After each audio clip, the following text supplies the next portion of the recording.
In a few seconds, the screen will go black, and you'll hear several hours worth of stories, narrated by me to the sound of relaxing rain. So sit back, relax, and enjoy your sleep.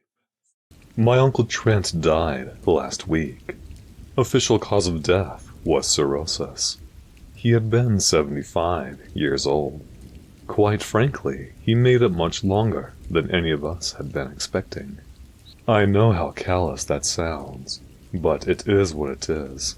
The guy never put down the bottle. I had been really young at the time, but from what my dad had told me, Trent had been a perfectly happy guy up until the day he left for Vietnam. He'd had a lot of friends, had been popular with women, maintained good relationships with family, and had a degree in civil engineering. Such a far cry from the person that had come back that we almost wanted to question whether or not he had been replaced. After he returned to the US, he decided to just stop participating in life, a spiritual suicide of sorts. He broke up with his girlfriend, never applied to any jobs, never reached out to friends or family, never had any hobbies or seemed to do anything at all. He rented a small studio apartment on the edge of town and just stayed in there, drinking and smoking the days away. It was a mystery how he always seemed to have enough money to cover his expenses. For a while, I just assumed that either my dad or grandfather had been subsidizing him from afar. But I would learn later that wasn't the case. Never had he asked them for money, even when they'd offered to him some with no strings attached. He would refuse, told them he didn't need it. I tried to visit him every now and then, but my motivation to do so really dwindled near the end. I'd like to think it wasn't because I was a terrible nephew or anything. It was just hard to talk to the guy, hard to deal with him. After every visit, I would walk away with this horrible taste in my mouth, and it wasn't just from breathing in the booze fumes and cigarette smoke. He never seemed willing to reciprocate any sort of conversation, never said more than a few words at a time. He'd always just stare ahead at the television, and I couldn't tell if he were actually paying attention to what was on the screen, or if he were just disassociating. There were moments where it almost seemed like he wanted to tell me something. He'd look away from the screen and stare at me with his tortured expression, as if he desperately wanted to get something off his chest, but couldn't bring himself to do it. He'd open his mouth as if ready to speak, and then nothing, always nothing. So you can imagine how shocked I was when I got a call from my mother, telling me that Trent wanted to see me. That he wanted to talk to me about something. I'm sure my dad would have been the one to tell me, but he passed away from cancer a few years back. At first, I wasn't so sure how I felt about the idea. After all these years, all my efforts to try and get through to him, and now he finally wanted to talk? I wanted to be more pissed than I actually was, but in truth, I still had some grace left to spare the guy. Maybe he'd realized that his time left on Earth was short, and regretted pushing so many people away. Perhaps this was an attempt at some kind of closure. At the same time, I couldn't deny how curious I was. Maybe he'd finally tell me what had happened over there, though I wasn't totally convinced that I wanted to know. I drove over to his apartment and knocked on his door. I heard him coughing inside before telling me that the door was unlocked, to come right in. My first time entering the place in over a decade, and it smelled and looked so much worse than I had remembered. A sense of heavy despair floated around the room. Trent was sitting on the same couch he always had, though now it looked like it belonged in a landfill. Cracks in the paint, stains all over. Spread out across the old coffee table in front of him were several beer cans, liquor bottles, and cigarette butts. The smell of mold and rot nearly overpowered the scent of smoke. He turned around, and it's hard to understand the dread I felt looking at his face. Hard to see him in such a state made me feel like an asshole for not doing more to help. But I had tried. A lot of us had. I walked over and sat down on the couch beside him. I asked him how he was feeling. He shook his head, told me not to bother, that I didn't need to pretend, that he was sick but not senile, that he was well aware of the costs of his behavior over the last 50 or so years, and didn't blame any of us for no longer wanting to deal with him. But it wasn't an accident. It had been a very calculated decision. Hearing him say all this caught me off guard. From what I could recall, this was the longest conversation we'd ever had, and even more surprising was how lucid he seemed. I thought decades of alcohol abuse would have taken more of a toll, but here he was, eyes and voice as earnest as anybody I'd seen before. I told him I had no doubts he had experienced things more terrible than I could have imagined, but he never had to deal with it alone. We'd been there for him, so why had he chosen a life of solitude? And this is where the conversation took a strange turn. Trent took a long exhale and looked around the apartment. Then he said it was because he never wanted to put any of us in danger. I stared at him and asked what he meant by that. What kind of danger? He told me he wasn't exactly sure, which was why it scared him so much. He claimed that if he were to tell me what had happened to him, I needed to be ready to deal with the consequences, that once I was privy to such knowledge, it would complicate my life in ways that would be hard to deal with, that I'd likely be forced to look over my shoulder for the rest of my years. But if I was prepared to take that risk, then I should pour myself some whiskey and get ready to listen. Hearing him say these things made my heart drop, not because I believed him, but because it all but confirmed his deteriorating state of mind. Articulate as he still was, he was clearly no longer there. I decided to humor him. I smiled, told him that I was willing to take the risk, but once the words left my mouth, I could see his expression sour. "You don't believe me," he said. "You think these are the ramblings of a man gone wild." I didn't expect the immediate pushback. I didn't know what to say, and so I began stumbling over my words, searching for an answer. "I don't blame you," he continued. "I don't. I know I'm near the end. I know my mind's nearly gone. But this is something that, even in death, I'll never forget. You want to know why I drink? It is because if I don't, then it's all I can think about. All I can dream about." He paused and lit up a cigarette and took several long drags before staring at me. "Knowledge can be a burden. If you're going to hear this, then I need to know that you believe me, that you've accepted the risk. Otherwise, we can just forget about it. You can go on and live your life with no worries." I still wasn't sure what to think, but my curiosity had started to burn. I asked him why he even wanted to tell me about it.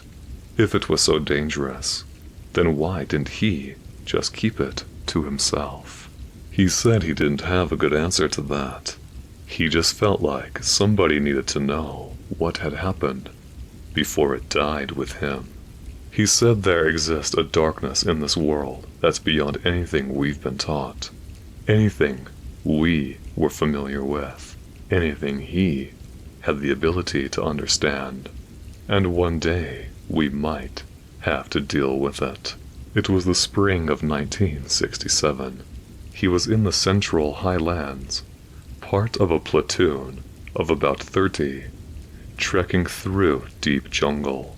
Their objective had been to make contact with a French intelligence officer named Vania, who would then guide them to a sizable NVA camp that they were meant to ambush and subsequently commandeer.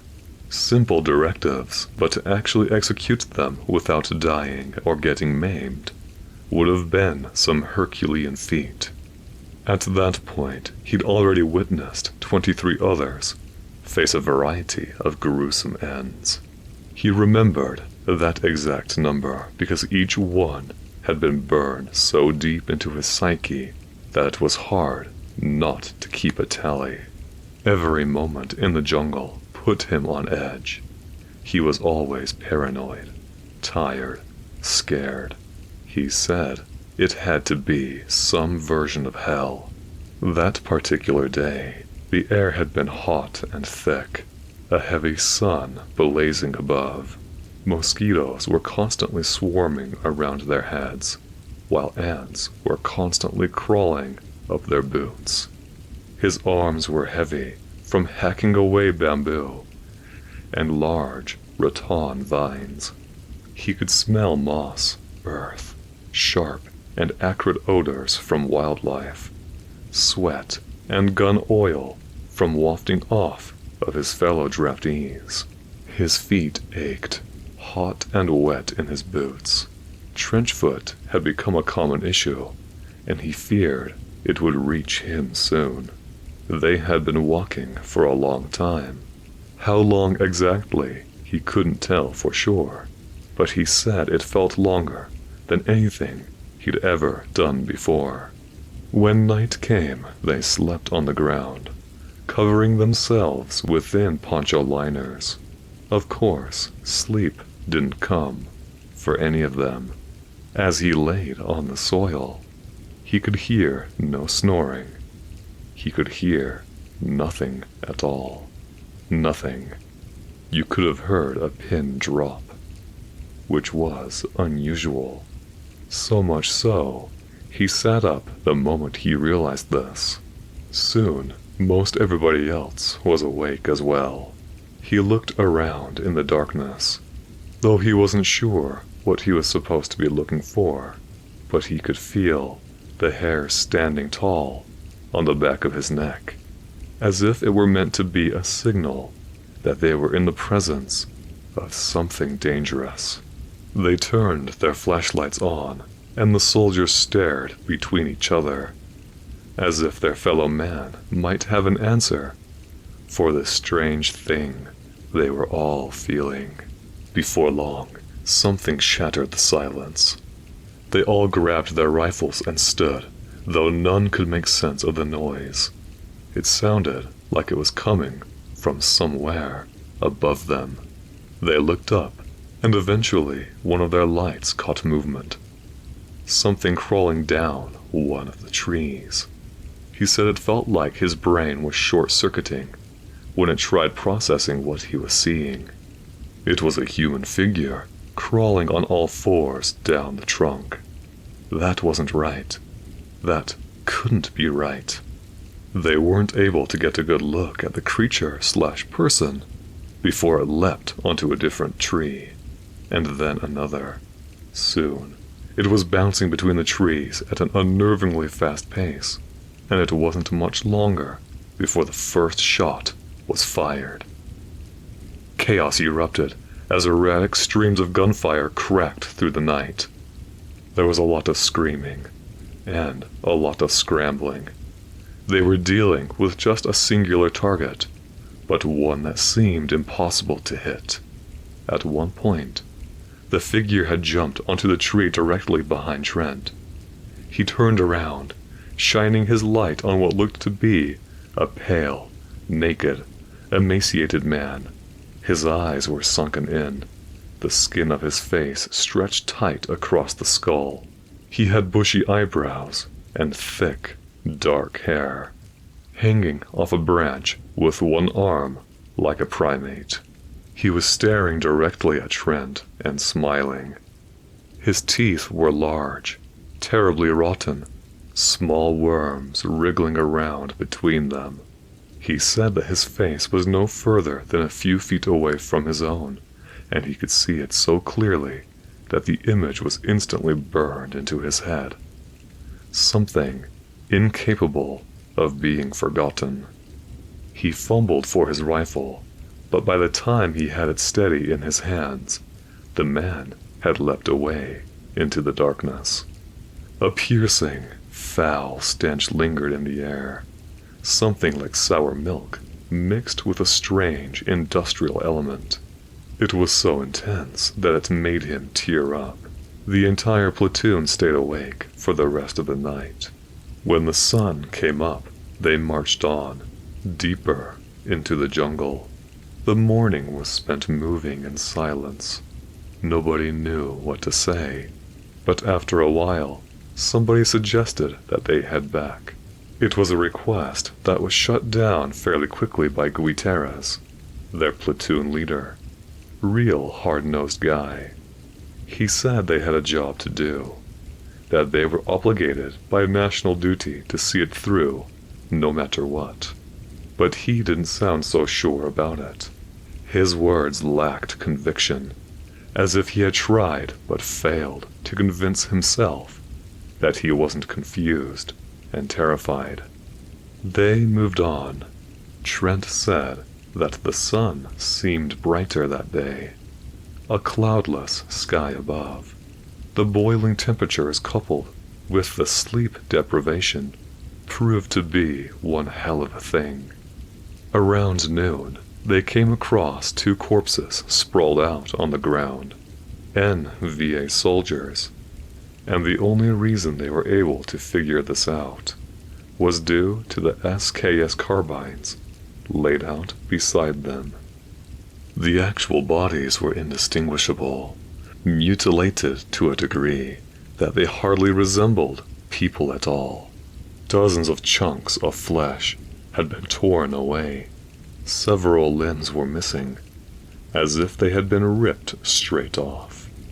They were ready to believe it could have been the work of a tiger or a wild boar, until they saw a third body dangling by its entrails from one of the tree branches, about 50 feet above.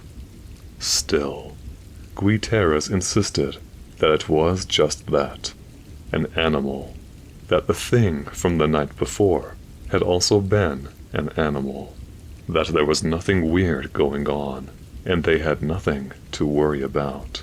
A few soldiers of the platoon seemed ready to accept this, but the larger majority were not. Somebody suggested that they abort the mission. Several more concurred.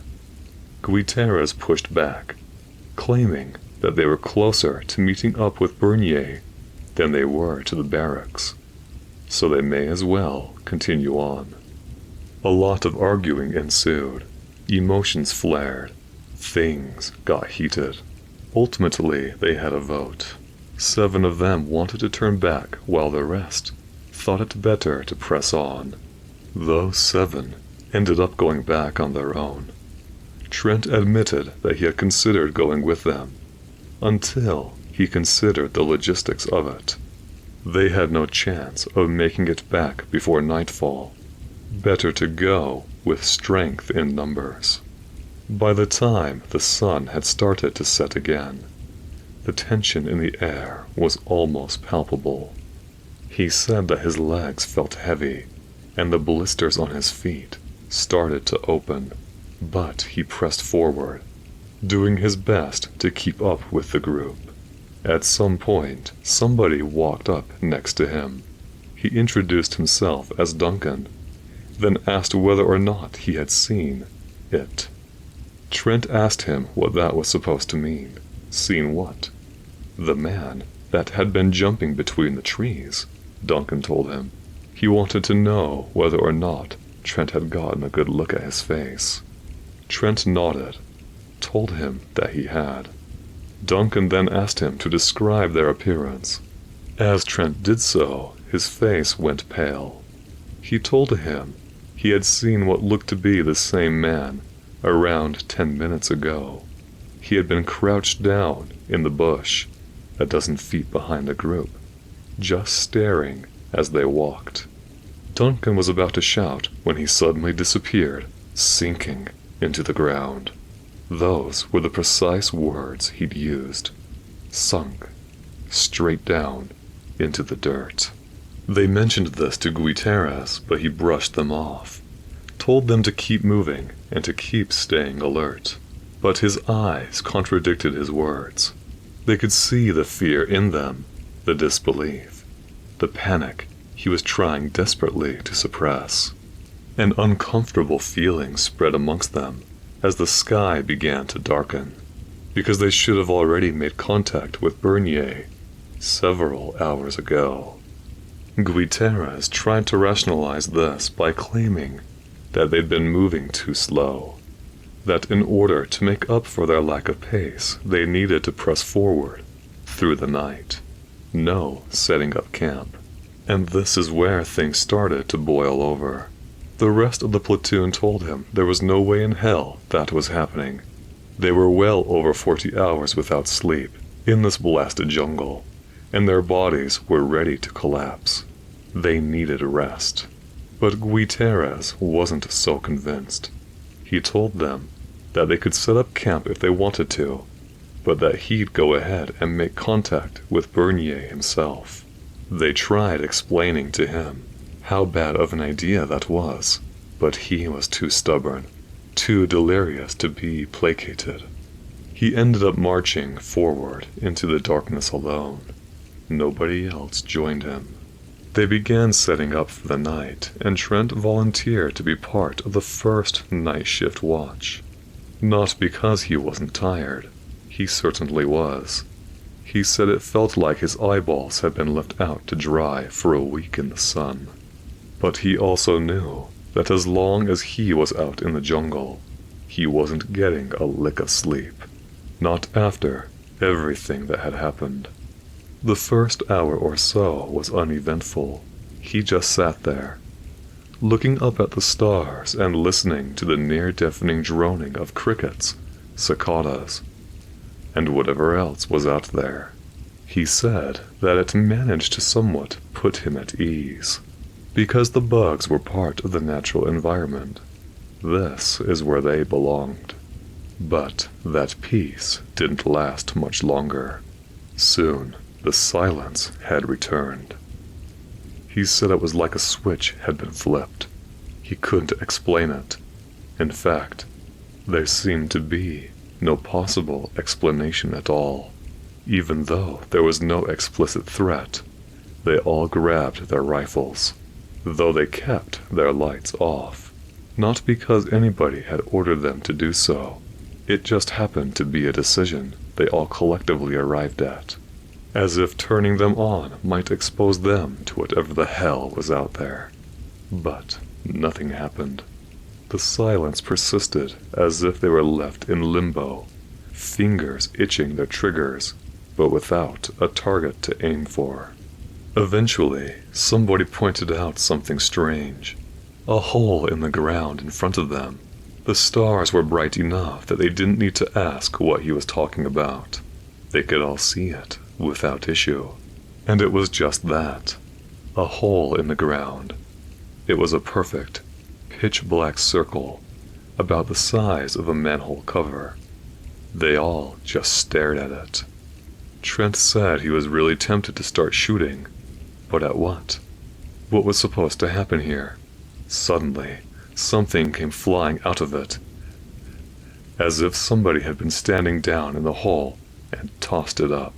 It was a body, horrifically mangled like the others. They looked back at the hole and saw it had disappeared. Then they looked back at the body.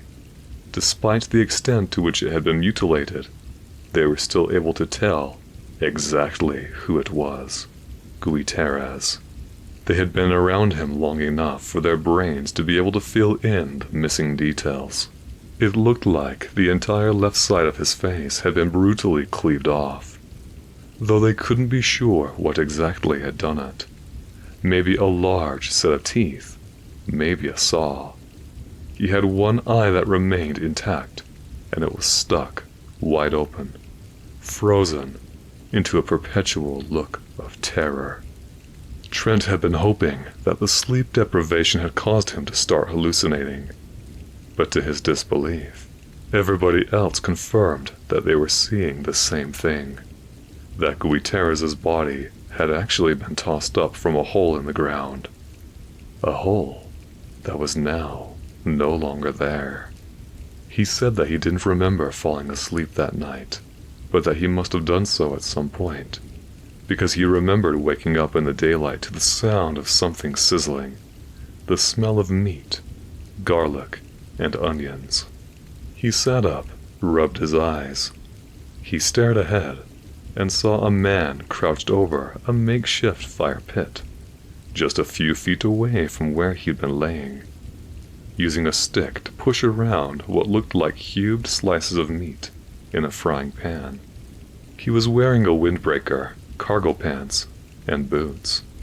He was not carrying a weapon.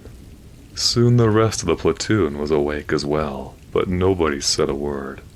They just all stared at the guy, as if doing anything to catch his attention may end up proving dangerous. Eventually the man put the stick down and turned to face them. Trent told me that the moment he saw his face, he had to swallow down the bile that he was shooting up his throat. He appeared to be around 6'6", but deathly frail at the same time, to the point where it looked like a strong wind may cause him to sway. His skin was the shade of paper, and pulled so tight against his skull that it almost looked like a mask. Everything about him was wrong, like some strange attempt to replicate a human, but one that hadn't gone quite right. It was the same guy from the other night. He said there was no mistaking it. The man stared at them for a while before smiling, revealing a set of sewage-colored teeth. A familiar stench came wafting through the air. Trent locked eyes with Duncan. He looked petrified. The man introduced himself as Bernier. He said it was nice to finally meet everyone. Nobody responded to him, and nobody moved. There came an uncomfortably long stretch of silence that was broken only when Bernier asked if anybody was hungry. Trent said they surely were all starving, but none said a word. They still hadn't overcome the initial shock. He looked around for Gutierrez's body, but it was no longer there. The man insisted that they try some of the beef that he'd cooked up, that they'd need the energy for the long trek ahead. Despite his strange appearance, the man's voice was normal enough, but his accent wasn't French. They couldn't tell exactly what it was. The man reached behind his pack and pulled out a large bottle of water, but he must have grabbed it out of thin air, because he wasn't carrying a rucksack. He wasn't carrying anything at all. Trent stared closely at the bottle and saw pieces of ice floating around in it, despite it being close to 90 degrees out. The man held it forward, asked if anybody was thirsty. Trent said his throat felt like sandpaper, but he said nothing. The man just kept holding it out, continuing to ask if anybody needed a drink. Eventually, somebody walked forward, seemingly ready to accept the offer, but Trent stepped in front of him and told him not to. He said that he wasn't sure where the sudden audacity came from, that it was more of a visceral reaction. a primal need to protect his fellow man from danger. He said he was 100% certain it wasn't water in that bottle. The soldier looked confused, but didn't seem willing to fight him on it. He backed away. Suddenly, the man's smile dropped, and he turned to look at Trent. He said to me that he had never seen such an expression of hatred before, that there was a kind of cruelty behind the eyes that seemed to transcend reality, but it lingered for only a few seconds before the smile returned. Trent said that he thought he could see some kind of worm trying to squirm out of his mouth through a gap in his teeth.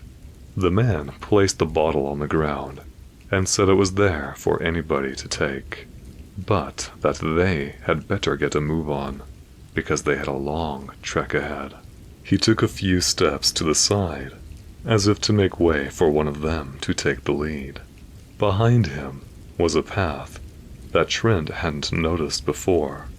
A clean break in the vegetation. Way too clean.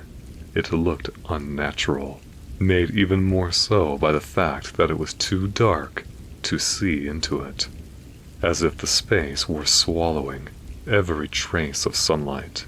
Once again, the man told them they had better start moving, that they had a long trek ahead. But nobody moved.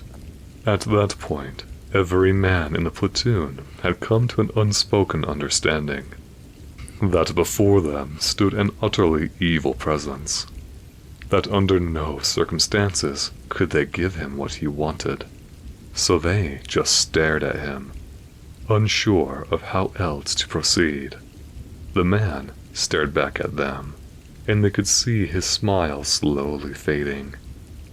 He began repeating himself, the agitation escalating in his voice with each iteration. Better start moving. Long trek ahead.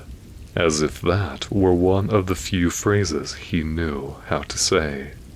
They didn't know what to do. They were all too terrified and bewildered by the man to try and confront him. So they just stood there, watching him. After what felt like an hour, they could hear the whirring of helicopter blades in the distance, heading their direction. Trent said that the relief he felt upon hearing it was nearly euphoric. The man looked up at the sky and then back down at them. Now, that hateful expression had returned. He clenched his jaw tight, and Trent was nearly convinced that he was priming himself to leap at them. But then he turned and walked into the darkness of the path. Trent blinked, and the man was gone, and so was the path. Just gone in an instant, as if they had both never been there. They might have been able to rationalize the whole thing as some mass hallucination, caused by some kind of experimental gas that was being tested on them. But the frying pan and the bottle were still there. The fire was still going. The meat now burnt to blackened scraps. Just a few minutes later, they watched as several helicopters descended down into a nearby clearing. Shortly after, they were all extracted back to base. Of course they had a lot of questions, but no matter how many they asked, they weren't getting any answers back. They were simply told to sit in the barracks and wait. But for what? What the hell had just happened? After a while, each member of the platoon was questioned individually by men in suits. CIA agents, he assumed, though he couldn't confirm this. Trent said that describing what had happened out loud made him want to question whether or not any of it was real. It all just seemed so absurd. But the suits didn't seem to think so. They listened intently to everything he had to say. Nothing in their tones, expressions, or language suggested that they were incredulous about any of it, which freaked him out even more. At one point he asked them point blank who the hell this man was. The suits told him that they didn't know, that they'd never been able to find out. The next day, they were all put on a flight back to the US. They were simply told that they'd satisfied their obligations, that their tour of duty was officially over, but they knew this wasn't true, because the standard length of a tour was 12 months, and they hadn't even been there for 8. But nobody questioned it. They were all just happy to get the hell out of there. Trent took a taxi home from the airport. Once it pulled up to his building, he saw another suit standing in front of his door. The guy flashed him a CIA badge and introduced himself as Miller. Then he asked if they could go inside and have a quick chat. Trent said that the guy didn't seem threatening or anything, but that there was a strange energy coming off of him. Something that he couldn't quite wrap his head around. Once they were up in his unit, Miller opened his briefcase he'd been carrying and took out a large stack of papers. Trent told him that if he expected him to read all of that, he was out of his mind. Miller laughed, told him that this was just the consequence of bureaucracy, but that he'd go ahead and quickly summarize everything he needed to know. The government was going to pay him $6,000, which would have inflated to about $55,000 today, in benefits per year, for the rest of his life. These benefits would be adjusted for inflation, as long as he remained alive.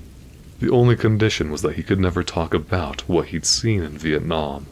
Absolutely no mention of the man to anybody. The second that he did so, they'd cut him off. All he needed to do was sign. Trent said that he tried squeezing some more information out of Miller, but the guy was stone-like. He wouldn't budge. He'd asked him what would happen if he didn't sign it. Maybe he wanted to tell the world exactly what he'd seen. Maybe it'd make him famous and he'd be able to make a career out of it. In response, Miller had told him they could raise that number to $7,500 a year. Trent asked him what they were so afraid of. Why didn't they want this information out there? Miller told him that wasn't his concern. But if he were dying for some kind of answer, and couldn't deal with not having one, then he'd go ahead and put it succinctly. There were certain things that the public were better off not knowing. It'd be easier for them. It would introduce less chaos and allow society to run as smoothly as possible. It wasn't that they were purposefully trying to keep civilians in the dark. They were just trying to protect them. By the end of their conversation, Trent had managed to get him up to $11,000. He still hadn't fully accepted what Miller was trying to tell him. He'd gone back and forth with him for nearly half an hour, but he was tired. He didn't want to deal with it anymore. He didn't want to think about it. The silver lining was that he wouldn't be homeless anytime soon, because there was no way he would have been able to go to work after this. At least not for a long while. He tried to focus on the positives. Now he had free time to do what he pleased. He could travel the world. He could start a business. But for the next few weeks, he did nothing at all, because he couldn't stop thinking about the man. It was all he could focus on. He found a way around it through liquor. He drank at every meal. Then he was drinking between meals. And then, every hour, on the hour, from noon to midnight. And it was working. He was out partying so much, he wasn't thinking about it anymore.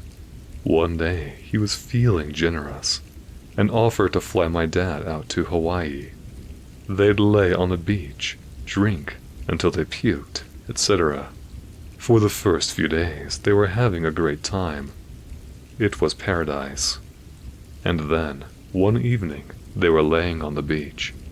The sky was starting to turn a beautiful shade of orange, about 80 degrees. the cool wind starting to prickle the sweat on their skin.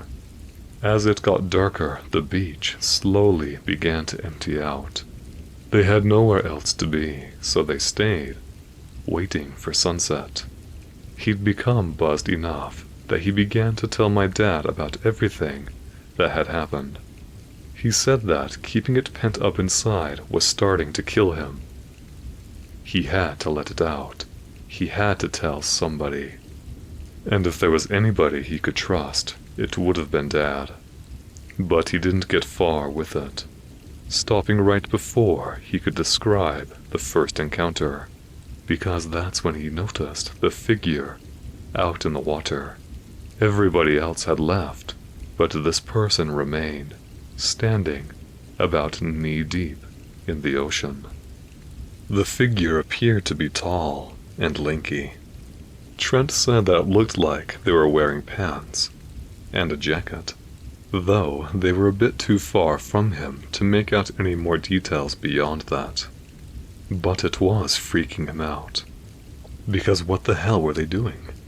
He leaned forward and squinted ahead, until he was able to make out what they looked like. The realization washed over him like a cold wave. He stood up and told my dad that they needed to leave. Then they ran all the way back to the hotel room and drank until they passed out. He told me it had been the same man from the jungle, wearing the same clothes. When I asked him how he could be so sure of that, he told me it was unmistakable, that it was a face he'd never forget. Afterwards, he had reached out to other members of the platoon. The few that wrote back to him told him that they'd also seen the man since coming back.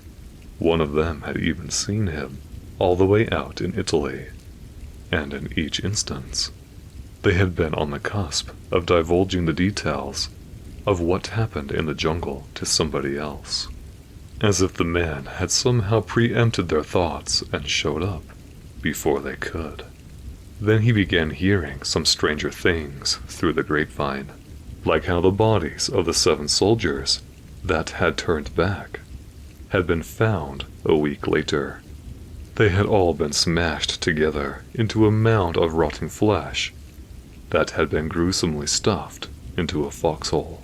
He also heard that the government had done a deep dive into Bernier's background, along with the correspondence that had taken place between them months earlier. They had found weird inconsistencies, things that just didn't add up, like the fact that the French military contacts they thought they had been talking to actually didn't exist, that every name and rank had been fabricated, but that it had been done so well they just hadn't caught it until much later. But now the French were denying Bernier's existence outright. He had never been an officer, never been part of the military. They couldn't confirm records of any schooling, or who his parents were, or if he was ever born on French soil. But then, he also heard reports about a man fitting Bernier's physical description, who had escaped from a prison in Egypt a few years earlier. It was a notable enough event because there weren't many people in Egypt who looked like him, and escaping from a prison over there was next to impossible. He heard some other stuff as well, but at some point, it all just became too much. Trying to process it all was starting to drive him mad. No matter where he went, he couldn't stop himself from looking over his shoulder. Soon, he had stopped going anywhere at all, save for the bar down the street. And he sure as hell never talked about Vietnam again, until now. And that was it. That was his story. He hoped it had managed to shed some light on things. Mainly that isolating himself hadn't been a personal thing. He said he hoped that I understood, and that he still appreciated the efforts I made to try and talk to him. And then he told me he was sorry, that I was now in danger. I asked him how he could be so sure. Maybe After all these years, the man was gone. Maybe he died, or maybe he just moved on. Trent said he knew that wasn't the case, because he could see the man right now. He was staring at us through the window. I turned to look at the window, and for a split second I could see what appeared to be somebody's head, peeking up at us near the bottom of the glass. But then I blinked, and they were gone. Trent lived on the 7th floor. I called the cops, despite Trent telling me not to. They searched the area, but couldn't find anything. They told me that maybe it had just been a trick of the light, but to call again if I saw anything else. I didn't feel comfortable leaving Trent alone for the night, so I told him that I'd sleep in the guest room. He protested against it, told me there was no need, but I insisted, because I could see the fear in his eyes. He was terrified. Of course, I didn't get any sleep that night, but the sun came up and I never heard anything strange. When I tried to wake up Trent the next morning, I wasn't able to. There was a cool breeze in the room, and I noticed the window was open. I sure as hell hadn't left it open, and I doubt that Trent would have opened it. I called an ambulance and they took him away. Later I learned that he was pronounced dead at the hospital. Sudden, acute liver failure. A sensible enough explanation, but the circumstances just didn't sit right with me. The funeral was only a week later. A really quick, impromptu venue. There weren't many who showed up, other than my mom, my sister, and myself.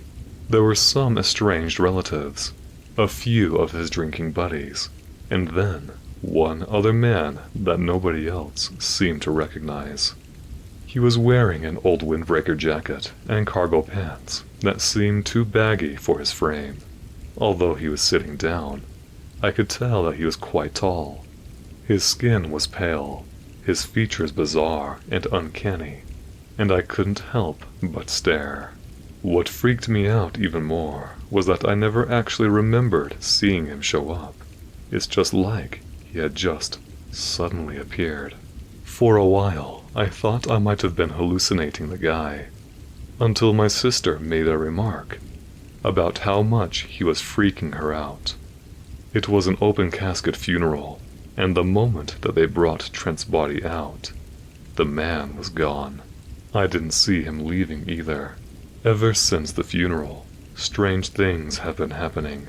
It feels like I'm being followed. I'm seeing the same black SUV, parked wherever I go. One time I looked through the peephole of my apartment in the middle of the night and caught somebody in a suit standing outside my door. Not the same man from the funeral, although I've been seeing him as well, walking behind me in public, stalking me around grocery stores, sitting a few tables over in cafes and restaurants. I don't know what he wants from me. I don't know what to do about him. But now, I understand what Trent had meant. That knowledge isn't always good. That sometimes it can be dangerous. I've always been fascinated by the ocean. It covers most of the earth, yet we still don't know what all lives there. That's why I joined a research project by a company devoted to documenting sea life. My coworkers, Cindy, Lance, and myself, had been assigned to monitor an area in the Atlantic that the company believed was part of the migratory path of basking sharks. Our job consisted of dropping anchor in an area in the Atlantic, then lowering a camera down to observe the area and document any basking sharks passing through. For the last 3 days, we witnessed 12 crabs, 32 fish, and 0 basking sharks. Lance made a remark about how we had the task of watching for the one camera-shy species of fish in the entire ocean. That night, Cindy and I were out on the deck looking at the now blackened seas, when suddenly Lance shouted from the cabin. "Cindy! Madison! Come look at this!" We both ran over to the cabin, and Lance was pointing at the monitor. "Right here!" Save for the light on the camera, everything else was black, except for what looked like a faint light in the distance. "What is that, Lance?" Lance looked at the light again, then back at us. "I don't know. Maybe it's an ROV from another ship." I almost considered it, but remembered this area was exclusive to our company. But we're supposed to be the only research vessel for 30 miles. Could we check the archive footage of the 3 previous days? Maybe we can see when this thing started creeping over the horizon. "Way ahead of you, Madison." Lance went over to our second monitor and began scrubbing through the footage of each day until we got to this morning. "And it started right here." Lance slowed the footage down. That's when the light began to crest over. "And it's been coming this way ever since." The discussion about what to do boiled down to watching the live feed in shifts to watch the light. Because I had suggested it, I was given first watch. I watched the light grow slightly for about an hour. It went from being the size of a dime to a nickel, but I still couldn't make out any new details from it. I tried to stay awake to watch further, but boredom is an effective sleep aid. I woke up to see the light was closer to the camera and larger. Before I could check the time, how long I'd been asleep, that's when I noticed something in the light.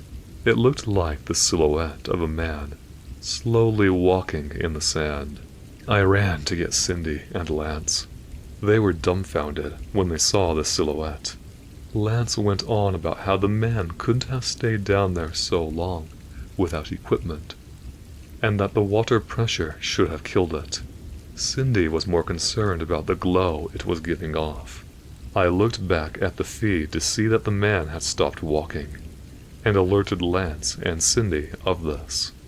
We stared at the screen as the light around the man started to dim.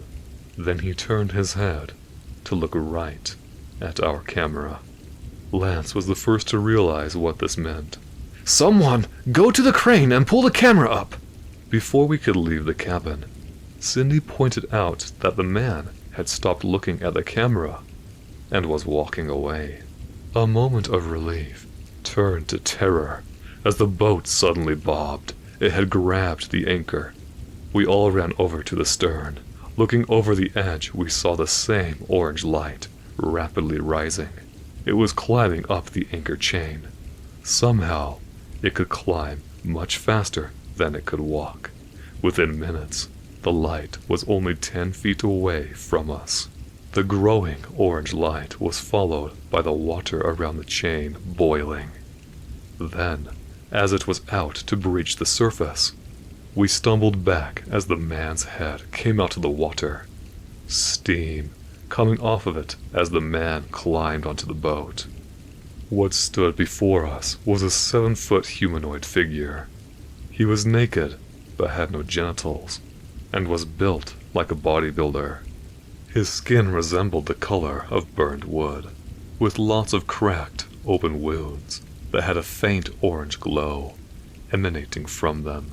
His eyes were a solid orange, and also gave off a similar glow. We stared at the thing that had just crawled up the anchor chain to our boat. Cindy was the first one to say something to it. "Hello?" The man looked at Cindy. I swear the light inside him got brighter as he replied with a voice that was deep and sounded slightly distorted. Why were you watching me? We stared at the man again. It looked like his body kept growing brighter. I tried to keep a neutral tone with my reply. "Our apologies. We were out here to observe marine life that migrate in this area." You come to watch me. I've seen your machine before. A giant black eye that comes down to observe me. Then when I get close, it rises back up before I can catch it. This time, you weren't fast enough. Again. I ask, why are you watching me? I didn't know how to respond. None of us knew this thing existed, but apparently the company did. Lance tried to explain. Look, we didn't even know you were here. Other people have been paid to come to this area, and they were most likely told that this was to observe marine life as well. The man looked at Lance. Its faint glow had become comparable to a lantern now. If you did not intend to watch me, then will you surrender your ship to me? Cindy was the first to object. Listen, I know you're upset, but we can't just give you our... Lance cut Cindy off. We would be glad to. Just give us a minute to get our life raft, and it's all yours. I couldn't believe what Lance had done, leaving us to die on a life raft, while this thing got to keep our boat and go who knows where with it. Cindy immediately objected. Lance, we can't just give the ship to him. Of course we can. Cindy, this poor guy's probably been walking across the ocean floor for a very long time. Lance walked into the cabin, leaving us with this thing. The glowing never stopped amplifying, but now I could see in the lights on the ship that actual heat was coming off of him as well. I worried that he could have been radioactive.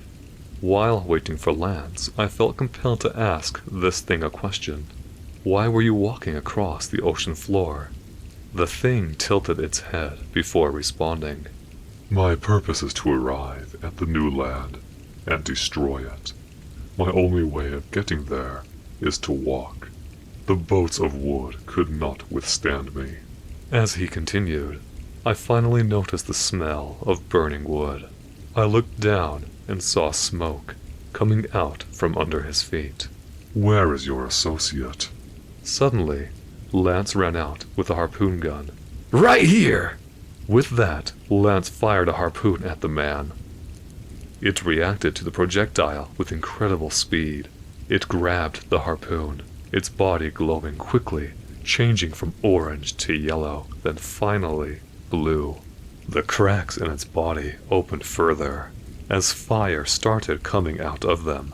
The harpoon was now glowing bright orange, bending and melting in its hand. As it let the molten metal fall to the deck, it looked at Lance with rage. Humans never learn.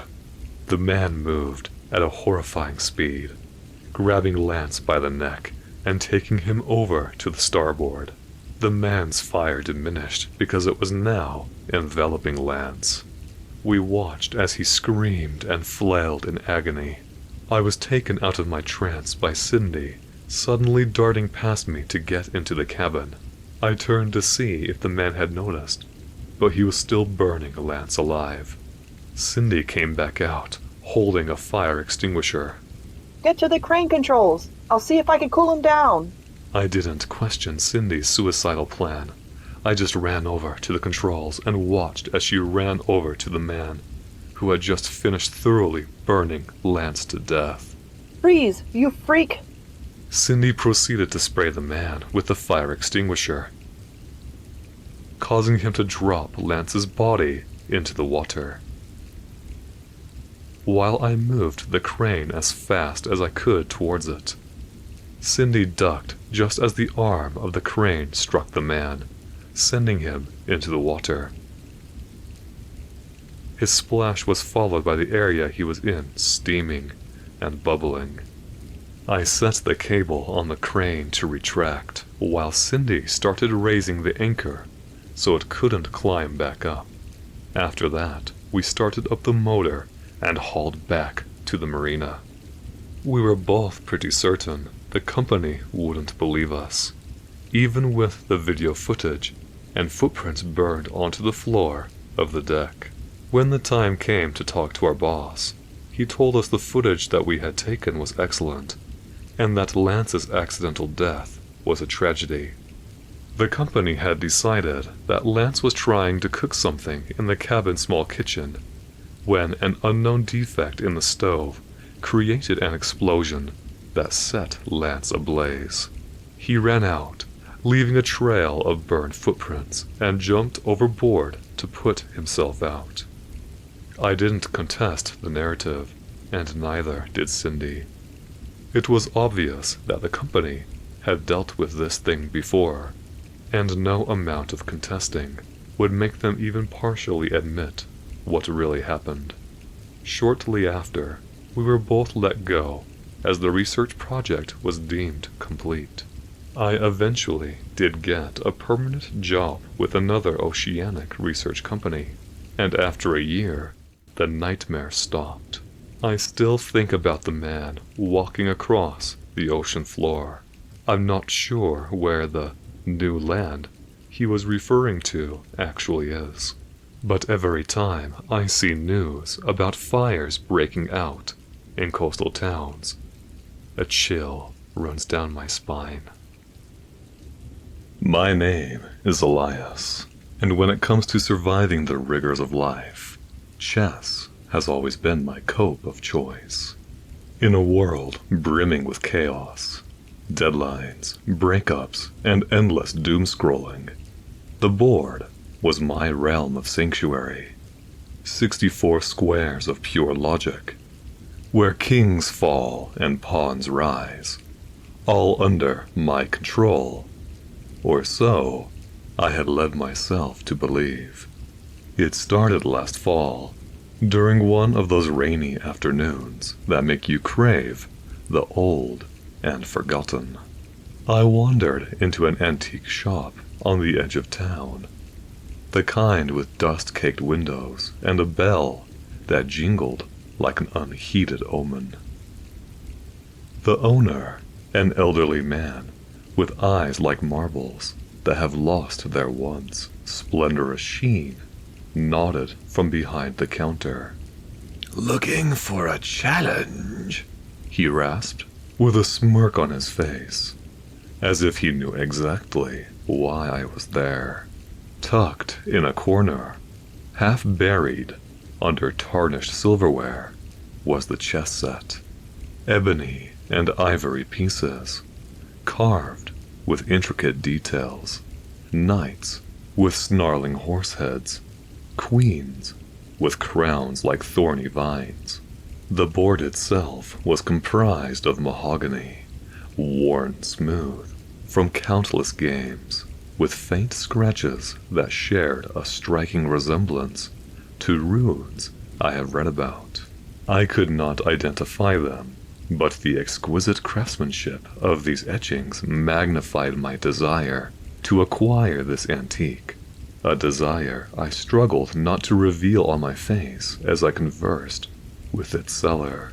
"Belong to a grandmaster," the old man said, his voice dropping to a whisper. "Lost his mind in the end. Played one game too many." I laughed it off. Classic salesman pitch. I had already been convinced to buy it. Now, it was a game of how low the price could go. His initial price was $333. Employing my strategic bartering skills, I haggled him down to $200. As I left, he muttered something under his breath. "Beware the eternal match." I didn't think much of it. Was this role-playing part of his store's appeal? Well, it worked. I had already begun to fantasize what I would purchase on my next visit. Maybe something with an aesthetic that would pair well with this new game. That night, back in my cramped apartment, I set up the board on my coffee table. The rain hammered against the window like impatient fingers. I brewed myself a cup of tea, dimmed the lights, and decided to play a solo game. Me against myself, to practice openings.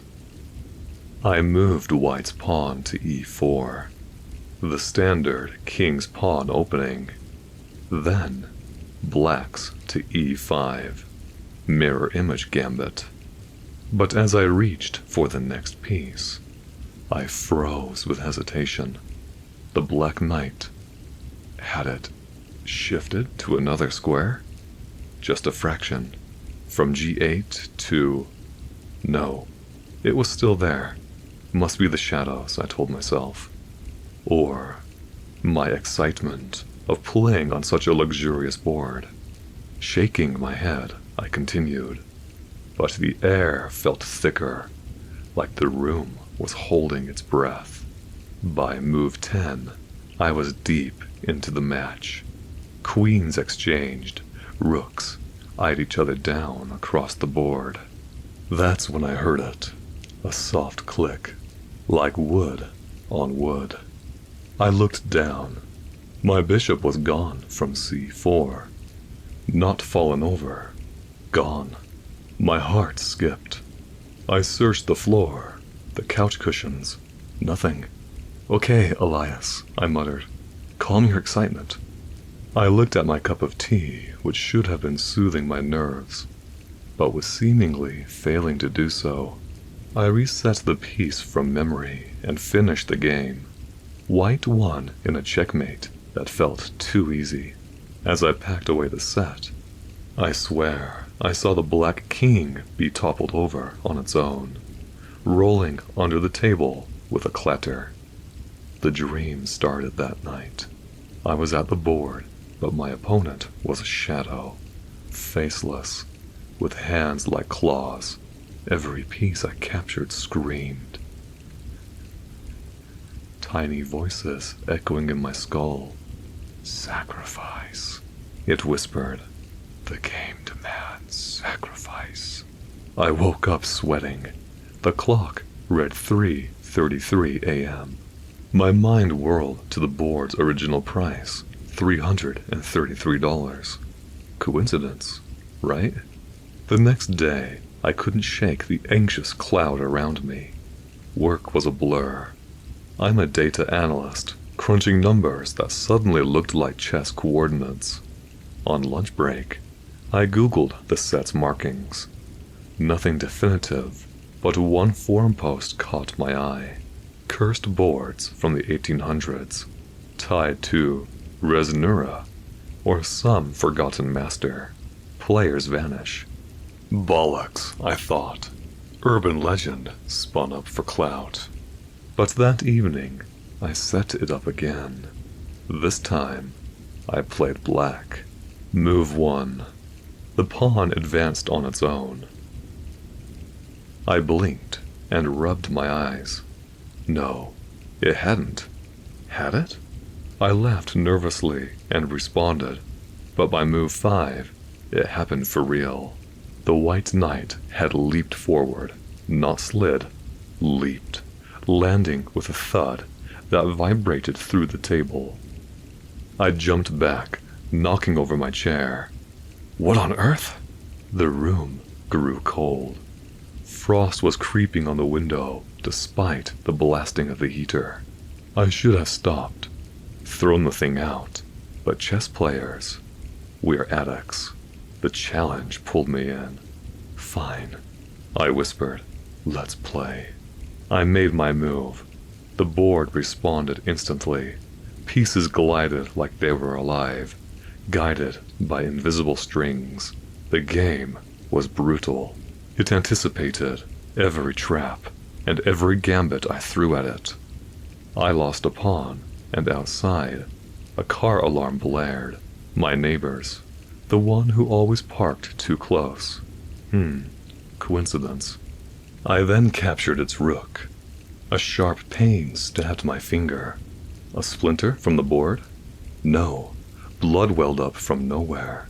And in the distance, sirens wailed. Later, my news app pinged. Local accident. Pedestrian. Hit by a reckless driver. The victim? My ex-boss. The one I'd cursed under my breath 100 times.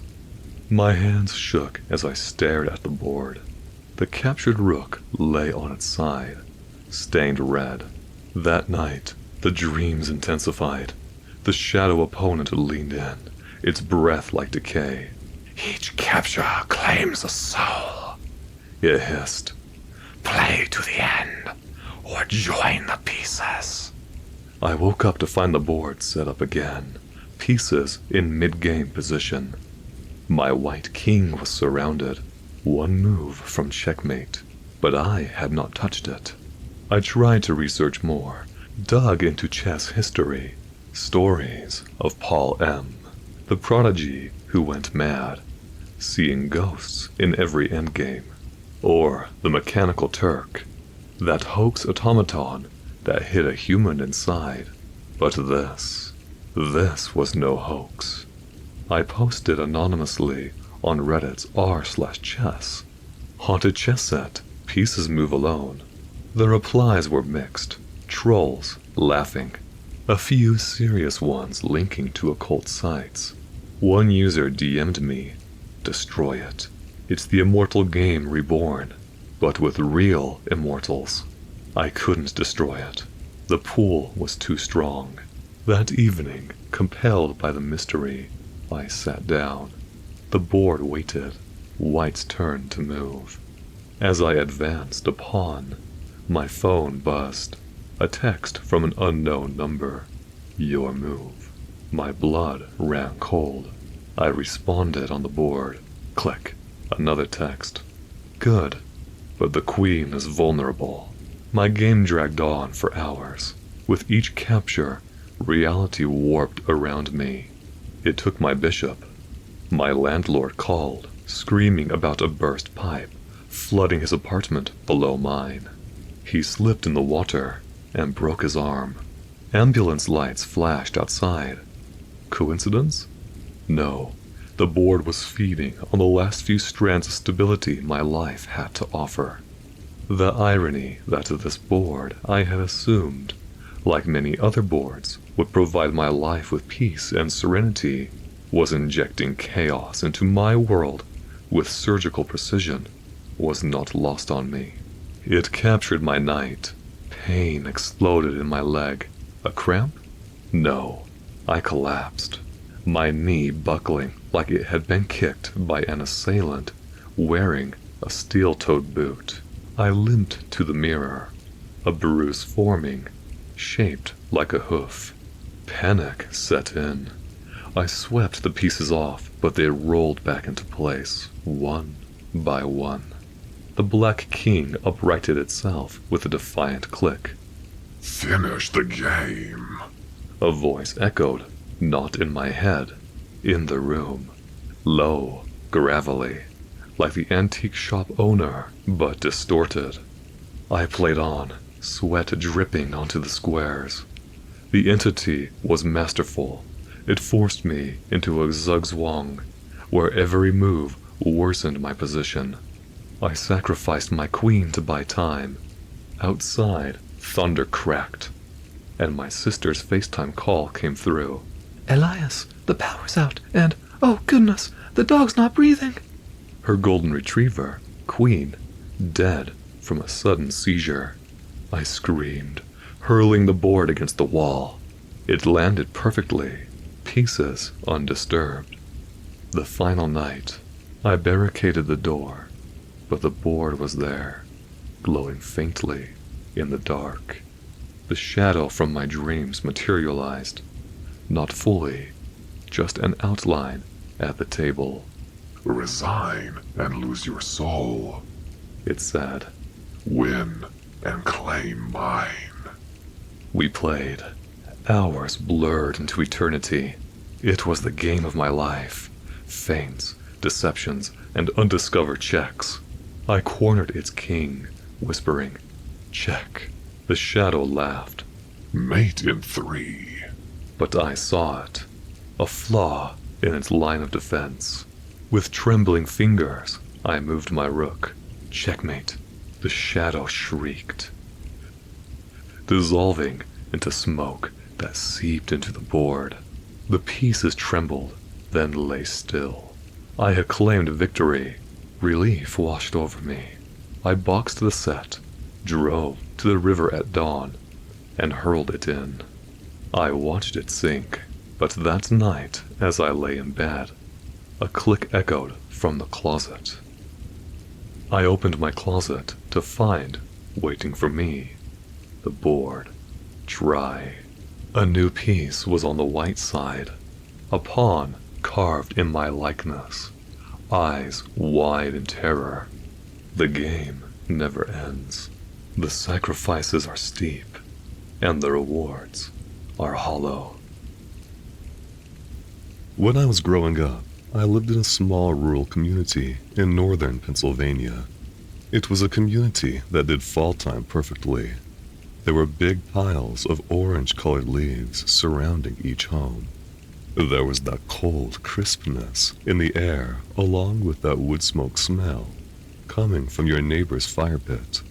And all of our neighbors still waved at us from their porches. Even after I left home for college, I always made a point to go back home and spend Thanksgiving there with my family.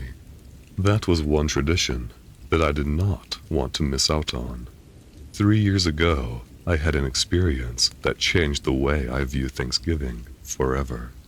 I was home on Thanksgiving break for the long weekend, and I offered to go to the grocery store with my father to get a few last-minute ingredients for our Thanksgiving dinner the following day. My father remained home preparing the food, so I took my dad's pickup truck to my local grocery store, which has been around since before I was born. At the time, the day was still in the process of getting dark earlier than usual, and when I arrived at the store, it was very quiet. I saw only a few older people looking through canned goods, a teenager ringing people up, and an older gentleman in a dark coat wandering from aisle to aisle without taking anything. When I walked into the store, I noticed the man immediately. I don't know why, but his movements seemed so calculating. He moved slowly, as if he was trying to figure out everything he saw, all the people and everything around them. But there are always strange people in small towns, so I brushed it off. I slowly went through my list. Item 1 was cranberry sauce. Item 2, a bag of bread rolls. Item 3, all the spices. Item 4, a few baking items. And finally, Item 5, a pie plate. After acquiring these, I headed outside to my truck. It was dark when I turned on the headlights and saw only 2 cars left in the parking lot. Mine and a dark SUV that I did not recognize. I threw my bags into the passenger side and climbed into my truck. There was no one else in sight around me.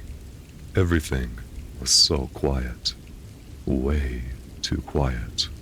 On my way home from the grocery store, I looked back in my rearview mirror and saw 2 bright headlights directly behind me.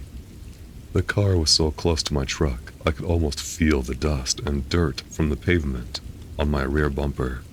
Since there was a long and empty road that leads from the grocery store to my neighborhood, with only a few turnoffs, I didn't get the sense that someone had any reason to follow so closely. When I realized I was being tailed, I decided to slow down slightly to see if the car would continue to follow me so closely. To my surprise, the car slowed down with me. I started to feel a knot in my stomach. 1 mile, 2 miles. Throughout this period, the headlights stayed the same distance behind me. As I approached my neighborhood, I saw the SUV slowed before I turned. It remained in place for a few seconds, with the engine running, but then commenced to slowly drive away. I told myself it didn't mean anything. It probably was just someone who lost their way. But as I drove home, I felt something ominous about the entire situation.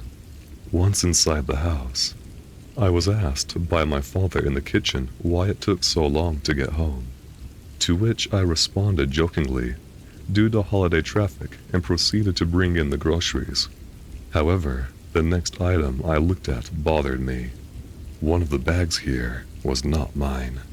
The items were precisely the same as mine. They were of the same brand and same size as well. The only difference was that they were sealed in new, tighter plastic wrappings. Additionally, inside the bag was a folded piece of paper that I did not remember being in my cart. I found this entire scenario surprising and perplexing. Was it possible that the cashier accidentally mixed my food items with someone else's items? Upon consideration, I determined that my own groceries were still wrapped securely, so it could not be a replacement bag. It was indeed a duplicate. Soon after, my father entered the room and observed the additional bag, and asked if I had purchased double items. I informed him that I had not. I noticed that the handwriting was very uneven, and it looked like the person pressed the pen down very hard, creating a zigzag pattern all over the note. It said, "Enjoy your dropping things. Be more cautious next time." The note did not have a signature. At first, my father laughed off the note, but once I told him about how I had been followed by that SUV, he became concerned and urged me to call the store to see if perhaps someone had followed me to see if I had taken their bag by accident. I called the store, and the cashier told me that nobody had reported missing anything, and that no one had followed me outside the store. But he did say that the only person that was in the store at the same time as me was an older gentleman dressed in dark clothing. The cashier said the man left around the same time that I left the store. When I heard that, I felt a shiver run down my spine. The following day was Thanksgiving. My father told me not to worry and to relax, which I tried to do. However, I continually wondered what that older gentleman was doing, wandering through the store without making any purchases. Around noon on Thanksgiving Day, I went to the store so that we could return the extra groceries we did not use. But I noticed the bag containing the extra groceries was missing, not misplaced, moved, or anything like that, but completely missing. I searched through our kitchen, pantry, and fridge, but found nothing. Nobody, including my father, had touched it. We even checked outside to see if someone had mistakenly placed it in the back of the pickup. The one thing that remained was the folded piece of paper on the countertop, exactly where I had left it. During that night, I had a tough time falling asleep. Being in an old house that's silent makes it easy for the imagination to run wild. I kept hearing what sounded like someone walking around outside, or the sound of a car motor. There were even times where I opened up my blinds to see if there was a dark SUV parked on the side of the road, but as I looked out, all I found was silence. So, the next morning, I decided to head back to where I bought the groceries to clear my thoughts. When I got into my father's truck, I immediately felt something was off. As I sat in the driver's seat, I noticed a small white card that had been put under the windshield wiper. Before I could even touch it, I felt my heart sink to my stomach. The card was simple. It just read, "You didn't drop the bag this time." That was all it said. I showed the card to my dad, who immediately wanted to call the police. But what could we tell them? Someone bought groceries for us? Someone followed me home for a few blocks? Although we found the note very eerie and disturbing, it was not illegal. However, the feeling of being watched is a strong and persistent one. I left before I initially had planned to leave, drove back to my university, and looked in my rearview mirrors continuously along the way. For the next year, nothing else occurred. The following year, also on Thanksgiving, there was a package in my apartment mailbox. There was no return address and no markings on the package. The only thing written on the front was my name, in handwriting. But inside the package was the same groceries I purchased on that night. Every item was the exact as before. Same brand, same quantity, and they were all packaged in plastic and really crinkly. And there was a note. It was the same handwriting. "Still being careful." My entire body shuddered as I read this. I will be moving into my new apartment at the end of next month. This year, and next year, I will not be going home for Thanksgiving. 2 years back, my friends had persuaded me to go along with them on a trip to a cabin in the woods of Vermont for Thanksgiving.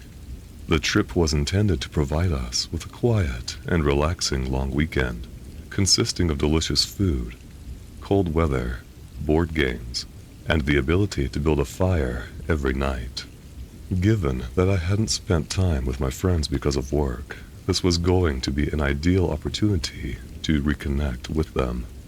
The 4 of us that were going, myself, Marcus, his girlfriend, and Drew, were all about the same age, in our early 20s, trying to avoid life, temporarily, by getting away for a few days. In the pictures, the cabin appeared cozy, an older wooden building surrounded by trees and featuring a large stone fireplace, rocking chairs on the front porch, etc. It seemed like a great setting for a Thanksgiving trip. After an afternoon drive and arrival at the cabin, there was one thing that stood out that was not included in the original pictures of the cabin. When we reached the front door, we noticed a note that was taped to it and was a bit crooked. The note only had 2 words on it: "Keep watch." All of us believed it to be a trick of rural humor or a Halloween decoration that had not yet been taken down. It did not register with us at the time as anything more than that. The first night was quiet. We took the time to unpack and make a simple meal, and played cards until we all grew tired. However, around midnight, we heard something we could not explain. We heard footsteps outside.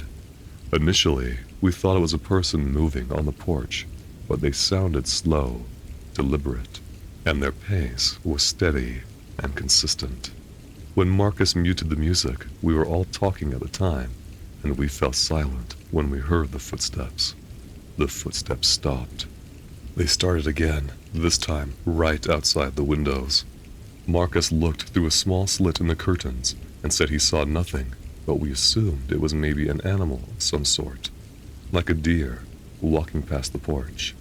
But it is not possible for a deer to stomp the steps like that, and it is not at all likely for a deer to stop right by a window. After a while, the footsteps faded, and when it became quiet again, it felt safe and calm. After a while, we convinced ourselves that what we heard was caused from our nerves from the journey, travel fatigue, or perhaps because of a creaky porch, because of the temperature changing. We were all able to find humor in it. Around 2 a.m., we all decided to head to bed. From the bedroom on the first floor, I could see into the backyard and across a view of the trees. It should have been a calming environment. However, there was a strong sensation of someone watching me from around the corner. Feeling unsettled, I closed the curtains. At approximately 4 a.m., I think I must have fallen asleep, and then I woke abruptly to a sensation of something tapping against my window. I didn't think it was the wind or a tree branch against my window, but rather a hard tap. I could have sworn I heard 2 or 3 of them. I listened carefully and didn't hear anything else. I wanted to investigate, but was instinctively prevented from doing so. I would not say that I was afraid, rather, I was following my natural survival instincts. The same kind of instincts that tell you not to walk towards a shadowed area in the woods. The next morning, I spoke with my companions. They each related to me their own thoughts of having heard noises similar to a human being walking in the woods during the early morning hours. We agreed to perform an inspection of the cabin area once we had enough sunlight. I had expected that we would find animal trail marks in the dirt and debris. What we found were foot tracks that belonged to a human being. The footprints were deeply impressed in the ground and encircled around the cabin 2 times or more. The human footprints were found in front of every window. What we found odd was that of these footprints, there was another trail. We couldn't necessarily identify the shoe size from the prints left behind. However, the manner of how the prints were spaced meant the individual who walked them walked slowly and purposely. We decided to not let it bother us. Perhaps the owner was coming to check out our cabin, or maybe a local had walked through. Regardless, it was unsettling.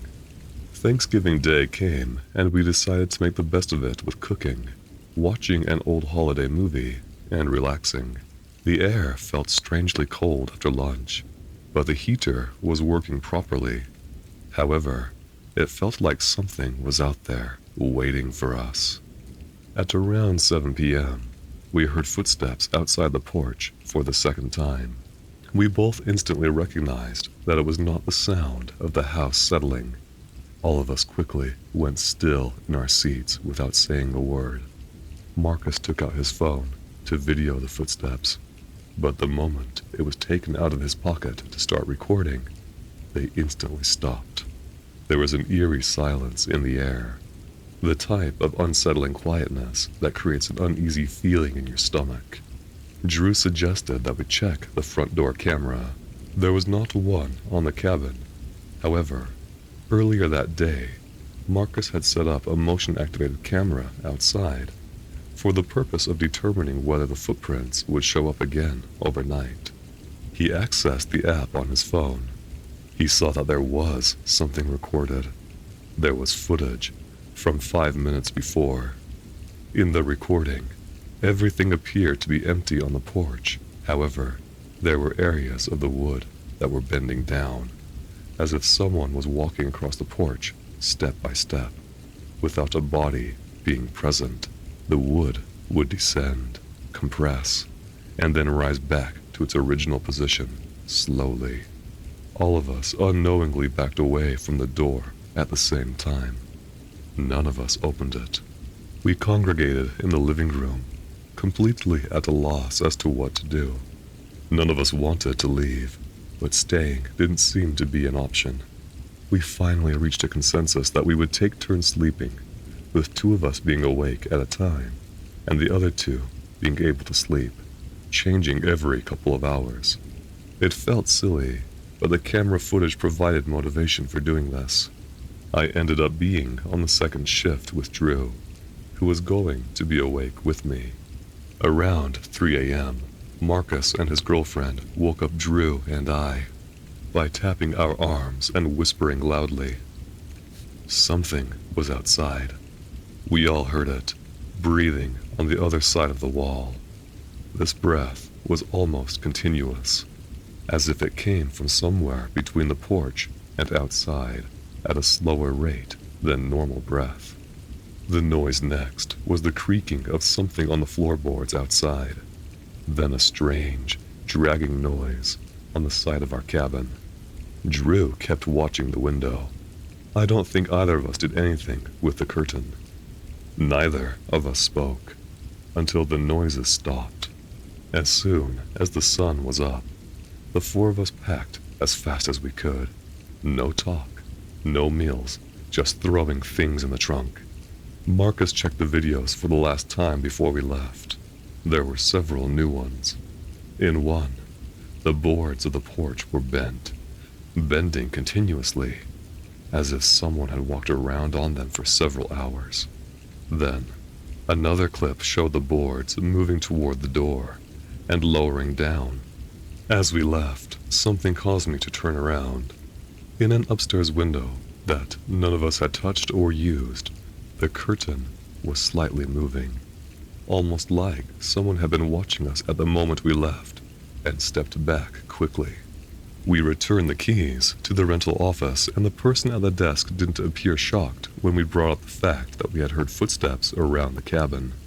The woman didn't ask for any specifics about our experience. She simply nodded her head slowly, as if she had heard about the footstep noises before. When we asked if the piece of paper we found with the words, "Keep watch," on it was from the rental office, she said no, it was not. We did not ask her any further questions about it. The next day, when we left Vermont, On our way back home, the day after our trip, we had our last conversation about our vacation. Last week, while searching through the rental listings for another holiday trip, the exact same cabin showed up in the listing again. The same pictures of the outside porch, and the same photo of the front windows of the cabin. However, there was one new picture added to the listing. A picture showing the front door of the cabin. There was a piece of paper taped to this door. This piece of paper had the same words on it as before, but instead of saying, "Keep watch," it had the new words, "Keep watch close." I was a trail patroller at a small nature preserve that was open for public access to see the fall foliage over the Thanksgiving holiday week. My duties were primarily to monitor the trails and ensure hikers remained on the designated paths, and closing the gates to the trails each evening. It wasn't a demanding job. I received decent pay, and I appreciated working in a tranquil location.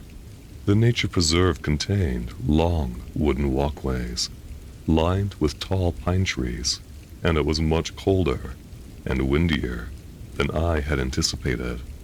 Nonetheless, it was very serene and relaxing. The first night of my employment began at approximately 11 p.m. Since sunset began at 4:45 p.m., I took my flashlight, thermos, and an emergency radio from the maintenance staff with me. After I traversed the trail the first time, everything appeared normal. A scattering of leaves on the ground, branches swaying from the cooling temperature and evening winds, and the occasional sound of critters in the woods rustling about. On the second pass of my trail walking, I began to notice a subtle difference. There was a pair of footprints off the trail. The footprints weren't out of the ordinary. There are quite a few people hiking in this area, and it wouldn't be unusual for them to go off the trail. What made these footprints different was that they were incredibly deep, brand new, and heading straight toward the woods. This indicated that whoever made them had just stepped off the path moments ago. I yelled out to see if anyone heard me and might respond. Nobody answered me. I pointed my flashlight into the trees, but the light did not reach very far. The trees absorbed all the light like a big wall, so I couldn't see any movement. To stay within the guidelines of my department, I reported what I had found to my radio room. I then marked the spot where the footprints were found, and decided I would continue my patrol until I found evidence of an injured or lost hiker. It would likely be just a hiker who had left before I arrived. Around 30 minutes later, I arrived at the outer edge of the preserve, known as the Overlook. The Overlook was a large wooden platform with a railing that overlooks the vast views of the valley below. It was a very popular place for people to take pictures. As soon as I stepped onto the platform, I heard the wood creak and immediately felt the hair on my arm start to rise. On the railing of the platform, someone had placed something. It was a toy stuffed turkey, like you would see given away to kids in school around Thanksgiving. It was old, dirty, and worn on the edges. It was standing upright, facing the path, not the view of the valley. There was a small piece of paper pinned to it, with a tag attached. I thought it might have been a misplaced object, so I carefully picked it up to check its label. It read, Trail Marker 1, 7:12 p.m. I looked down at my watch. The current time was 7:14. The timing was unbelievable. I called in the markers to my supervisor. After a long pause, my supervisor finally said they had not put out anything similar to that. I was then instructed to bring it back so they could look at their log. Just as I was beginning to walk away from the observation point, I realized I was not alone. Another set of footprints had appeared behind me. Deep footprints, leading directly to the observation platform. I had not heard anything approach me. I had not heard any footsteps, or breathing, or anything at all. Suddenly, my flashlight went out. I began walking very fast. By the time I reached the middle of the trail, the winds had picked up and leaves were twirling all over the walkway like they were being sucked in from nowhere. The radio had static over it. When I thought it was going to be my supervisor, it was nothing but the sound of quiet breathing. Steady, slow breathing. The breathing was really close to the microphone. "Is someone there?" I asked as I stepped away from the side of the path and started moving toward the middle. The breathing stopped. A few moments later, after stumbling through the forest with only the dim light of the stars to guide me, I arrived at a little emergency shed. The purpose of this shed was simply to warm up your hands and check your gear. After entering the shed to warm up my hands and look at my equipment, I saw a conspicuously placed paper on an inside wall. I had no prior knowledge of this location.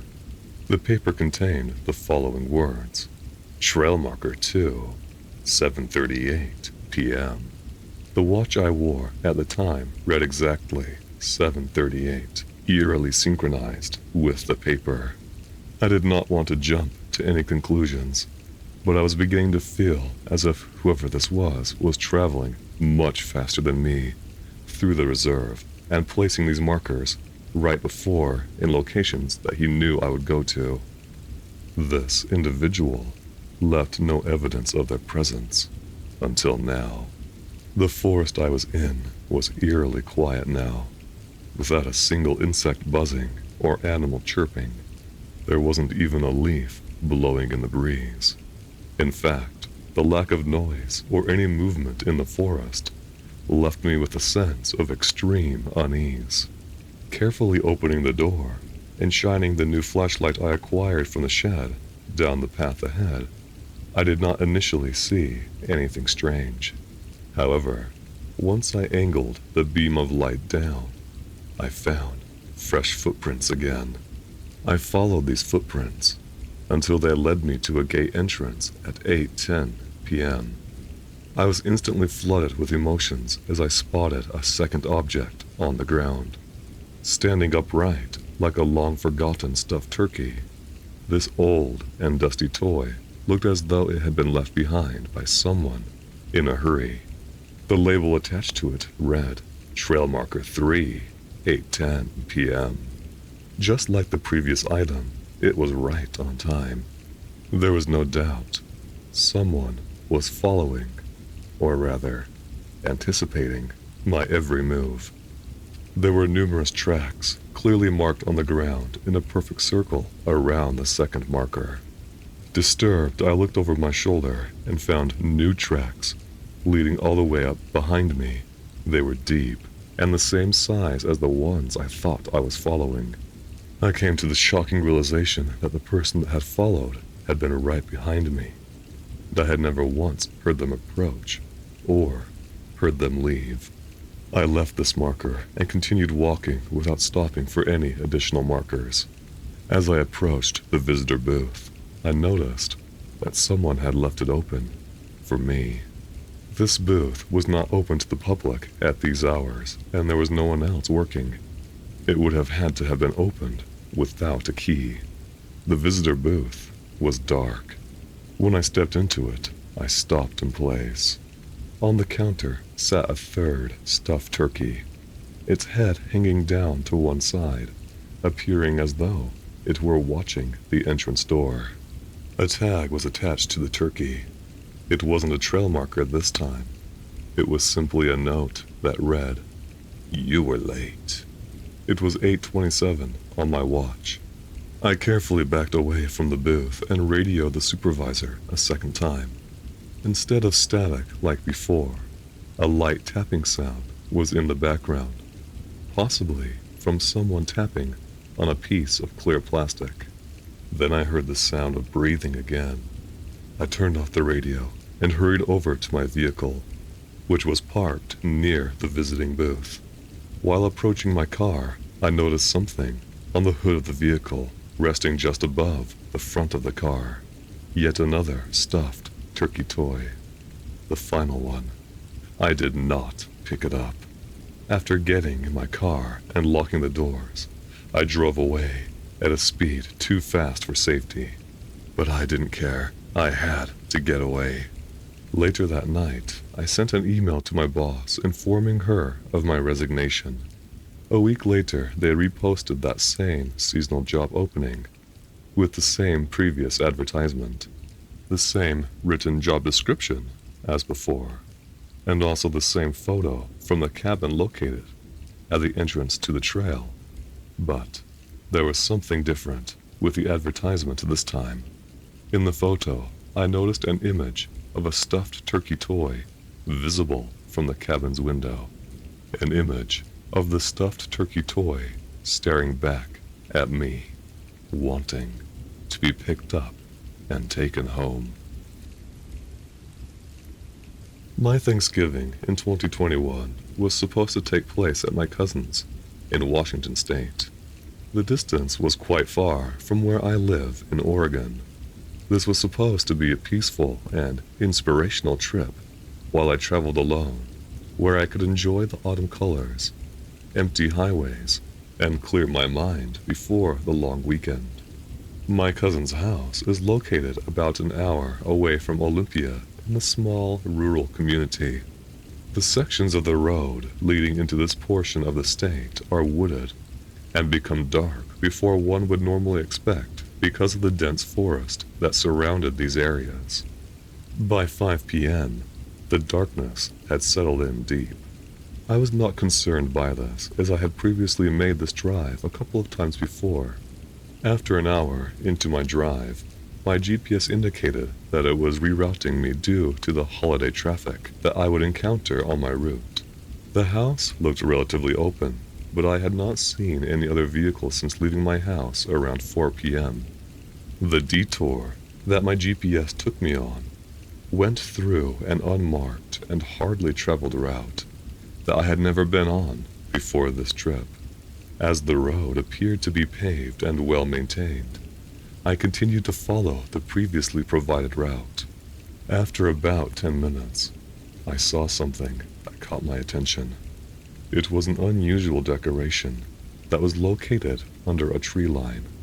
A scarecrow with a turkey painted onto its shirt. One would have assumed it would have been put there for a Thanksgiving celebration. At least, that was the only logical explanation I could think of. Although I was not fearful of the decoration, I was surprised to find it there. There was nothing but deserted forest around me. There were no houses, farms, or any other signs of human life. And in the middle of that nothingness was a single, unremarkable scarecrow standing on the side of the road. I ignored it. As I drove further, I began to pay more attention to the scarecrows. I nearly wrecked my car when I noticed them. Scarecrows were everywhere, every few hundred feet apart, and they all stared down the road, appearing as if they were gawking at anyone driving past. The only difference among all these scarecrows was their distance from the road and their size. Some were short, others tall. One was missing an arm. Another had a lopsided hat. They all bore the turkey symbol somewhere on their bodies. After seeing 6 or 7 of them, I started to feel uneasy. I pulled out the GPS again, but it continued to inform me that this was the fastest route. By this time, it was around 6:30 p.m., and the fog was starting to get thicker, making it difficult to see more than a short distance. The road appeared like a tunnel, filled with white. My high beams were of little help cutting through the mist. And then I saw a large object lying on the road, close to where my car was headed. I slammed on the brakes. When I got close to it, I noticed it was a bundle of hay. It was tightly compressed and formed in the shape of a curled-up person. At first, I thought it was something that had fallen off a trailer. I had an epiphany as I spotted the painted turkey image on the edge of the bundle, an image that matched those of the larger-than-life scarecrows I had seen along the country roads in this area. The bundle had shifted slightly. There was no hint of an animal movement inside. Rather, it felt as though something large had just settled into place after being suddenly displaced. Even if it had been an animal, I would not have left my car. Nothing, and no one was going to force me into a pitch-black area surrounded by dense forest. I took a wide detour to avoid it. When I looked in my rearview mirror, the bundle had completely vanished. There was not a trace left behind. No drag marks. No visible tracks. It simply disappeared. This was when I decided to turn off my GPS unit and attempt to find my way back to the main highway. This was not going to be easy. I had no service, and with the fog, there was no visible intersections. As I continued driving, the road became bumpier and curvier. The asphalt was only partially maintained, with many large cracks and an accumulation of fallen leaves, which scraped against the belly of my vehicle. The woods around me were shifting. Then, just a couple of minutes later, I spotted something enormous directly in the center of the road that appeared in my headlights. A gigantic scarecrow. It was the biggest one I had ever seen in my entire life, and it was blocking my way. I slowed down to take a better look, but I felt the greatest instinctual urge to stay away from it. As I passed it on my left while driving, my headlights illuminated the legs of the scarecrow. It looked as if it had been placed there just before I got there. I began racing down the road. The fear and adrenaline had me frantic for about 10 minutes. Finally, I got to a stretch of road where there was no more scarecrows and no more symbols, just an endless fog and trees on both sides. At last, I saw a sign ahead. It was a reassuring symbol that humanity and civilization were to be found ahead. When I got a good view of the sign, I tensed back up. The sign did not have directions on it. The sign did not state the mileage to our destination. This sign had a message written in dark blue paint. These eerie markings read, "You passed it." My gut told me that I had to leave the road right away. Frantically, I continued driving past the sign and down the road, being careful not to go too fast to crash into the trees, but traveling much faster than I should have been. Around 7:50 p.m., I saw the glow from a streetlight. A few minutes later, the fog began to clear up. I got a notification from my cell phone that I had regained service. The road felt like it was becoming smoother, and the road I knew began to appear before me. I pulled into a gas station that was very well lit. I was glad to be back to my senses and was grateful for the comfort of being able to breathe calmly again. While I sat, parked in the parking lot, recovering from what I just went through, my cousin called me to find out where I was. I told them I was going to be late, because I was due to arrive at her house a few hours ago. When I told her the way I traveled, she seemed puzzled. She said the way I had gone did not exist to the public, and I could not have gone there except by driving through private forests. About a week later, due to my curiosity, I looked at my phone's GPS history. During the detour, my location pin had ceased to update. Prior to the strange road I took, the last recorded location was when I got off the highway. Everything after that was completely blank. There was no GPS record, no timestamp, just a gap.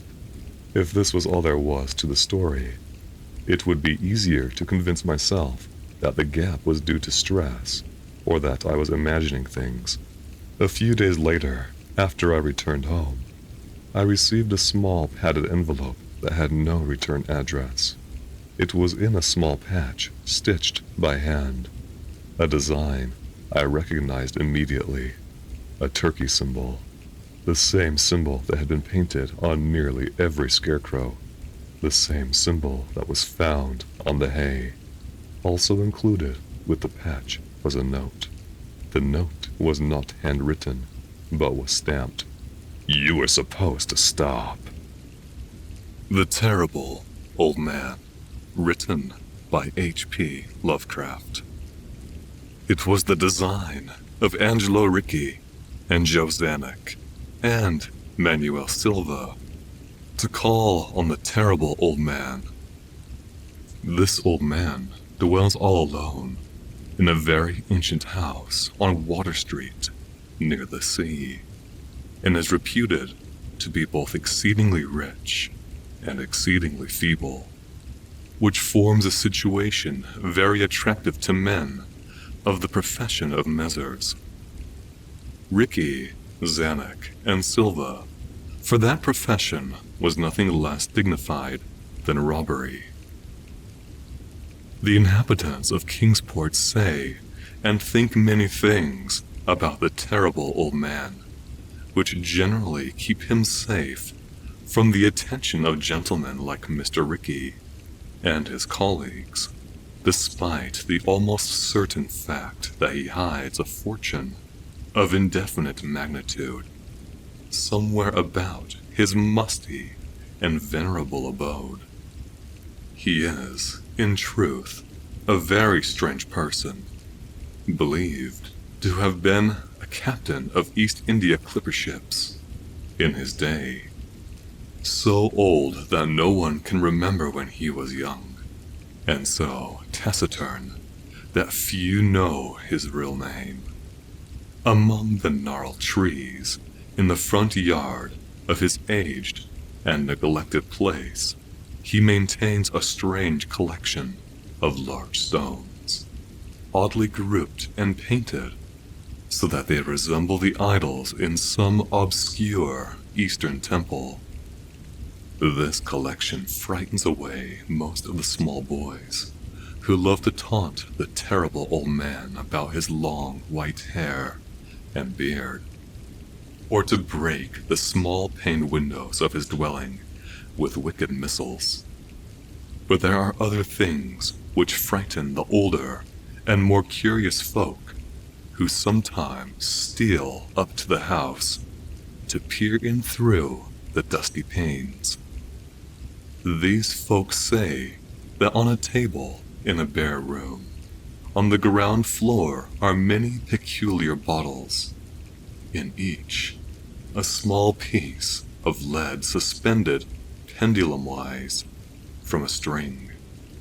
And they say that the terrible old man talks to these bottles, addressing them by such names as Jack, Scarface, Long Tom, Spanish Joe, Peters, and Mate Ellis, and that whenever he speaks to a bottle, the little lead pendulum within makes certain definite vibrations as if in answer. Those who have watched the tall, lean, terrible old man in these peculiar conversations do not watch him again.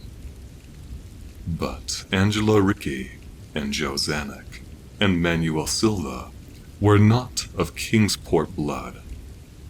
They were of that new and heterogeneous alien stock which lies outside the charmed circle of New England life and traditions, and they saw in the terrible old man merely a tottering, almost helpless graybeard, who could not walk without the aid of his knotted cane, and whose thin, weak hands shook pitifully.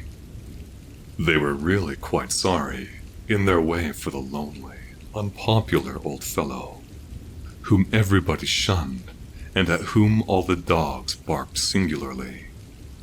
But business is business, and to a robber whose soul is his profession, there is a lure and a challenge about a very old and very feeble man who has no account at the bank, and who pays for his few necessities at the village store with Spanish gold and silver minted 2 centuries ago. Messrs. Ricky, Zanuck, and Silva selected the night of April 11th for their call. Mr. Ricky and Mr. Silva were to interview the poor old gentleman, whilst Mr. Zanuck waited for them and their presumable metallic burden with a covered motor car in Ship Street, by the gate in the tall rear wall of their host's grounds. Desire to avoid needless explanations in case of unexpected police intrusions prompted these plans for a quiet and unostentatious departure. As prearranged, the 3 adventurers started out separately in order to prevent any evil-minded suspicions afterward. Messrs. Ricky and Silva met in Water Street by the old man's front gate, and although they did not like the way the moon shone upon the painted stones through the budding branches of the gnarled trees, they had more important things to think about than mere idle superstition. They feared it might be unpleasant work making the terrible old man loquacious concerning his hoarded gold and silver, for aged sea captains are notably stubborn and perverse. Still, he was very old and very feeble, and there were 2 visitors. Messrs. Ricky and Silva were experienced in the art of making unwilling persons voluble, and the screams of a weak and exceptionally venerable man can be easily muffled. So they moved up to the one lighted window and heard the terrible old man talking childishly to his bottles with pendulums. Then they donned masks and knocked politely at the weather-stained oaken door. Waiting seemed very long to Mr. Zanuck as he fidgeted restlessly in the covered motor car by the terrible old man's back gate in Ship Street. He was more than ordinarily tender-hearted, and he did not like the hideous schemes he had heard in the ancient house just after the hour appointed for the deed. Had he not told his colleagues to be as gentle as possible with the pathetic old sea captain? Very nervously, he watched that narrow oaken gate in the high and ivy-clad stone. Frequently, he consulted his watch and wondered at the delay. Had the old man died before revealing where his treasure was hidden? And had a thorough search become necessary? Mr. Zanuck did not like to wait so long in the dark in such a place. Then he sensed a soft tread or tapping on the walk inside the gate, heard a gentle fumbling at the rusty latch, and saw the narrow, heavy door swing inward. And in the pallid glow of the single dim street lamp, he strained his eyes to see what his colleagues had brought out of that sinister house which loomed so close behind. But when he looked, he did not see what he had expected, for his colleagues were not there at all, but only the terrible old man leaning quietly on his knotted cane and smiling hideously. Mr. Zanuck had never before noticed the color of the man's eyes. Now he saw that they were yellow. Little things make considerable excitement in little towns, which is the reason that the Kingsport people talked all that spring and summer about the 3 unidentifiable bodies horribly slashed as with many cutlasses, and horribly mangled as by the tread of many cruel boot heels, which the tide washed in.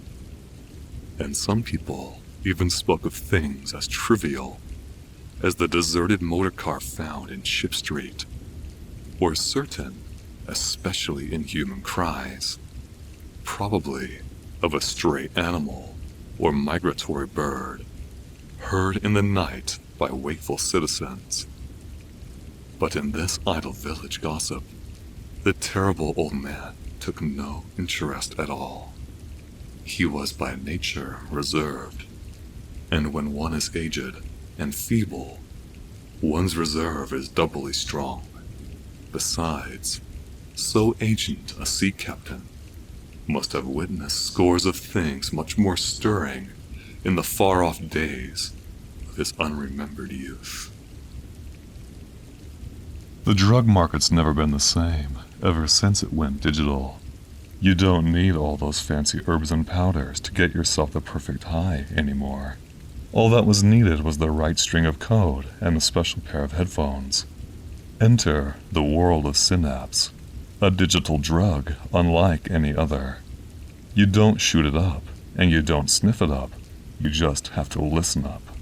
All the junkies are getting their ultimate high with a dosage of binaural beats. Everyone's addicted to the rhythm of this sensual sound.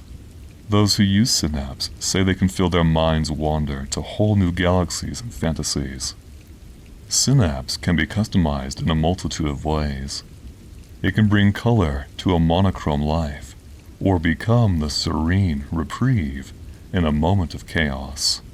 Synapse can provide many things, but at the end of the day, it's still a drug. Once Synapse hooks you in, it's almost impossible to get free. Your mind becomes enslaved by manic thoughts, while your body trembles in anticipation for your latest fix. People seem to forget that drugs are made for the benefit of the supplier, not the user. A single dosage of Synapse is loaded with a jungle of subliminal messages meticulously crafted to make you an addict. What beautiful irony it all is. So many victims chase after drugs to find an escape, only to end up a prisoner.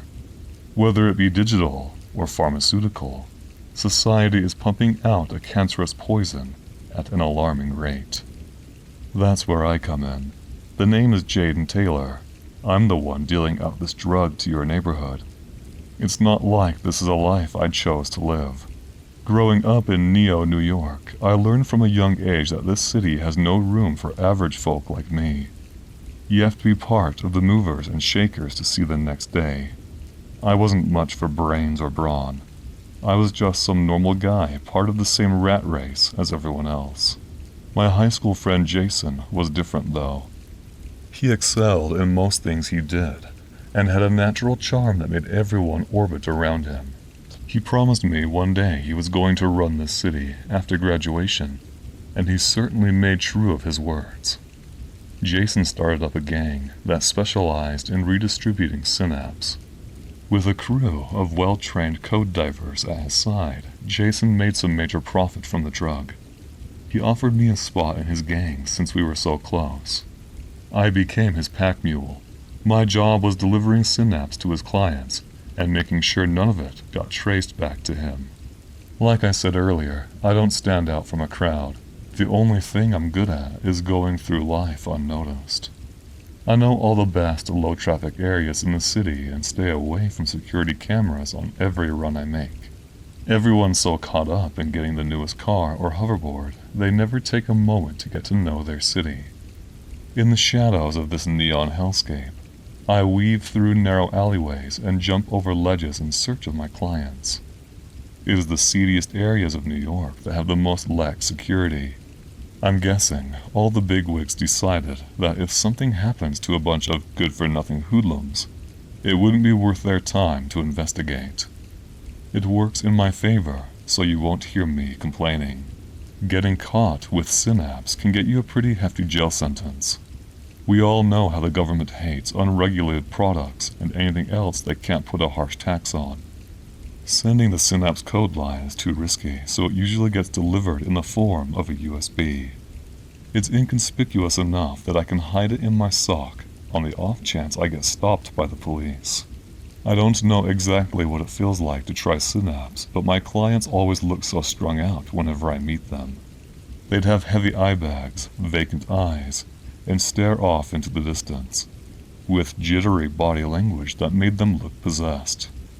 It's hard to believe that sound waves would become the new age version of meth.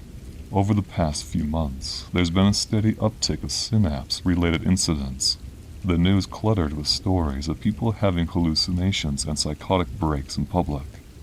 Junkies were out there shooting at their inner demons, manifesting in front of them. Needless to say, a bunch of innocents ended up being killed in the crossfire. This drug was racking up a serious body count. The shit weighed on my mind, making me feel that I was playing a hand in all that destruction. My last straw broke during a drug run gone terribly bad. I arrived at a client's house in the darkness of the night. The guy showed up right on time and was about to make the transaction when his brother popped up out of nowhere. He had tears in his eyes, pleading with his brother to turn his life around. He begged him to come back home, but my client wasn't hearing any of it. He cursed his brother out, and when that wasn't enough, he started punching his lights out. I have never seen a fiend look so possessed. He was attacking his own family like he was on the battlefield fighting for his life. A dude's getting battered right in front of me, and what do? My coward ass booked it out of there. As soon as I made it back home, I made an anonymous call to the police and tried washing away the memory from my mind. The whole situation was seriously fucked up. The next morning, social media was abuzz with the news of last night's tragedy. A drug addict killed his younger brother, all because he wanted him to go clean. The reporter said he was completely out of it during the attack. Reading that shit made me sick to my soul. A man was dead, and I was partially to blame. Death was never something I gave much mind. You can hardly go a week in the city without seeing someone get sent away in a body bag. What made this different was that it felt like I had blood on my hands, all because I was such a coward. I had to call this whole thing off. All this drama was seriously messing with my mind. I told Jason that I was done riding with his crew. Big mistake. He flipped the fuck out on me, talking about how he did so much for me and lined up my pockets. He wasn't wrong, but that didn't change the fact that my mind was made up. I tried leaving his hideout, but his boys circled around me with their guns at the ready. Turns out that my life was under Jason's license. I had to pump his drugs into whatever neighborhood he wanted, or else I'd end up dead in a gutter somewhere. It's crazy how much this city changes people. The same people you used to ride with are the same ones who will lay you down in a coffin. I continued selling drugs for Jason, even though all the guilt was eating away at me. It was hot in the streets, and the police were cracking down real hard on guys like us. Cops began patrolling around the meetup points I usually went to. This meant I had to start selling farther away from home to play it safe. It was a chilly Friday afternoon when I walked into a dark alleyway to meet up with a buyer. I was surprised when an androgynous-looking guy walked up to me with his sapphire blue hair. His face was so smooth and clean, almost like a doll's. He didn't at all look like the usual drug addict I met up with.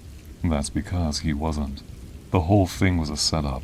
He told me about how he knew who I was, and that how I'd be turned into the police unless I gave him whatever intel he wanted. I would have bolted it out of there, but he fired off a neon laser at the ground a few inches in front of me. He was packing a neon flex, an energy-based gun that fired a blast of neon at the target. It was less fatal than actual bullets, so it was perfect for taking down your ops without adding another body to the morgue. What confused me was why someone would handicap themselves like that. People were out here with live ammunition in their pockets and were waiting for any reason at all to pump someone full of lead. A snitch is the last thing I would ever call myself, but I sure as hell didn't mind throwing Jason under the bus to get me out of jail. In exchange for my intel, this guy was going to take Jason's gang off the streets and make sure my name never came up in any reports. I asked this guy who the hell he was. Nobody in this city is ever that charitable. He told me his name was Imani, and to go to the Dragon's Head bar if I ever wanted a new job. What choice did I have but to take him up on his offer? He saved me from a life of servitude to that one-eyed snake, Jason. Turns out Imani wasn't some random good Samaritan. He was part of a gang of rebels called BTB. beyond the binary, who clean the streets of local street thugs and redistribute the wealth back to the common folk. The scant amount of homeless shelters and food pantries in the city are apparently founded by them. I don't know if these dudes can be considered heroes or whatever, but they're the closest thing the city has to them. I ride with them now. They've been teaching me the ropes of hacking past firewalls and how to handle myself in a fight. Nowadays, I'm hacking into megacorp databases to give knowledge to the people and transporting food and medicine to those in need. I'm so grateful for all that they've done for me. They've saved me at my darkest hour, and now I'm repaying the favor by keeping the streets clean. To anyone reading this, your current situation doesn't have to determine your future. You can always turn your life around with the help of the right people. It was an ordinary Wednesday morning. Midwinter, still well before Christmas. But the office was already deep in its usual off-season lull, since our company's busy period was in spring, or early summer. By now, only Christmas songs were playing, and our days mostly consisted of goofing off. Then came 11:25, my usual pre-lunch bathroom and smoke break. I smoked quickly. It was cold outside, and no one wanted to stand around too long. I was the only one who duked in the restroom, while the others headed back to their desks to watch stupid videos. Nothing out of the ordinary happened. It was just another simple Wednesday, until I stepped out of the restroom.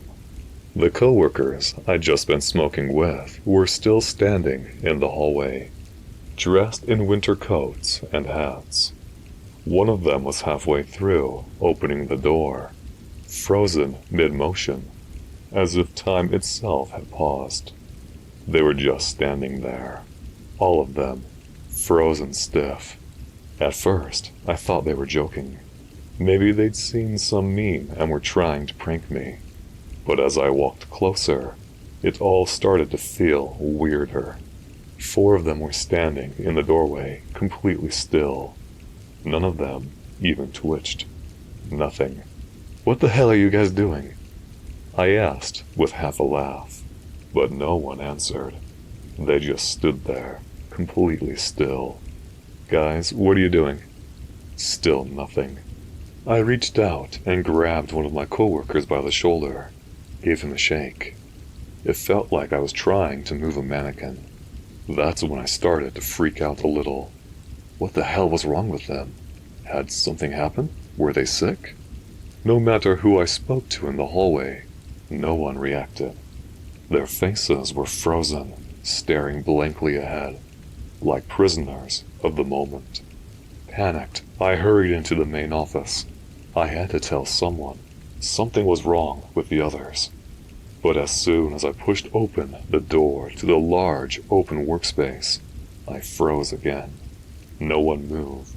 No one spoke. Not a sound. It felt like I was trapped inside a model room. No one in the office moved. Everyone was frozen. They stayed in whatever position they were in when time stopped. The monitors were still on. Everything kept working as normal. Only my coworkers looked like mannequins. I rushed into my boss's office, hoping he was different, but no, same deal. He sat there, bored expression on his face, leaning on his desk. Not a single muscle moved. He was completely frozen too. That's when I really started to panic. Only one logical choice remained. Get out of there, as fast as possible. I bolted toward the elevator, nearly knocking over one of the coworkers frozen at the entrance. I jabbed the call button over and over. Nothing. It was like the button didn't even exist. There was power. The screen was lit. But the elevator didn't move. All right, plan B, the stairs. I ran to the stairwell, but the door wouldn't open. I yanked on it like a lunatic. Nothing. Locked? Or was it broken, just like the elevator? What the hell is wrong with this place? And why am I the only one still moving? Next idea, the window. Even if I couldn't climb out, we were on the 7th floor. At least I could try to signal someone. Or something. I hurried between the rows of desks. My coworkers were still just sitting there, motionless. Not a single part of them moved. Their frozen eyes stared blankly into nothing. The window wouldn't open either. I pulled and twisted the handle, but it didn't budge. It felt like someone had sealed it shut. I stood there, clutching my head in frustration. The office had never been this quiet, this calm, and that only made it more disturbing. I was terrified, and I didn't understand a single thing about what was happening. Outside, the snow had started to fall. I slumped down into my chair at my desk, hopelessly. I tried all the company phones. Nothing but silence. Even my own mobile showed no signal at all. What the hell happened? I just went out for a smoke and a quick bathroom break, and now it seems like time itself has stopped. And me? Why didn't I freeze like the others? And more importantly, how the hell am I going to get out of here? That's when I heard a loud thud from the far back of the office, somewhere behind me. I jumped up instantly, both excited and terrified. Was someone else here, after all? Or maybe the others were starting to wake up. But no, there was no one there. Everything and everyone was still exactly where I left them. Some sitting at their desks, others frozen mid-action by the printer. Outside, the snow was still falling, and since the clock had slipped to 4 p.m., darkness was slowly beginning to creep in. I should be heading home soon, but I highly doubt I'm going anywhere today. I just hope help is on the way. Surely someone will notice when an entire floor of people doesn't show up. That's when I noticed, still standing next to my desk. That one workstation was empty, but the monitor was still on.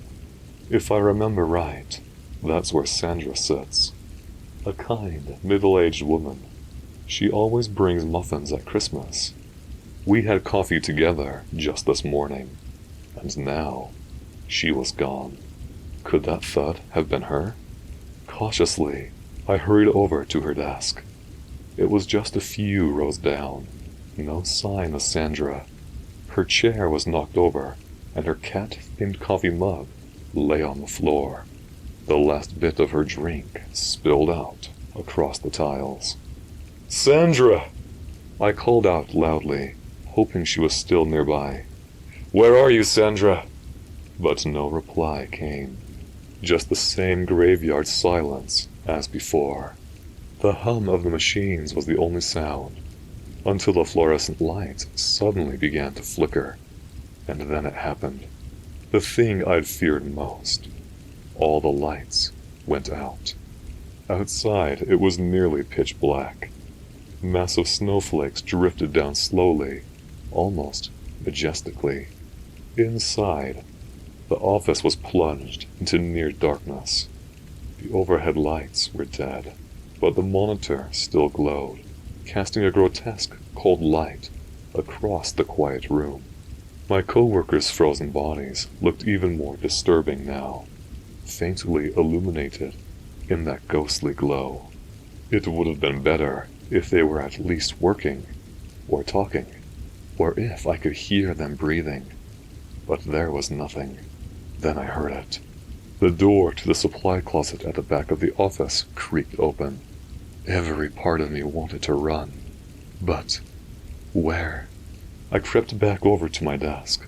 Of course, I immediately banged my shin on the corner of a table and knocked over a small trash bin in the dark.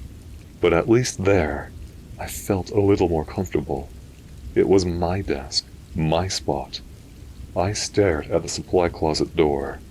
There was only darkness beyond it. No movement. No sound since it had opened. Maybe it just stayed ajar.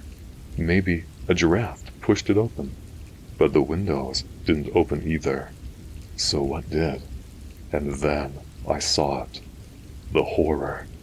I stood there, frozen, like the others around me. But I was still conscious, still very much awake. In the corridor between the desks, a strange figure was shuffling toward me. It looked like a dried-out corpse.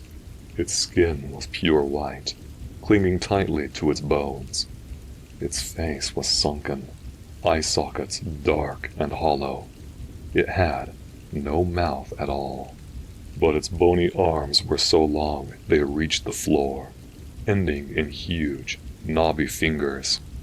From its hunched chest, smaller skeletal hands dangled forward, reaching, twitching, and these tiny hands moved as if they were playing invisible piano keys in the air, or searching for something unseen.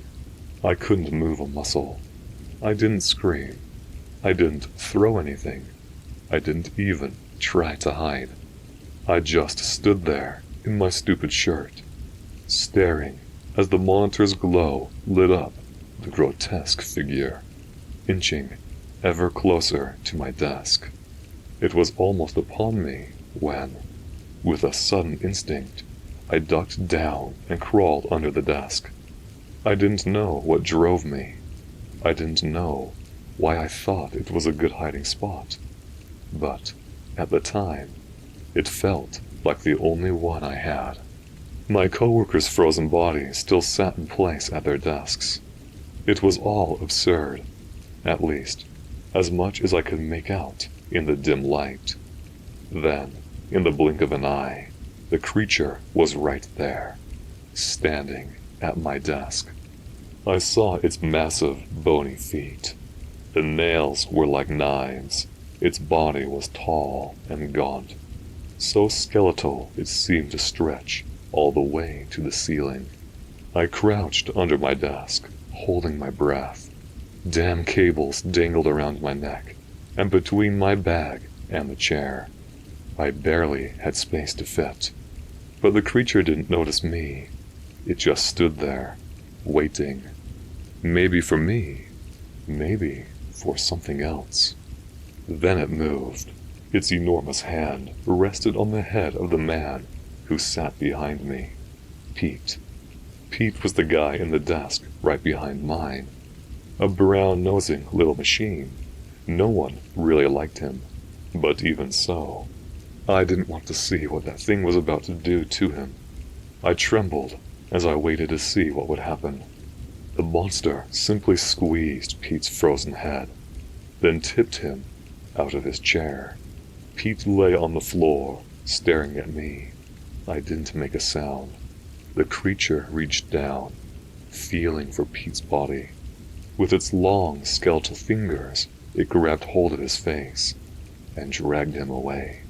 It turned and headed back to the way it had come, shuffling slowly, just as before, pulling Pete's paralyzed body behind it. Only one thought flashed through my mind. I have to get out of here. I sat trembling beneath my desk, listening as the grotesque creature shuffled across the office carpet. What the hell was I supposed to do now? There was no way out. None of the exits would open. From under my desk, I could see clearly in the nighttime gloom. Outside, snow was falling in heavy sheets. Had time stopped out there too? Or was life continuing as usual? Cautiously, I crept out from under the desk, just enough to look around. The creature was now shuffling near the opposite end of the office, far from the supply closet. Pete was no longer being dragged behind it. I had no idea where he'd been left, or what had become of him. The thing just wandered slowly. The thing just wandered slowly, and the tiny skeletal hands hanging from its chest were twitching, pawing at the air, as if searching for something. I couldn't stay in the same room with it. It was only a matter of time before it found me. I had one chance left. Sneak into the lobby again, try the elevator or the stairwell door one more time. The creature was still at the far end of the office. I crawled slowly on all fours, inching my way toward the door. I made it surprisingly far, right to where my smoking buddies had frozen. One of them still held the office door open, so I slipped through easily. The lobby was dark too. The elevator wasn't even lit. I rushed to it and jabbed the buttons. Nothing. None of them worked. Then I turned toward the stairwell door, and out of the corner of my eye, I saw it. The creature was there, standing in the doorway, at the office entrance, looking out. It was staring at me with those sunken, empty eyes. It knew I was there. It wasn't shuffling anymore. It ran straight at me. I yanked the door handle, but it wouldn't budge. It was locked.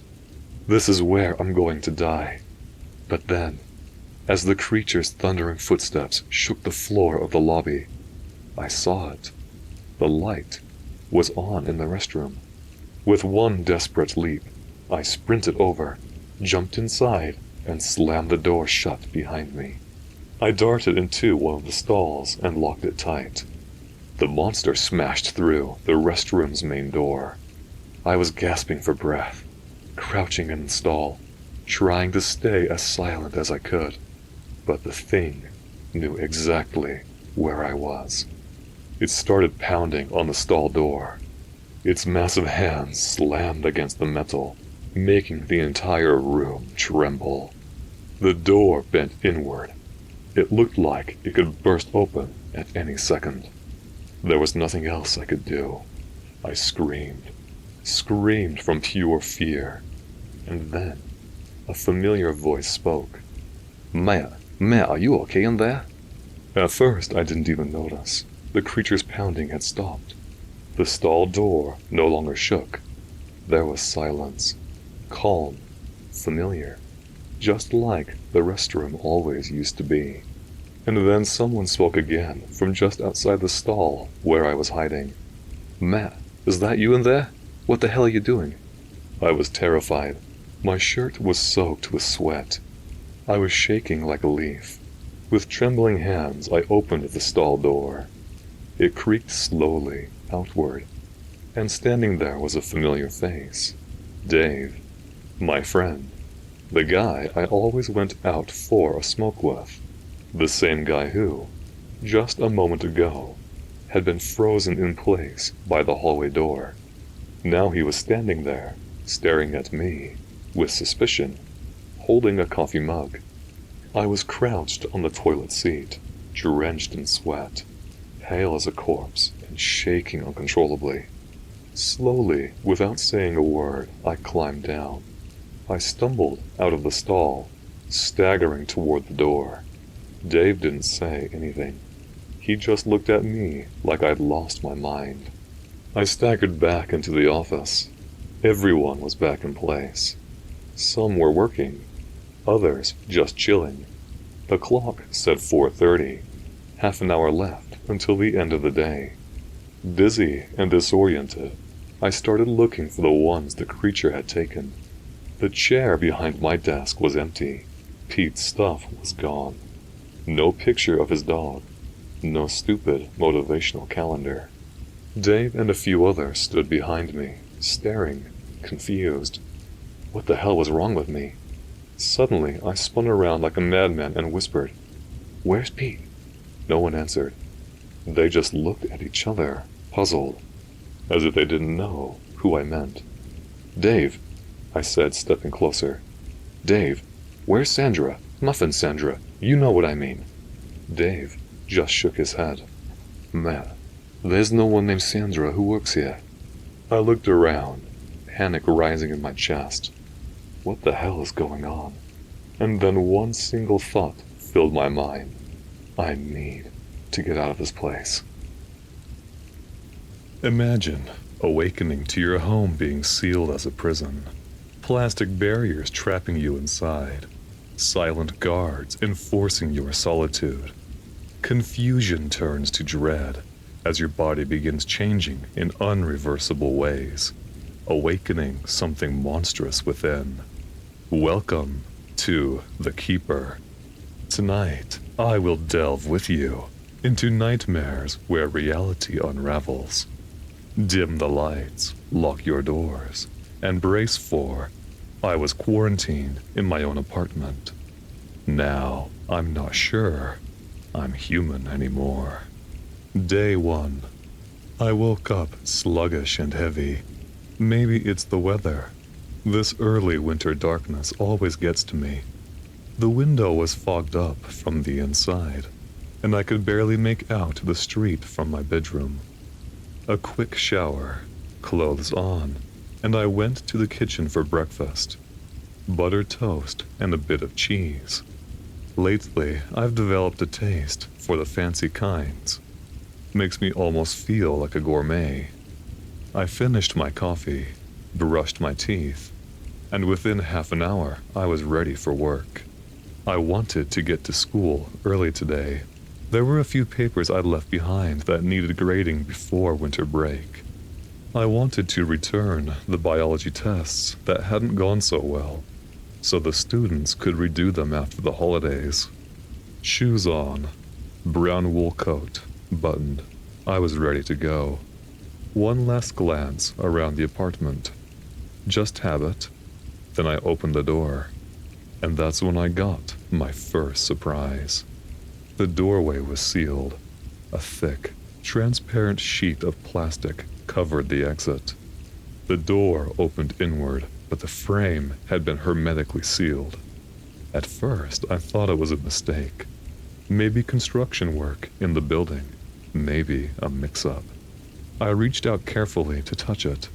The plastic was cool and taut, lined with yellow and red quarantine tape along the edges, professionally attached to the frame. For a moment, I just stood there, confused. Someone, or something, had sealed me in. But why? I leaned against the plastic, trying to see into the hallway. Maybe it was just a trick of the light, I thought. But when I pressed harder, a black figure appeared just beyond the doorframe. The moment he saw me, he shouted, "Step away from the plastic!" A sharp, angry male voice. Then came a distinct metallic sound, the unmistakable click of a weapon being readied. I stumbled back in panic and ran to the living room. Hiding beyond the couch, I crouched on the floor, trembling. I waited, for shouting, for footsteps, for anything, but nothing came. The plastic barrier remained untouched. The man outside didn't enter. He simply stood there, motionless. After a while, I crawled out from behind the couch. I turned toward the windows. At first, I thought they were fogged too, but they weren't. They'd been sealed shut as well, covered completely in plastic. The light filtering through them was dull and yellowish, and my apartment glowed faintly in that sick, sterile hue, as if the whole place had become one giant quarantine chamber. Day 5. I've been a prisoner in my own apartment for 5 days now. There's plenty of time to inspect everything, to analyze, to observe, to attempt some kind of logical assessment of what's happening to me. The most plausible hypothesis is that I've become the subject of an experiment. Whether I volunteered for it or was taken without consent, I can't say, but every indicator points in that direction. Communication has completely ceased. My phone is inoperable. The screen flickers. The buttons don't respond. It behaves as if under constant electromagnetic interference, as though some kind of frequency jammer is active in the area. The television produces only static, no signal, no sound beyond the white noise. Water and electricity, however, still function. That detail is significant. It means someone is deliberately maintaining the utilities. They don't want me dead. They just want me here. The strangest part is the food. Every morning, fresh groceries appear in my refrigerator. I never hear the door open, never see movement, but the shelves are always stocked. I don't know how it gets there. Either there's a concealed access point to this apartment, or the delivery method is something entirely different. Perhaps an automated supply protocol within the parameters of a controlled study. The first few days, I was nervous, waiting for something to happen, waiting for an explanation. But nothing did. I kept the front door open for a while, hoping to catch a glimpse of anything in the hallway. I saw only the guard. Always the same black uniform, the same posture, motionless. They rotate every 6 hours. No words, no gestures. The exchange is perfectly synchronized, military in precision. Without any form of entertainment, I've turned to reading. Old, half-finished books, left on the shelves for years. There's a strange peace in it. Inside these walls, my focus sharpens, my thoughts align. In a way, the confinement itself feels orderly, almost pleasant. Perhaps this is how my mind behaves when it begins to adapt to captivity. Day 8. I no longer know what time it is. After 8 days of confinement, the days have started to blur together. My biological rhythm, something I once took for granted, has lost its external cues. I can't tell when it's morning or night anymore. I keep count. Every time darkness falls, I draw a line on the wall. During the day, I try to judge the passing of time by the yellowish light filtering through the plastic sheets that cover the windows. But I can't see the street at all. No movement, no sound. The outside world has gone completely silent. The books no longer entertain me.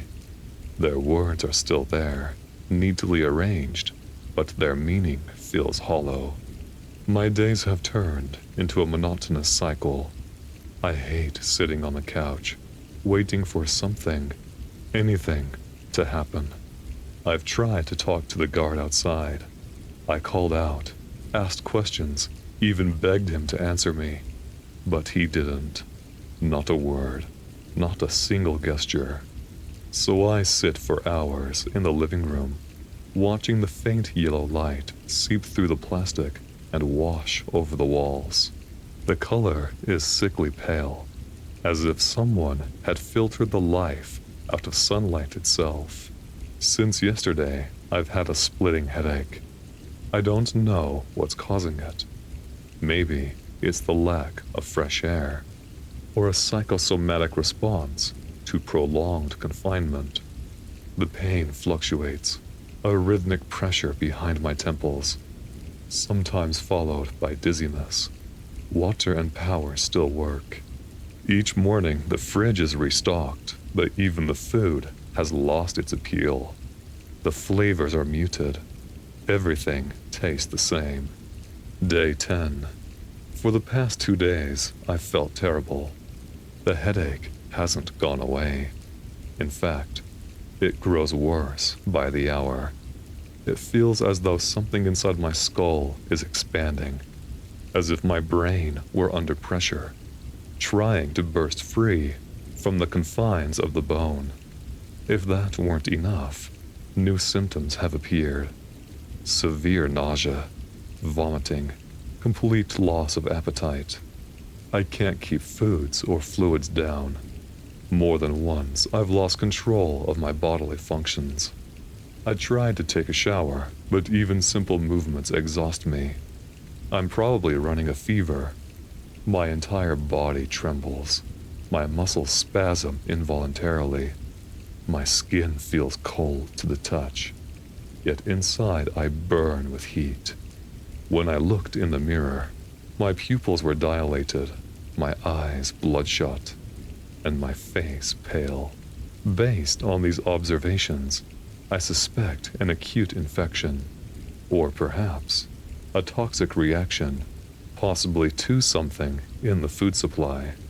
Yesterday, I crawled to the front door and begged the black-clad guard outside to help me. He didn't respond, not a word. In desperation, I tried to provoke him. I even vomited on the floor near the door, hoping that would get a reaction. I assumed they wouldn't allow their experimental subject to die, but nothing happened.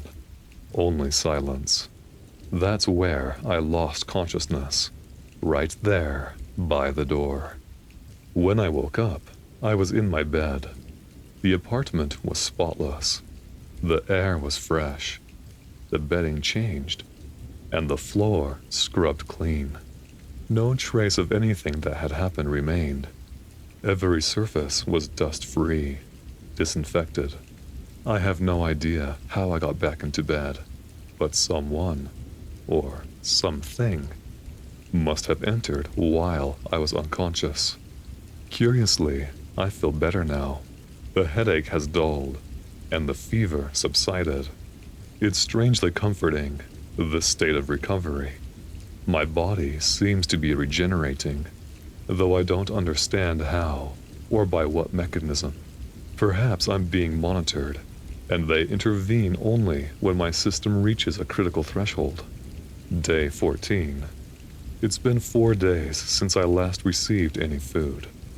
The refrigerator is completely empty, and each morning it remains that way. What is truly strange is that I don't feel hunger at all. No stomach growling, no dizziness, none of the usual symptoms of hypoglycemia. In fact, at times, I feel unusually light, as if my body has shifted to some alternative energy source.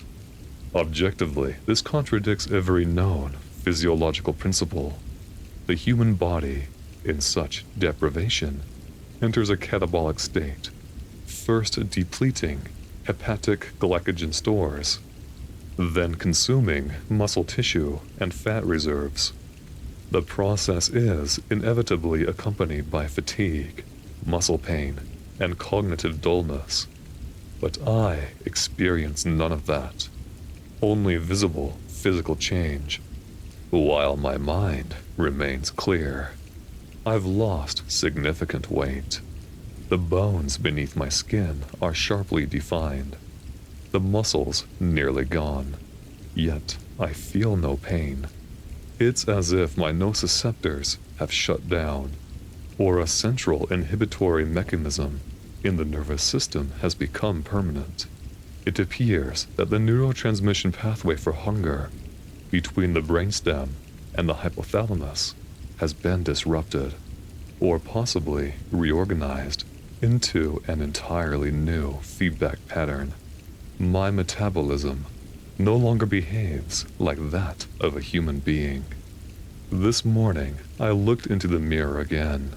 My skin is pale, grayish in tone. The capillaries beneath my eyes have vanished. My face is hollow. I don't know whether this is due to hypoxia, hemoglobin degradation, or some unknown metabolic transformation. But I am certain now. The biological system I once understood no longer functions within me.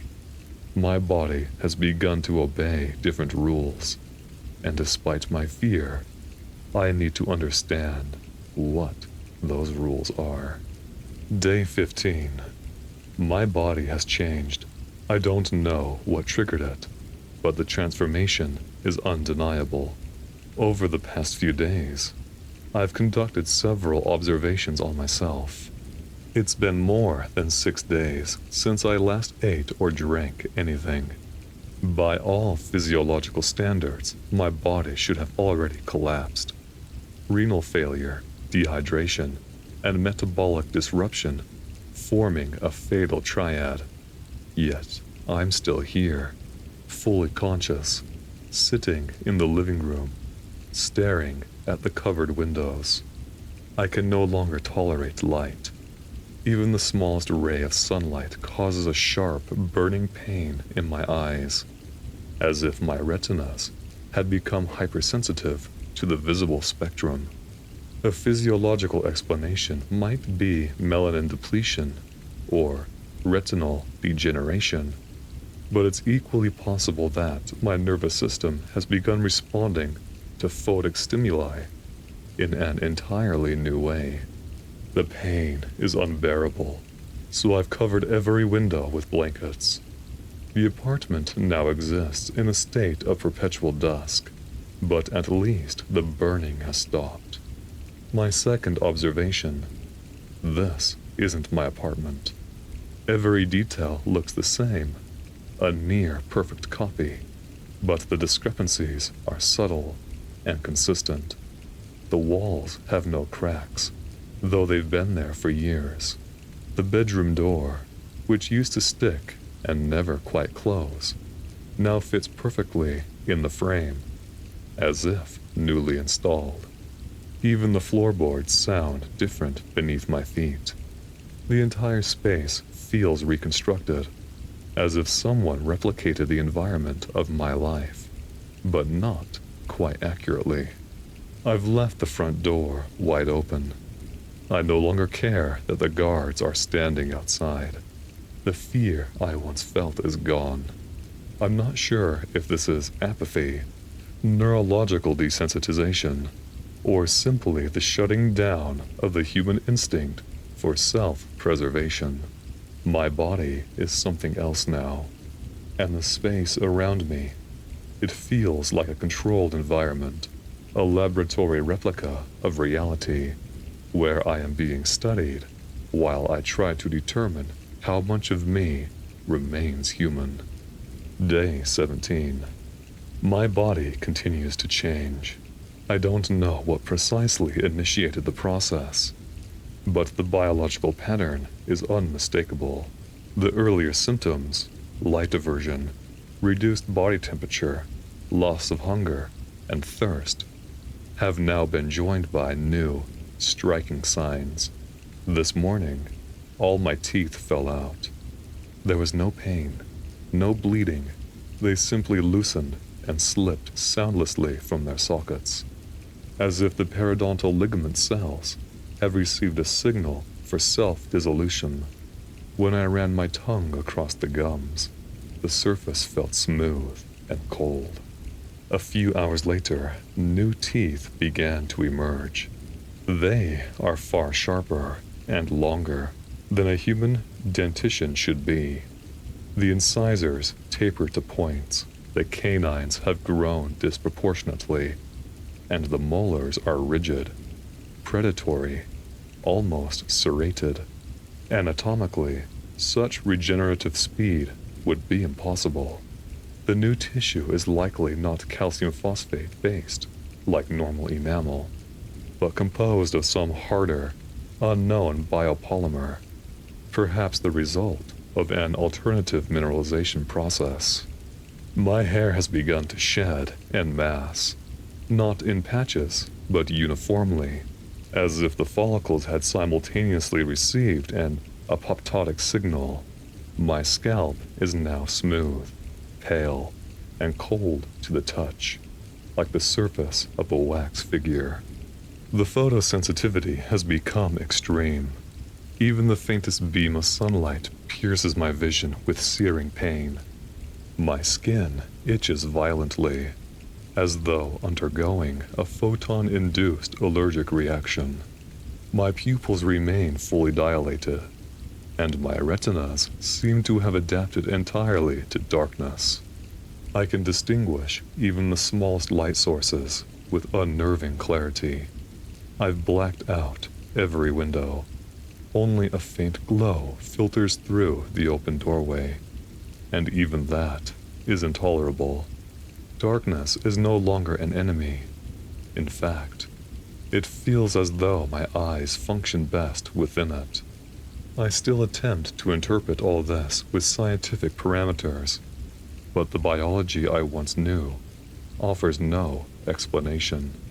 Evolution does not leap this far unless someone gives it a push. Day 19. I can't sleep. It's not that I'm having sleepless nights. The need for sleep itself is gone. My eyes don't tire. My body doesn't crave rest. My mind remains constantly active, yet I feel none of the exhaustion that prolonged wakefulness used to bring. Physiologically, this is impossible. In humans, sleep deprivation leads to neurological disintegration within days. Hallucinations, confusion, cardiac arrhythmia. I show none of these symptoms. It's as if the mechanisms of neural regeneration are functioning without rest, or as if my brain has deactivated the circuits responsible for dreams and fatigue entirely. Sometimes I look through the covered windows to tell whether it's day or night.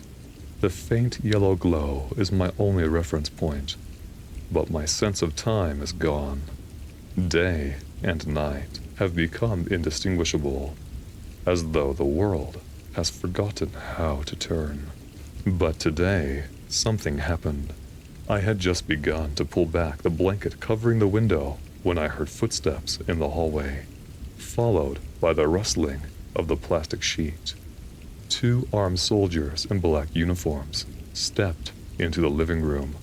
Get on the ground! One shouted. When I didn't react quickly enough, the other screamed. Get on the fucking ground! One of them shined a flashlight directly at me. The light was blinding. It felt as if my eyes were melting, a burning sting spreading across my skin. I dropped to the floor and lay motionless. One soldier stood over me while the other began searching the apartment. Then a third figure entered. He wore a yellow hazmat suit, his face completely obscured by the mask. He set down a metal case beside me, sterile medical instruments inside. He opened it and removed a vial and syringe. "What did you do to me?" I asked. He didn't answer. "Why are you doing this?" I pressed. Stay calm. He said finally. We're just taking blood. "Why am I locked in here? What is this?" I tried to ask, my voice trembling. We didn't do anything. He replied coldly, as the needle pierced my arm. You did this to yourself. His words hurt more than the injection. What did he mean by that? I hadn't done anything. I taught biology. I graded papers. I lived my life. I watched as my blood filled the vial. It flowed thicker than it should have, its color unnaturally dark, almost black. The doctor gave the vial a slight shake, studying its viscosity, then nodded. Without another word, all 3 of them left. The door sealed again. The plastic rustled once more, and I was alone, in the silence and the dark. Day 22. The past few days have brought more changes. My body has undergone another series of transformations. Rapid, uncontrolled processes that no known biological model could describe. A few hours after the examination, unbearable pain overtook me. It felt as though my bones were shifting apart, as if my body were trying to realign itself from within. A sharp, stabbing pressure built beneath my ribs, and a tearing, pulling force traveled along my spine. The pain came in cycles, fading, then returning in another region. My back was the worst. I was certain my ribs were about to burst through my chest. My eyes began to ache as well. Pressure seemed to build behind them. A pulse deep inside my skull. It felt as if only a thin membrane kept them from rupturing. When the pain finally flooded my entire head, I lost consciousness. When I awoke, everything was different. My vision had become unnaturally sharp. I could see the heartbeat of the guards beyond the door. Rhythmic, red pulsations, as though the wall were transparent. I didn't just see them, I felt them. The rhythm of their breathing, the faint vibration of their motionless bodies. The apartment had changed too. Every piece of furniture was in its place, yet nothing felt familiar. The door was no longer the same. It had been replaced with thick metal, and there was no handle. It seemed impenetrable, as if it had been built specifically for me. And there is something else, an odor. This morning, a strange, sweet, almost hypnotic scent filled the air. It was the kind of smell that would make a human stomach turn, and yet, I was drawn to it, irresistibly. The source was the refrigerator. When I opened it, the horror took hold of me. It was full of decaying flesh, animal remains, bones, and viscera. Maggots crawled amongst the meat, and the air vibrated with the sound of flies. And still, the smell was inviting. Then the hunger came. Not the ordinary humankind, but something primal and overwhelming. It was as if the starvation of the past days had been condensed into a single, violent impulse. I fell to my knees before the refrigerator and began to eat. I don't know how long it lasted. I remember only the taste. Salt, iron, and the bittersweet tang of rot. The flesh stank, yet with every bite I felt something deep, instinctual, something that could only be called satisfaction. I couldn't stop. Day 24. I am completely undone. After last night's disgusting meal, I slipped into something like a trance. It felt chemical, like intoxication. My body relaxed, my mind cleared, and I fell into a deep, steady stare that resembled sleep, though I doubt it was that. When I awoke, everything looked the same as before, yet somehow nothing was. The guards outside had changed again. I could sense the difference. Their sweat smelled different, and one of them had a faint heart murmur I could hear through the wall. I didn't need to see them. I simply knew they were there. But it wasn't that which broke me. It was the reflection. Out of boredom, I wandered the apartment and found myself in the bathroom. When I looked up at the mirror, the thing that looked back at me was no longer human. My body is anatomically unrecognizable. The skin is gray, devoid of circulation's warmth. The underlying tissues lack the red tint of oxygenated blood. My eyes glow faintly red. Perhaps a new pigment layer has formed within the retina. My teeth jut forward, sharp and irregular, the canines grotesquely enlarged. Dark, dried blood crust the corners of my mouth. My posture is hunched, the spine arched, the neck thrust forward, like a predator poised to strike. My arms seem longer than before. The nails have been replaced by black, keratinous claws. For a moment, I turned away from the mirror. Something still stirred within me, some primitive echo of shame or routine. I stripped down and stepped into the shower. I don't know why, perhaps instinct, or the last reflex of what used to be my human self. The water was cold, but my skin didn't react. No goosebumps, no shivering, only the steady sound of water running down a misshapen body. Of all my clothes, only the pants fit now. The shirt would not go over my shoulders, and the shoes no longer made sense. My feet have lengthened. The nails are now curved and claw-like. I looked back at my reflection, and this time I didn't feel disgust. I felt anger. Not human anger, but something raw, ancient, an instinct without a target, only direction.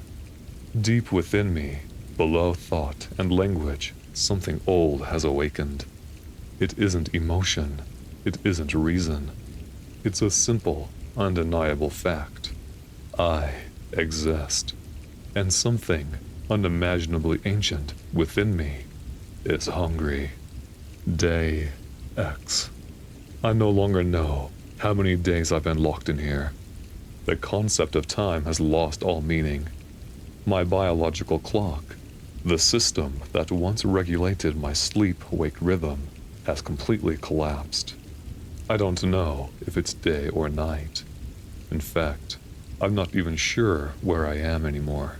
I've begun to suspect that the apartment I live in isn't really mine. It's too perfect a copy. Everything is where it should be, yet the details betray the illusion. This is only a reproduction. There are no cracks on the walls. The paint is fresh. The scratches and stains are gone, as if reality itself were a laboratory model, rebuilt around me over and over again. What worries me the most, however, is my consciousness. I'm not always awake. Sometimes everything blurs, as if I'm slipping into a dream. But these aren't dreams. When I return, the room is different, and my body feels as though it has fought something unseen. The last time I regained full awareness, the apartment was in ruins. But not in the way that someone might overturn furniture in rage. The walls had collapsed. The plaster had fallen away. The bricks were cracked. And beneath them I saw a layer of thick, reinforced metal, as though the apartment were, in truth, a containment cell, an artificial shell built to hold me. There were claw marks on the metal, long, deep gouges that matched the shape of my hands perfectly. I don't need to speculate. I did it. But I don't remember doing it. I don't remember anything. My consciousness skips like a broken machine, and every time I come back, there's a little less of me. My thoughts are disjointed, sentences fragment. Sometimes when I write down a word, I don't recognize it right away. It's as if I'm learning a new language, one my body already speaks, but my mind can no longer understand. I don't know how much time I have left before I come apart completely, but I need to finish this. I need to write it all down before the other one takes over. Final page. I'm somewhere else now. A massive, sealed metal chamber. I can't say I'm surprised. After what happened, this feels inevitable. At some point, the refrigerator filled again, with dead, rotting meat. And I ate. My body demanded it. The smell intoxicated me. I couldn't resist. Then I heard the noise. The metal door opened, and I sensed 7 distinct heartbeats, all beating in rhythm, all moving closer. The soldiers, in black uniforms, helmets, and blinding lights. Their beams flooded the apartment. My eyes burned instantly. My skin sizzled under the rays, so I stayed hidden in the kitchen's darkness. I waited for them there, in the shadows. An 8th figure entered, the man in the yellow hazmat suit. He carried the same metal case as before. Target located. One of the soldiers said, holding a small beeping device. In the kitchen. The others nodded. Then their lights found me, blinding. The pain flared. My body trembled as if tearing itself apart. And then it happened. Something broke free inside me. The other one, the thing that shares this body, took control. The feeling wasn't human. It was instinct, cornered, furious, primal.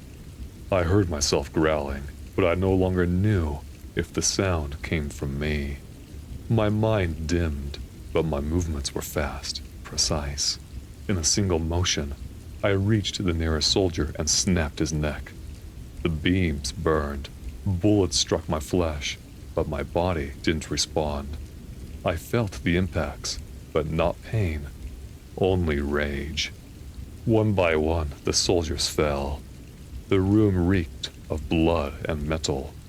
The doctor stumbled backward, then turned and ran. I followed on all fours like an animal. That's when he entered. Someone new, massive, unfamiliar. He held a strange device that whirred as it powered up. Then came a flash. Just one. The next moment, I was across the room. Some kind of weapon, no doubt. The hole in my chest was the size of a fist. My black, viscous blood spread down my torso. I watched it flow and felt, for the first time, a kind of peace. Maybe this was the end. Maybe I was finally free. But I didn't die. I woke up here. The wound is still there, but it's closing. The rate of cellular regeneration is exponentially higher than the human baseline. The death process has stopped. Now I live in the sterile, metallic prism. They left me a bed and my journal. Nothing else. I don't know why this happened. Why me? I was just a biology teacher. A man who believed in cell division, inheritance, and the laws of life. But the life I once knew no longer applies to me. I will live here, forever, in the dark, and watch as everything we thought was human begins to change. Thank you for joining me on The Keeper. If this chilling transformation has left you uneasy in your own skin, remember, the line between human and horror is thinner than you think. A huge shout out to Troy the Toy Maker for voicing the side characters and helping to bring this tale to life. Check out his channel for scary games and sim stories. I will put a link in the description. Until the next shadow stirs, sweet dreams. The box was full of tiny, shriveled, decaying bodies. Blank, lifeless eyes staring into space. Skin split and dried, revealing a dark, gooey surface beneath. Some of them still had all of their limbs, if they were the lucky ones. Should I have expected anything more from my old box of fishing bait? If I wasn't running so late, I would have had time to buy some proper lures. But if I hadn't stayed for just one more cup of coffee with my parents, I wouldn't have gotten to my storage unit late, and maybe, if I just left on time to begin with, I wouldn't be late for my best friend's bachelor party. I hadn't been back home in years, and for me, that home is a little town in the middle of nowhere, northeast USA. It is one of those towns that time seems to have missed its march across the world. The air, scenery, and buildings, they all reminded me of life here as a kid. Even looking at my tackle box covered in Ben 10 stickers I bought with money from mowing lawns. There was that scratch it got when it fell off the dock the night my friends and I bought a pack of monsters and went fishing. And there, on the lid, was one of those plastic, glow-in-the-dark stars everyone used to have on their ceilings. I laughed, looking at it, remembering how I'd stolen from my friend Nick's bedroom and hid it from my parents until I thought the coast was clear. Looking back, they may have let me off, knowing the kind of guy Nick turned out to be. It was stupid, but I stole it because it reminded me of the earrings that woman was wearing on that billboard. That billboard. the memory crept into my mind, or better yet, heaved itself up from the depths of the past. I sat on Route 161, on the way into town. "Who killed me?" was written across it, in bold yellow letters, followed by a name and a number, still lost in the deep. But what I did remember was her face. Her photo must have been from the late 80s, if I were to guess. She was young, mid-20s, around my age. Her face was kind, framed in beach blonde hair, done up in a ponytail, and laid over her shoulder, and hanging clearly from her ear was a gaudy plastic earring in the shape of a star, not unlike the one on my tackle box. I was too young to really grasp the idea of murder as a kid. I remember whenever we would pass that stretch of road, I would always look at the wood line, hoping to see her alive and well, just lost. I remember asking my poor parents if the poster was wrong. I don't remember exactly what they said, but it wasn't the answer I wanted to hear. The memory of it cast a shadow as I loaded the kit into my truck. I could only assume whoever paid for that poster never found their answer. A few years later, someone covered her over with some new advertising. "What are you waiting for?" it said. Probably an ad for real estate or boat sales. A ping from our group chat pulled me back to the present, back to why I was here, for my friend, and to celebrate. It was the man of the hour himself, asking where I was, saying I was one of the last to show.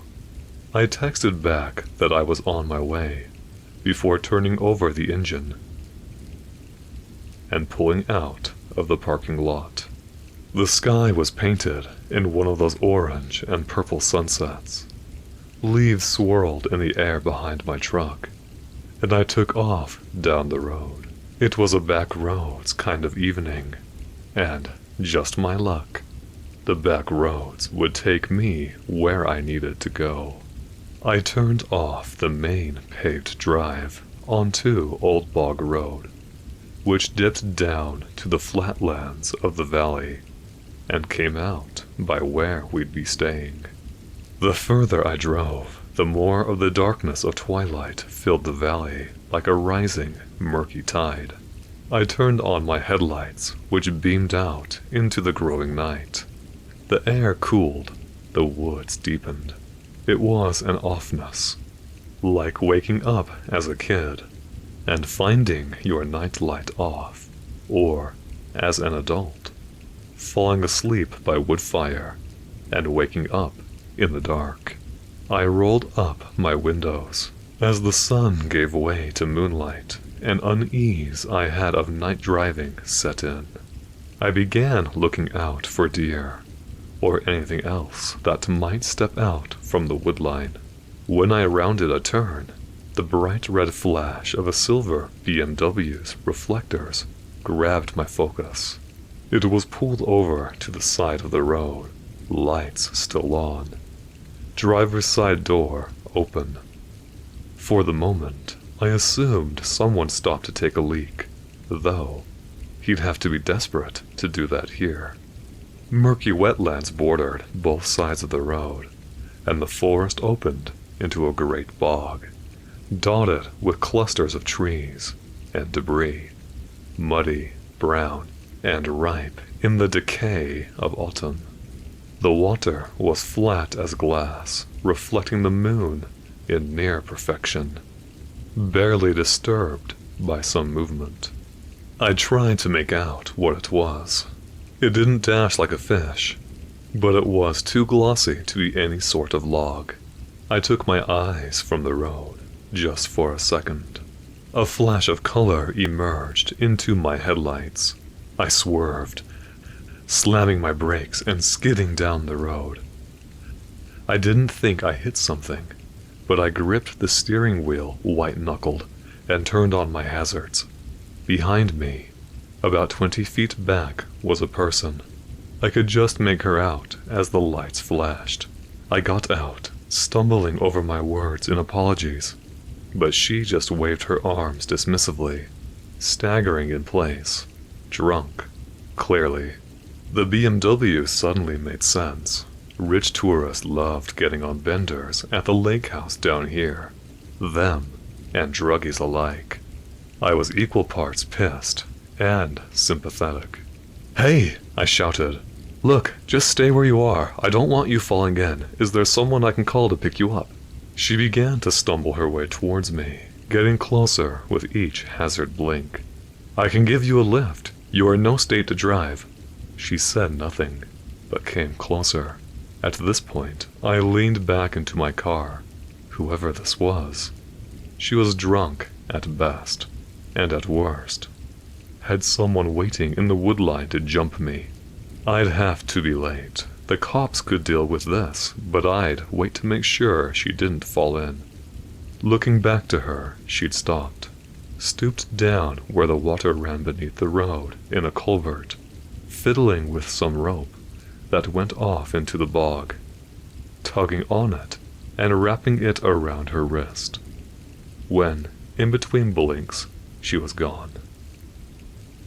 Right after, I heard a splash, and the sound of limbs smacking against water. "Shit!" I shouted, running down where she fell in. I could make her out in the moonlight as my eyes adjusted, the ripples and waves in the water rising like silver threads, one foot sinking into the muck. I reached down, ready to grab her, when I stopped. Something turned in my gut. Above the splashing, the forest, the bog, everything was silent. The hairs on the back of my neck stood up like pins, and I froze. When I stopped, she stopped. Total silence fell over the bog, and she floated still, face down. Then it started again, but with a single twist of her arm, which snapped backwards on the elbow. Her skin rippled, something squirming beneath. When her knees buckled back on themselves, even her spine writhed like a worm beneath her skin. The water splashed in a great line, all the way out to the bog's center, where I could just catch, for a second, something dark, wrinkled like a great, bloated leech that heaved itself up from the deep. My adrenaline spiked, going pale as a ghost. I ran back to my truck. Behind me, I heard the water splash. Something soaked flopped onto the dirt road, scrambling and kicking up dirt and rocks. I jumped in my truck, slamming the heavy steel door, less than a second before something crashed against the window. In the fading, warm glow of the cabin night, I made out her hand, sinewy and pale, sliding up towards the top of the glass. Her face emerged from the dark, blank, glossy eyes that stared into space, skin dried and split, housing writhing white maggots in its damp pockets, and from the ear she was lucky enough to still have hung an earring, cracked and sun-faded, but unmistakably in the shape of a star. I nearly punched a hole in the floor beneath the gas pedal, barreling down the road. As she was pulled away, I could hear scraping on glass, ending with the abrupt sound of a dry snap. I got to the cabin a few minutes later, feeling relief as the automatic floodlight filled my cabin with a warm, halogen glow. My heart was still racing. I gathered myself. I could have called the cops, but I know this town. I know our police officer. Whatever was out there, if he went to investigate, he'd go alone. No, I couldn't risk that. Risk whatever that was taking advantage of someone trying to help. And if I told my friends, same story. Nobody travels that road, not unless they're coming here. And at this point, I was the last to arrive. I kept it to myself, for now. Swallowing down all of what happened, we made it a night to remember. Though, all the while, I watched the windows. Every time that light tripped on, I'd step to the window, looking out into the dark. Come morning, my friend and I shot out early for a trip into town to grab some donuts and coffee for the guys, and, thankfully for me, some new fishing lures. "Sorry about being late last night," I said, looking out the window into the woodline as I drove. "Seriously, man, don't worry," he replied. "Least you're not Nick." Nick? He was coming? No? Well, he wasn't planning to, not until he messaged me and said he'd had a new toy to show off. Fancy silver BMW, apparently. My bet was drug money. Never showed, though. Bailed last minute. I said nothing, but stopped where our road met the one that led into town. There, sunken into the woodline, sat the remains of that billboard. Big chunks of the new ad had peeled away, showing what had been buried for years, now a Frankenstein mix of old and new. The moss-covered billboard read, "What killed me?" I heard my friend open up my tackle box. "What the hell? Good thing we're getting you some new lures," he said, holding up one to inspect it. "Unless we're going for the dumbest fish in the bog, you're not going to catch anything using old bait." Thinking back, I believe all this started with the disappearance of my girlfriend. We had an amazing connection, an intensity of spirit, and love that felt, at all times, uplifting and warm. We didn't need words. We simply existed in a state of bonded happiness. I thought that, maybe, that bliss had kept me oblivious to the terrible things going on around me. But the more I learned, the more I realized that nothing bad had happened before she disappeared. And I don't mean that she left, or that I was unable to find her. I was standing outside a movie theater with her, and an acquaintance that we'd run into by chance. I said something. He made a funny remark. She laughed, and then she was gone. Nothing remained but a slight breeze from the air spilling into the space where she'd been. The expression on my friend's face slowly dropped as he saw mine. This wasn't a joke, prank, or a trick. She'd simply blinked out of existence. Standing there, we discussed what we'd seen in hushed tones. There were several disparate little groups of people walking in and out of the theater, but none had noticed. Superstitiously, he and I circled the building, then made a run through the inside. She was nowhere to be found. Eventually, we had no choice but to return to our homes, and hope that we'd imagined the whole thing. But hours passed, then a day, and then a week. Nobody had seen or heard from her. I called her parents, but never got an answer.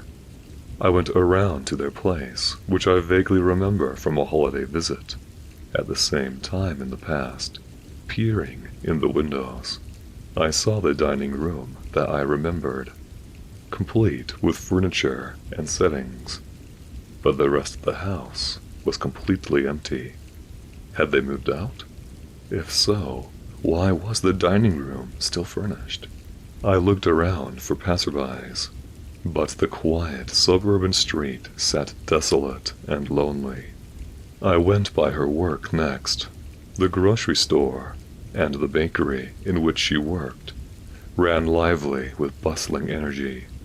I watched random strangers picking out fruit and vegetables in the produce section, oddly relieved to be surrounded by life again. The streets of our hometown had been feeling increasingly deserted, but I'd only truly recognized that creeping sense of isolation once it had been lifted. Here, then, everything was fine. Life was proceeding as normal. save for the absence of my girlfriend. As I'd feared, none of her coworkers had seen her. Beginning to grasp at straws, I headed for my work, hoping that maybe she'd called and asked for me. I arrived there already uneasy. I recognized the building, certainly, but the area had the same vague quiet emptiness that had surrounded her parents' house. With a dark pit tightening in my stomach, I peered in the front windows. Oh, the front desk sat within, along with all of the pictures on the walls I remembered. I shook my head and laughed quietly at myself. It must have been the weekend. Of course nobody was there. Pulling out my keycard, I accessed the side door, intent on checking my work phone messages. If she'd called. Everything beyond the reception area was empty. Blank white walls stretched off into gloomy darkness. I couldn't understand it. I'd just met her here the other day, right here by the front desk. Where had she gone? Where had my job gone? My cubicle? My coworkers? I tried to recall them, tried to retrace their faces and personalities, but I succeeded only in summoning hollow impressions and choppy experiences that felt incomplete and secondhand. I returned to the outside building. I stood in a daze, unsure what to do next. While I stood there, staring absently across the parking lot, I noticed a shimmer. The opposite building across the lot began blurring, wavering, and then it vanished. For some reason, I ran toward the phenomenon, rather than away from it. I had to see something, touch something for myself. Coming to the space where it had been, I found a vast, cracked foundation, free of rubble and destruction, save for the several pipes now furiously spilling water from their jutting ends. "You!" I shouted at a businessman at the sidewalk's corner. "Me?" he asked, lowering his cell phone. "Didn't you just come out of there?" I asked, indicating the exposed foundation where a building had just been. "Yep." "Well, where'd it go?" I asked. "What do you mean? It's right there," he answered. The building that was there." He seemed confused. "There's never been a building there." "So, what, you work in unfinished foundation?" He nodded. "That's my desk, sitting over there." Indeed, a single wooden desk sat amongst the jagged bricks. "Then why are there pipes shooting water all over the place?" I shouted at him. He shrugged. "Contractors cutting corners." Not believing the surreal conversation, I looked over at the building once more, noticed his desk was gone, and turned back. But the sidewalk sat empty before me. At that moment, the true weight of what had been happening began sinking in. I fought a rising panic and tried to think. I'd read stories about things like this. Horror, science fiction. There was always a way out. If only one could think hard enough. But, in my panicked state, I couldn't recall the content of those tales. I did notice, however, the businessman I'd just talked to hadn't been cognizant of the changes, but my acquaintance at my girlfriend's disappearance had been. I had no idea where he lived, so I returned to the outside of the movie theater, hoping that he would notice strange things happening and put two and two together the way I had. I felt a brief surge of hope as I sighted him already sitting on a bench, waiting for me. "My house is a prop," he greeted me sadly, his head in his hands. "The people I know, if they hadn't already vanished, seem only shadows of their former selves. It's like the memories and experiences are blinking right out of their heads, the same way buildings and streets are."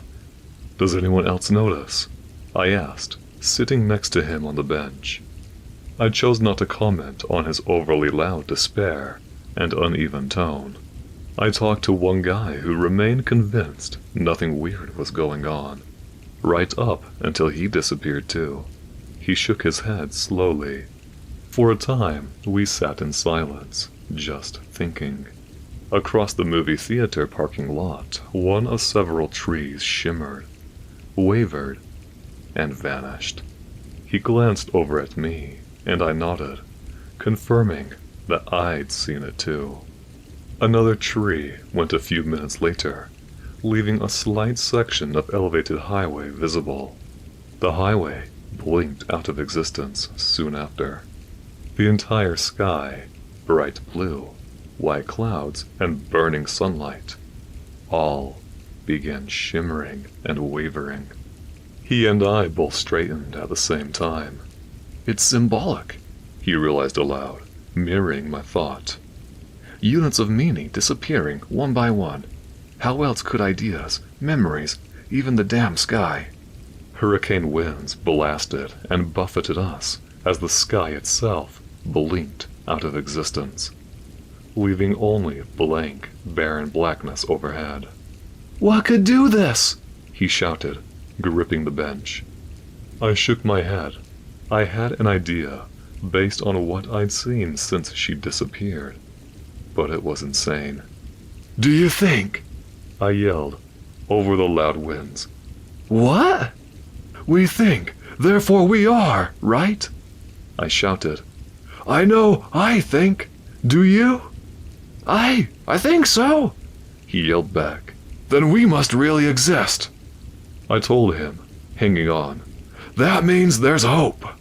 No more remained to be said. We clung to that bench for dear life as trees, cars, buildings, and even the parking lot and movie theater itself flung off into the void, shimmering, wavering, and vanishing as they went. Once the air ran out, we began suffocating, but thankfully, about 15 seconds later, the concept of breathing went too. In muted, horrified relief, we sat like sentient corpses on an aging wooden bench on a small circle of the sidewalk. All that remained of the universe.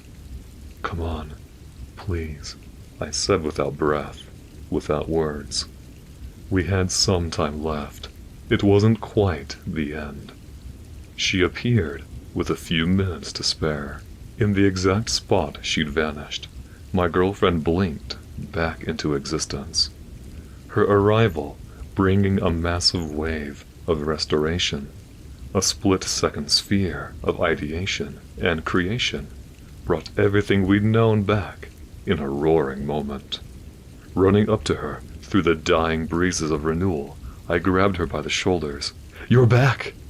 She smiled. "I can't believe it. I got back." "How long were you gone?" I asked, trying not to sound too panicked.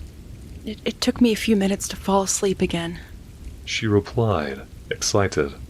It was such a good dream. I wanted to come back more than anything in the world, but it's so rare to actually get back to the same dream. Even though I'd suspected, based on the fact that everything in our surreal existence had been based purely on her experiences and knowledge, the confirmation still hit me somewhere deep. Even as my very soul joined in my panic, I forced myself to deliver the words I practiced while watching the world ebb. "Listen to me. I don't know if this happens often, or if this is an insane and unique thing in your universe, but..." I turned and pointed at our acquaintance. "He and we're alive. We're actually alive.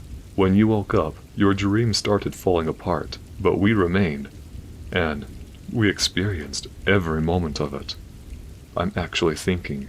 I'm actually here, and so is he." She looked back and forth between us, the impact of my words slowly sinking in. "But how?" "I don't know," I told her, trying to get the emotion just right, so that she would truly believe. Maybe there are more wonders in life than we can possibly know. Maybe you dreamed us into existence. Maybe we were already out here, souls waiting to be born. But your dream universe caught us and pulled us in. But we are here, and I can't begin to describe the horror waiting for us. after you're gone. Souls waiting to be born? She asked, dazed. That's not it. I frowned in askance. She looked me in the eyes. You died. You both died. That's why I was so happy to dream about you, to be with you again. Oh, despair settled across my shoulders, and I slumped. She looked away. This was my favorite memory. Just a nice day before the accident. Our mutual acquaintance stood sadly. What does that mean for us, being dead? What are we? Is there anything you can do? She said nothing for a long moment, before an idea seemed to occur to her. I just can't let go. She admitted aloud. But maybe that means we can all be together again. She looked at both of us in turn. Hold out. I'll be back. She blinked out of existence. We waited there for hours, a day, a week. I wondered at the difference in time between our reality and hers. She said it had taken a few moments for her to fall asleep again. Whatever she was doing, I hoped it would be quick, or else we wouldn't be there when she returned. We sat watching the world die for a second time, waiting in quiet hope and silent terror. I had the distinct fear that she would return in a similar dream, a universe of the mind that looked like ours, that she believed was ours, but which contained a version of the two of us that wasn't us. Just facades, just dream figments, faking life. We'd become merely slivers of ourselves, bare consciousness and fear by the time she returned. In a flash, all creation blinked back into existence, somehow stronger this time, brighter. I won't wake up again. She said with a smile and a happy conviction. I made sure of that. I took her hand. What did you do? I took a ton of sleeping pills. We'll be together forever now, one way or another. My friend came up alongside us. You did that for us? She nodded, excited. See, I told you, I said to him. You gotta live the role, be the role, even when they're not here. That's the only way they'll believe you enough to do something drastic. They can usually sense our hollowness, like a stain on their mind. The only way to avoid turning it into a nightmare is to become one with the dream. What are you talking about? She asked, confused. He grinned widely. I guess you were right. Go ahead, you won. I matched his grin with one of my own, only wider and hungrier. You're not them. She screamed, realizing her mistake too late. She pulled away, but I had her by the wrist and by the soul. Her weakened body wouldn't be able to protect her mind much longer. Let me go! It's far too late for that, I told her, licking my metaphorical lips in anticipation. The feast was as enjoyable as any other dreamer I'd eaten, but it was made all the sweeter by the chance to further employ my acting chops. Sitting up, I tested out her limbs one by one, and then spoke aloud, listening to the various sounds of her voice. It would be a challenge convincing others of her purely physical species that I was one of them, but I was more than up for it. For the first time in eons, I was actually excited. Excitement had almost become an unfamiliar sensation, but it was certainly warranted, as this was certain to be the role of a lifetime, specifically, her lifetime. I haven't been able to sleep much for the past week. Haven't told anyone in my life about this. I've only Googled about it a lot, but didn't find anyone who has been through this. Any advice would be appreciated. Last week, as I went down the stairs to catch my usual subway home from work, I took the wrong one. Well, I thought I was just distracted, but now I know it was, in a way, on purpose. In the first couple of minutes, I felt stupid. some 20-minute delay to rest after a long day at work. But it didn't take long for me to feel like I was going somewhere familiar. I started to remember the view out of the window, like an old picture that you don't remember taking. And when I arrived at a certain station, I knew to get out and which set of stairs to take. Outside was the usual street, indistinguishable from any of the thousands of others downtown, but I recognized some of the stores. I started on a path I didn't know where it was going to take me. Street signs, trash cans. I remember that place. Even though I didn't remember how, I knew where to go. Approaching a small square, I saw a beautiful oak tree swaying in the light breeze. A white wooden bench under its shadow painted a bucolic frame, defiant of the surrounding concrete. But something else caught my attention. An ice cream parlor. I remember that clearly, if not disconnected in time. Bells clanged as I opened the door, drowning me in a lost memory. I remember the checkerboard tiled room, the colors of the yellowed sign behind the counter, the rusty fan squeaking every other turn. I must have stood there for a while, because I came to my senses when the attendant yelled, "Can I help you?" I was too dazed to respond as I normally would, but I managed to autopilot myself closer to him. My eyes went straight to a certain flavor on the faded sign. He was going through his usual presentation of sizes and prices when I interrupted. "Chocolate chip, large." He was taken aback a bit, but nodded and continued the process. There was a large sink behind him, with a faucet that was dripping. I didn't know then why it bothered me so much, but every drop seemed to sound so loud, falling onto the metal. It brought me out of that dream state. I felt like I should jump over the counter and turn it tight. This was never a pet peeve of mine, which bothered me more than the sink itself. Thankfully, he handed me my order, and I went to sit far away from the sink. I looked at the bowl, thinking about how long it had been since I had a treat like that. A little bite of that creamy texture, the crunchy chocolate chip bursting with flavor, and I remembered.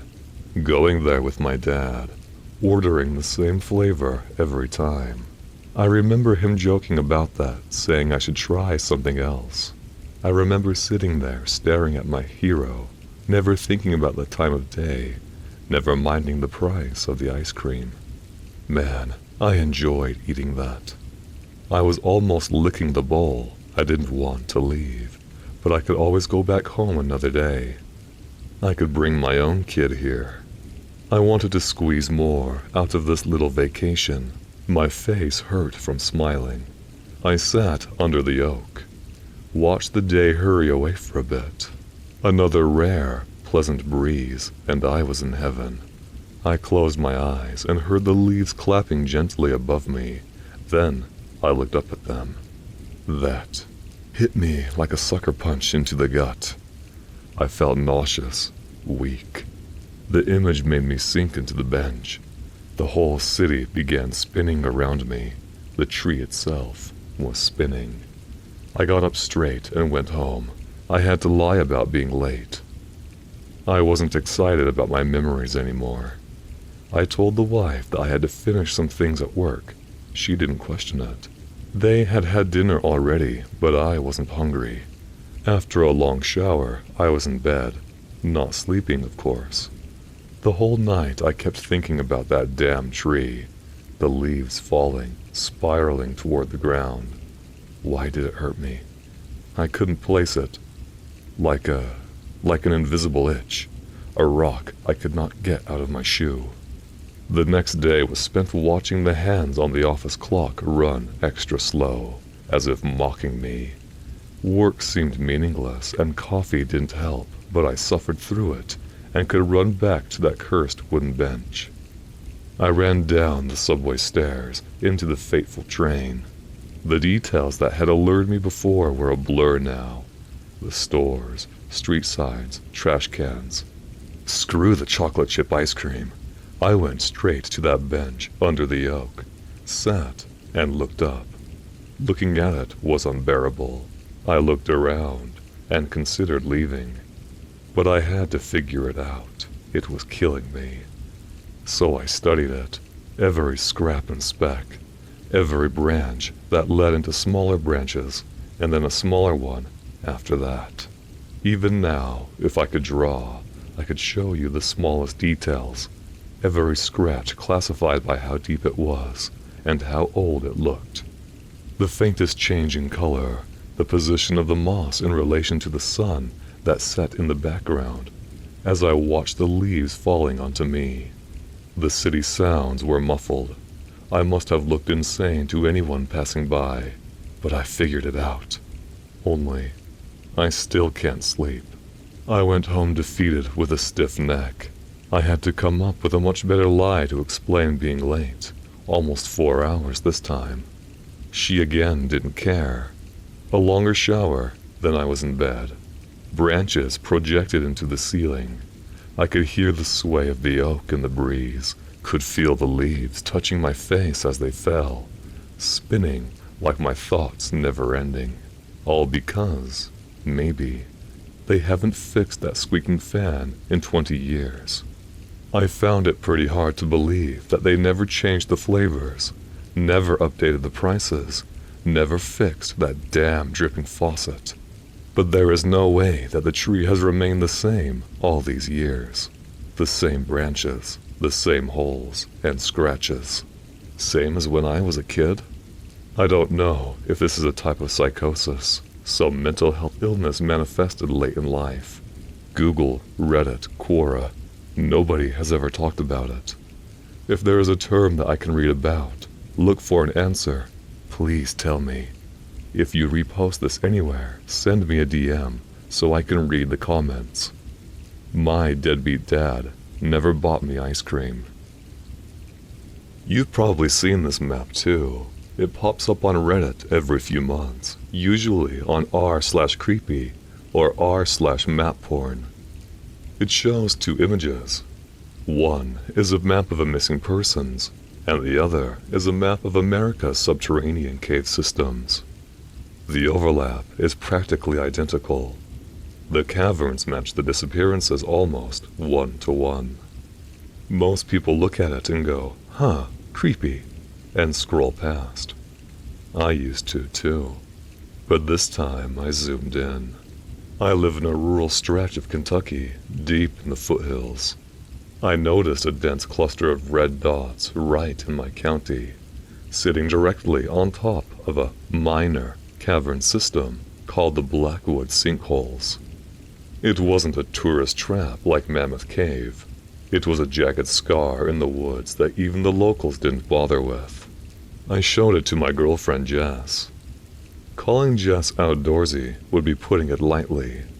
She's the kind of girl who owns 3 different types of hiking boots and thinks a weekend without dirt under her fingernails is a wasted one. I am the opposite. I stay up until 3 a.m. reading about unsolved murders and just generally being a vampire. It's a match, see? I pointed at the screen. Nobody goes missing here because they get lost. They fall in. Or... I waggled my eyebrows. Something pulls them in. Jess rolled her eyes but grinned. You just want to go ghost hunting. I want to go debunking, I corrected. We hike out, set up camp near the sinkholes, cook some actual food, and drink some bourbon, and see if the Mothman shows up. It was supposed to be fun, a mix of her love for nature and my morbid curiosity. We packed the Jeep on Friday, tents, sleeping bags, and a heavy cooler filled with marinated short ribs and ice for the whiskey. The hike to the Blackwood Sinks was only about 3 miles from the nearest logging road, but the terrain was brutal. The trees grew thick and wrong here, their roots twisting over the limestone ground like arthritic fingers. By the time we found the main entrance, I was ready to drop dead.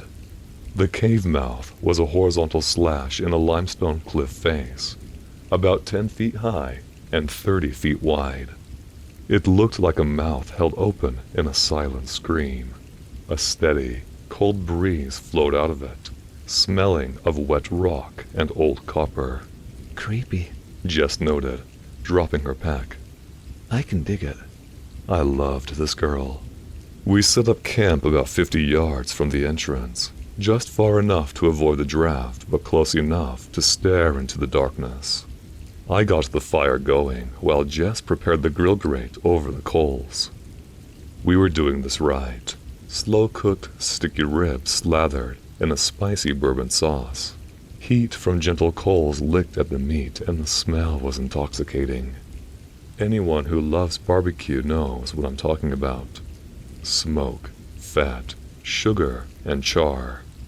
Jess was walking back from the tent with the drinks when a downdraft caught the smoke, pulling the plume low across the ground and sucking it into the mouth of the cave. Feeding the beast? Jess joked while handing me a solo cup, half filled with Knob Creek. Hope they like ribs. I laughed. We ate as the sunset turned to twilight, and then drank as the twilight gave way to pitch black. Jess put her hand on my shoulder. I thought I was going to get lucky, but then she told me to shush. That's when I heard the silence. All day there was a symphony of crickets, cicadas, and rustling leaves. But now the silence was thick, heavy, and oppressive. It felt like the forest was holding its breath. And then the cave moaned. At first, you could probably mistake it for the wind. It was too low and too long of a groan to come from any human lungs. Then it got louder and closer. Jess whispered low. Did you hear that? And it took me everything I had not to tremble. She shone her flashlight toward the cliff. The beam cut through the darkness, but the cave mouth swallowed the light. Probably a coyote or a bear. We should pack up the food tight. I murmured back, more to myself than her. That didn't sound like a bear. That sounded congested. We started scrambling to clean up. I was tossing the bones into a trash bag when the sound changed. It wasn't moaning now. It was a retching noise. A wet, hacking cough that echoed from the deep within the rock. Then a voice. Or something trying to be a voice. Come. Maybe my mind was trying to find meaning where there wasn't any. Jess dropped the cooler lid. What the hell was that? I grabbed the hatchet I used for firewood. We're leaving, now. The tent. Leave it. The smell hit us before we saw them. It wasn't the lingering sweet smoke of our barbecue anymore. It was a wave of rot, rancid meat, ammonia, and something muskier, like a wet dog that had been dead for days. From the darkness of the cave, they came. They weren't human. They were long, elongated. That's the only word for it. They looked like humans who had been stretched on a rack. Pale skin pulled tight over bones that had too many joints. Their eyes were milky white, useless and blind. Long, rot-stained teeth, chipped and broken and jagged, stuck out from the low-hanging jaws that were too wide and too loose. There was 3 of them. 2 crawled on the ground, and the third one limped in a jerky motion. All were insect-like. They went straight for the grill. One of them grabbed the scorching hot grate with a bare, clawed hand. It didn't even flinch as its skin sizzled. It brought the metal to its face and groaned, licking the grease with a tongue that was too long and too black. "Don't move," I whispered, terrified that the sound of my heartbeat would give us away. The creature let out a chittering sound, dropping the grate. It turned its head. It wasn't looking at us. It was blind, I could tell, but it was looking for us. It tilted its head, sniffing the air like a hungry dog. It was smelling for us. And then it arched its back and wailed. It was a nails-on-chalkboard, teeth-grinding, bone-chilling screech that shot down my ears and prickled at something in my gut. It opened its too wide of a mouth, and I saw my death. Meat. It rasped. I threw the bag of trash at them. It was instinct. The bag hit the screecher in the chest, spilling rib bones and paper towels. The distraction worked for a second. The three of them fell upon the ribs and garbage in a frenzy. I could hear them snapping the bones with audible crunches. "Run!" I screamed. We sprinted through the dark woods. We tripped over roots, slammed into saplings, and tore our clothes on briars. Behind us, the snapping of bones stopped, replaced by a high-pitched, ululating shriek that sounded like something between a coyote and a sobbing child. I could hear them crashing through the brush behind us. They were fast, so incredibly fast. We burst onto the logging road just as I threw the keys to Jess. We dove into the Jeep. She slammed the locks just as something heavy slammed into the rear window. The glass spider-webbed but held. I looked back as Jess peeled out. Dirt and gravel sprang everywhere. In the red glow of the tail lights, I saw them. The tree line was filled with them. Some were standing in the middle of the road, dead still, just watching. There were so many. We drove in silence until we hit the highway. We didn't report it. Who would believe us? We told our friends we got spooked by a cougar. But I went back to the map today. I looked at the cluster of red dots in my county, and I looked at the timeline. Most of the disappearances happen in the summer. Memorial Day, 4th of July, Labor Day. Holidays. Holidays where people go outside, where people light fires, where people cook meat. I'd thought the maps overlap because people fall into holes. That's not the case. I'd thought the sinks were just holes in the ground. They aren't. They're ventilation shafts.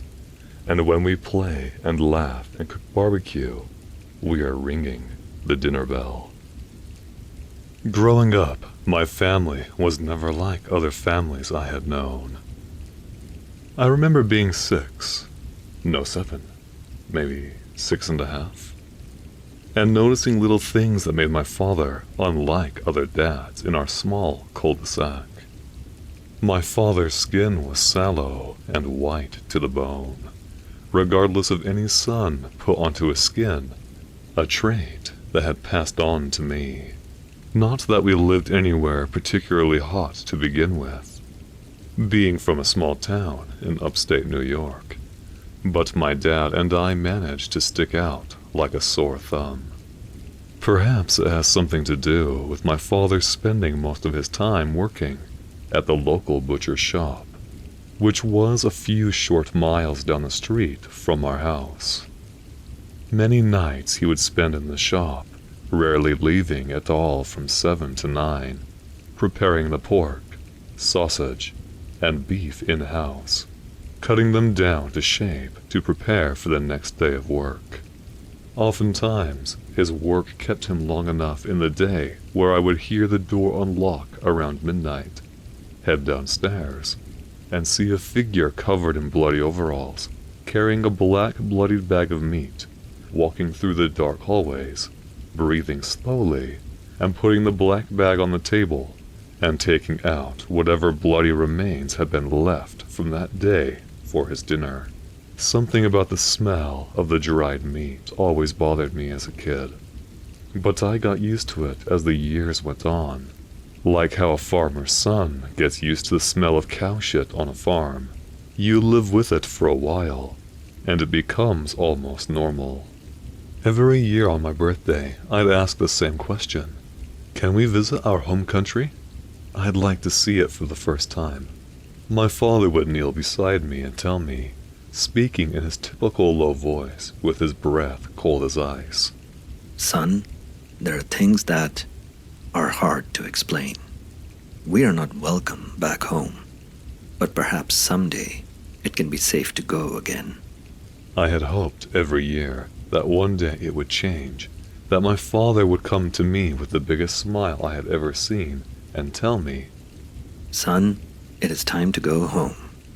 But that day never came. It stayed the same, hopeless dream of a young boy who wanted more. As I got into my late preteens, the kids in the neighborhood mocked me relentlessly for my parents from a young age, referring to me as the son of the slaughterer, as if he were a killer in a shitty B-horror movie. Richie White, who lived across the street from my father's work, even spoke of hearing sounds from my father's shop, inhumane sounds of screaming and weird sounds that ran through the night. How he saw people who entered my father's shop with him and who never came out. The rumors themselves brought back memories of the bloodied black bag and that awful meat stench that made me want to throw up everything I had inside of me. It was all just rumors, right? My father wasn't a killer. No, I knew him. He was a quiet man, a cold man, but he was never a killer. One night, I gathered up the courage to ask my father as he came in the kitchen, with a black, bloody bag in hand. "Dad, you aren't bad, right, for killing animals?" My father, cold and icy as ever, measured me with his deep blue eyes. All men have their demons, son. A willingness inside to act in ways they perhaps should not. I do what I do to survive, to provide for us, to keep our family going. Do you understand? I nodded firmly. Good boy. Now, tell me, why do you ask me such things? Did someone say something? I looked from left to right. I didn't want to get Richie in trouble. My father must have known something was up as he grabbed my face, measuring me as he usually did with a firm gaze and his cold voice. Tell me the truth, Dennis. I need to know. Who was it? I sighed. This was a fight I was never going to win. I bit my lip as the words tumbled out. Richie White. He said he heard noises from inside your shop. Noises that sounded like screaming and crying. Slowly, my father spoke one final time with a hint of perhaps sorrow mixed with pride. Ignore the man, son. He speaks lies. I run a proud business, as did your grandfather and his father before him. Do not let what others say affect you. You have a history to be proud of. Don't ever forget that. He said before quickly walking up to bed, before I had a chance to ask if I would inherit the shop one day. After the next nightfall, Richie went missing from school. The police searched for him all over town, but found nothing. With a lack of evidence, the case got dropped, to the sadness of Richie's parents, who fought tooth and nail to have their son found. As the investigation concluded, my mind went back to Richie, and my heart sank. Had I killed him? But I shook my head. No. My father was no killer. He could never be. Would never be. Not him. Not the man who raised me. The idea made me sick to my stomach. My father wasn't a killer. How could I even think that? But somehow, it all made sense. I thought of the bloodied black bag, the rumors of screams, of people disappearing. I had to know the truth, the cold, disgusting truth I would regret knowing for years to come. So I decided to see for myself. I took my bike and I sped over to the shop. My heart leaped out of my chest as I rode, and I wondered, what would I see? Perhaps I would arrive, open the door to the meat locker, and see nothing but regular hanging meat. That's all it would be, right? Just meat. Regular meat. Nothing more. I had only come to prove to myself that nothing was going on. When I did make it to the store, I slowly walked through the front all the way to the back. The meat somehow smelled worse here than it did at home. Almost smoky and slightly pungent, like someone had created possibly the worst smelling stew in history and dipped it in shit for good measure. As I walked further, I heard something in the back. It was a faint click, a clink, clonk sound. Shit, I thought. Of course Dad is here. He is going to kill me. I almost turned around when I realized what the sound was. It was the sound of slicing meat. I knew it well from all the nights Dad sliced the meat at home when he was too busy to work. This is my moment, I thought. One quick look, he will never notice, and I'll never have to think about it again.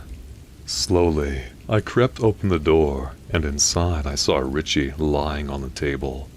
His stomach had been cut open neatly from one end to the other in a straight line. All of his organs removed precisely from each and every section of his body. His eyes lay completely closed, his body still and white. And on the other side of the room, my father cut into a piece of organ. I was feeling much too ill by this point to even notice what part. Quickly, I ran, my heart beating out of my chest as I tried to hold back pure vomit in my throat. My mind raced. My dad. Was he? No, he couldn't. Was he a cannibal? And Mom? Oh, Mom, did she know? What if I had to tell her? I almost threw up then and there at the thought, when my father grabbed me by the shoulder roughly, eyeing me with a gaze I had never seen before. For once, he looked sad, but also happy. No, I was sure of it. It was the look of pleasure, a look of pure joy and pride hidden beneath sadness, as if he had heard some fantastic news that would turn his life around, yet couldn't tell anyone. I couldn't help but notice a stain of blood on his lips as he spoke. My boy, I think it is time you learn who you really are. Slowly, my father took a step closer. We aren't like most families. I'm sure you must have been aware of that by now. I should have had this conversation with you much sooner, but I was unsure if you were ready. But it is time. I know that now. He took a deep breath in. A long time ago, my father was a butcher, just like I am. Same shop I own now, and I lived there too.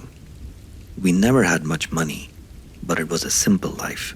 The kind of life you accept because you have nothing else. In time, I became an assistant to my father, helping him in the butcher's shop, about your age, running the front to keep the line busy while my father worked on the meat. He hoped I would take over his shop one day, and perhaps I would have, had I not met your mother when she came to pick up an order her father had placed. She was beautiful, blonde hair, dark blue eyes like the sea, and a wonderful smile that you couldn't forget. We fell for each other head over heels that day and never looked back since. It was around that time one day, your grandfather asked me on a particularly slow day to come down and help him in the back of the butcher's shop, and I saw what he had been hiding from me. Inside, he was keeping bodies, feasting on them. I walked in just as he drained one from the neck, taking in his blood.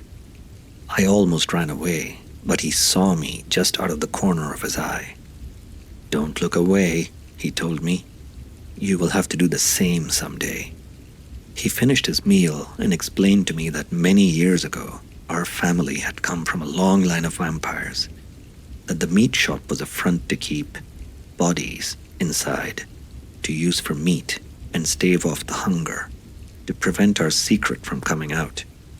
He explained to me that inside of us, our family, we had a hunger, deep, uncontrollable hunger for blood, and that someday I would feel it too. Our curse, he called it, as if it was a disease. I think part of me knew, always knew, that he had a secret.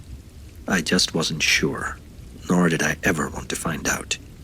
I almost fled there and then, had I not realized that I had nowhere to run to. If I went to the police, they'd never believe me.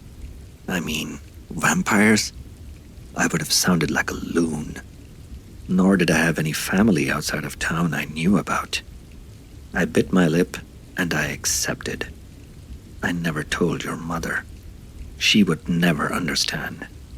I loved that woman with all my heart, and I couldn't bear for her to find out what I was capable of, who she really married. Someday, you'll feel it too. Deep inside, you may already. I want you to help me as my father did, to keep our hunger at bay so we can have a normal life. In disgust, I stepped back from my father. I held my throat, trying not to throw up. My father was a good man, a man who raised me and would never hurt a fly. This was a good, honest, hard-working man. What the hell is this? You want me to help you do this? Kill people and drink and butcher them like animals? You are out of your damn mind. This is disgusting. How could you ever do this? The words fell out of my mouth before I could even think about it. Somehow, they just appeared as I spoke to the man I thought I knew. At that moment, all the respect I had, I lost for my father. And I don't think I knew it. I know you are upset, and I understand. But I have no other choice. We have a hunger, an unending hunger, that we need to survive. It is this or die. Someday you will know it too, and you will be unable to control it. You can deny who you are, but it will catch up with you. In that moment, I just ran as fast as I could until I could run no more. Soon, I had lost my dad, and I was free from the horrors I had known. All I could think to do was cry and mourn the life I had once known. It has been 15 years since. I live on my own now, far away from my hometown. I've tried to forget the whole thing. I live a normal life now. I'm engaged to my girlfriend. I have a nice job in finance. Nobody would know anything was wrong with me. But my father was right. I feel the hunger. A few years after, I started to feel it. The intense hunger pains. The drive for blood and meat. Food started tasting less nourishing, more like nothingness, and more I craved blood. I don't remember when it started. It just did. Like something inside me awoke and is never going back to sleep. So far, I have survived off of draining animal blood from nearby farms. Things most people chalk up to wild animals, but it is not enough. Something inside me always tells me I want more. Fresh, human blood. I can only hope it won't come to that. Dad said I would understand one day that we are cursed with this, born into it, and die with it. I think I get it. I finally get it. Alright, everyone. Gather around in the dark. Turn off those lights, lock your doors, and let's dive into a tale that's been clawing at the back of my mind for years. This isn't just some made-up nightmare. It's rooted in my own family's shadows, whispered to me by my dad, about my Uncle Edward, a man I barely knew, except for the chilling image of his pale, lifeless body in that casket back in 2014. I was just a kid then, too young to understand the horrors that led him there. But as I grew older, the stories came out, like ghosts slipping through cracked doors. Some were fond memories, others, well, they were the kind that make your skin crawl. Tonight, I'm sharing the one that haunts me the most. The one that turns a simple story of addiction into something far more sinister. It all started in the late 90s, back when my dad and Uncle Edward were still crashing at my Nana's old Victorian house, on the edge of town. You know the type, creaky floors, drafty windows, that rattled like bones in the night. and a basement that always smelled like damp earth and forgotten secrets. Nana's place had been in the family for generations, and rumor had it was built on land where some shady deals went down during Prohibition. But that's just local folklore. Or so we thought. Uncle Edward was the wild one, the black sheep with a smile that could charm the devil himself. But beneath that grin was a monster of his own making. Addiction. Booze, pills, whatever he could get his hands on to chase away the demons in his head. It started small, borrowing cash here, pawning a watch there, but soon it spiraled. He would lie, steal, and vanish for days. My dad, his older brother, tried to keep him straight, but blood only goes so far when the cravings take over. One crisp autumn evening, Dad came home from his shift at the mill to find his Ford Escort parked crooked in the driveway. At first, he thought it was just the wind playing tricks, but as he got closer, his heart dropped. The windows were shattered, jagged spiderwebs of glass glinting under the streetlight like a predator's eyes. Shards littered the seats, and there were these odd, perfectly round holes punched through the metal. Bullet holes. Dad's blood ran cold. This wasn't vandalism. This was attempted murder. He stormed inside, the door slamming like a gunshot. Uncle Edward was lounging on the couch, nursing a beer, acting like nothing happened. What the hell did you do to my car? Dad roared, his fist clenched. Edward just shrugged, the lazy smile creeping back. Kids, man. Bunch of punks throwing rocks. You know how it is in this neighborhood. Dad wasn't buying it. He knew Edward's tells. The twitch in his eye, the way he avoided looking straight at you. The air in the room grew thick, heavy, with unspoken rage. Dad grabbed him by the collar, slamming him against the wall. Pictures rattled on their hooks, and Nana's old clock ticked louder, like a countdown to something inevitable. Tell me the truth, or so help me. The beating wasn't pretty. Fists flying, blood on the floorboards. But Edward finally cracked. Sobbing, he spilled it all. He didn't have a car of his own, so he borrowed Dad's Escort in the dead of night to meet some dealers out in the woods beyond town. These weren't your average street pushers. Edward whispered about them like they were myths.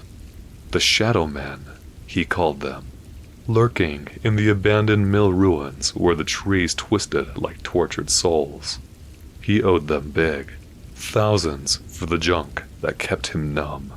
But that night, his pockets were empty. He showed up anyway, begging for more time, promising the moon. The dealers, they didn't speak much. Edward said their faces were always hidden in hoods, eyes glowing faintly in the dark like embers from a dying fire. One of them handed him a bag, but it wasn't drugs inside. It was something else. Something cold and wriggling like a handful of worms. Edward freaked out, dropped the bag, and bolted back to the car. As he peeled out, gunfire stormed behind him. Bullets whizzed past his head, shattering the windows, embedding in the dashboard. He swore he heard laughter echoing through the trees. Not human, but something deeper, guttural, like the forest itself was mocking him.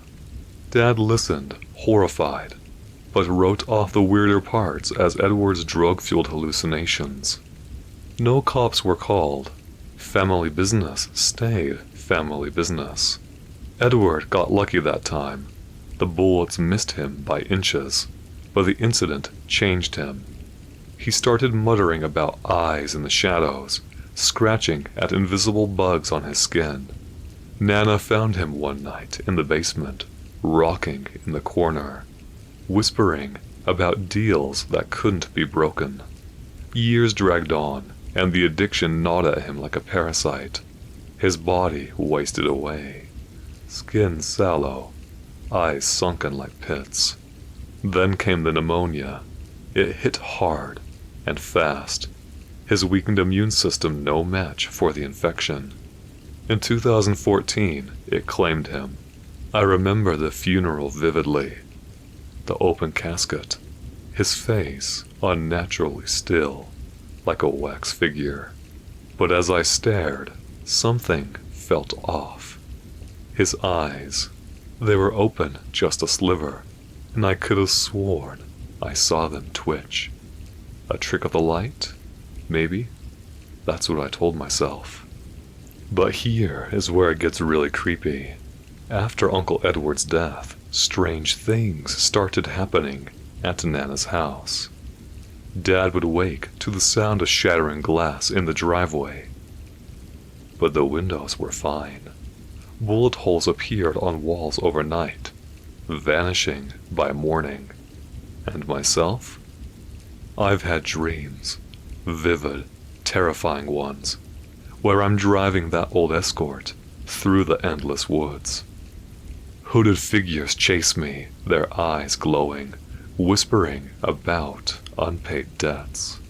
One night I woke up with scratches on my arms, shaped like tally marks. Counting what? The lives I've taken? I began to investigate, talking to old-timers in town. They're not new. Stories go back decades. People vanishing after bad deals. Bodies found withered like husks. Some say they're not men at all, but something ancient, feeding on desperation. Addicts like Edward make the perfect prey. They come willingly, trading their souls for one more hit. Dad brushes it off as coincidence, but I know better. Uncle Edward's addiction didn't just kill him. It opened a door to something darker. And now, that door is creaking open for the rest of us. If you're out there listening, struggling with your own demons, be careful who you deal with, because some debts follow you beyond the grave. To those shadow men, if you are real and somehow hearing this, your time's up. I hope you rot in whatever hell you crawled from.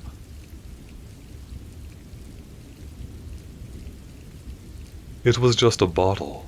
That's what my sister Clara told herself when she found it in the attic of our old family cabin, tucked away in the Smoky Mountains. We were cleaning out the place after Mom passed in 2019, sorting through decades of junk.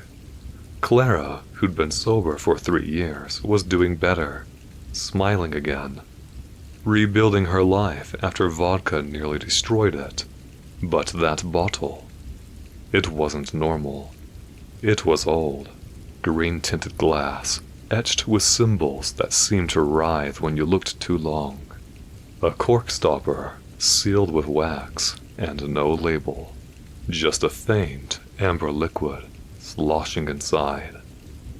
Clara laughed it off at first, said it was probably Grandpa's moonshine from the 70s.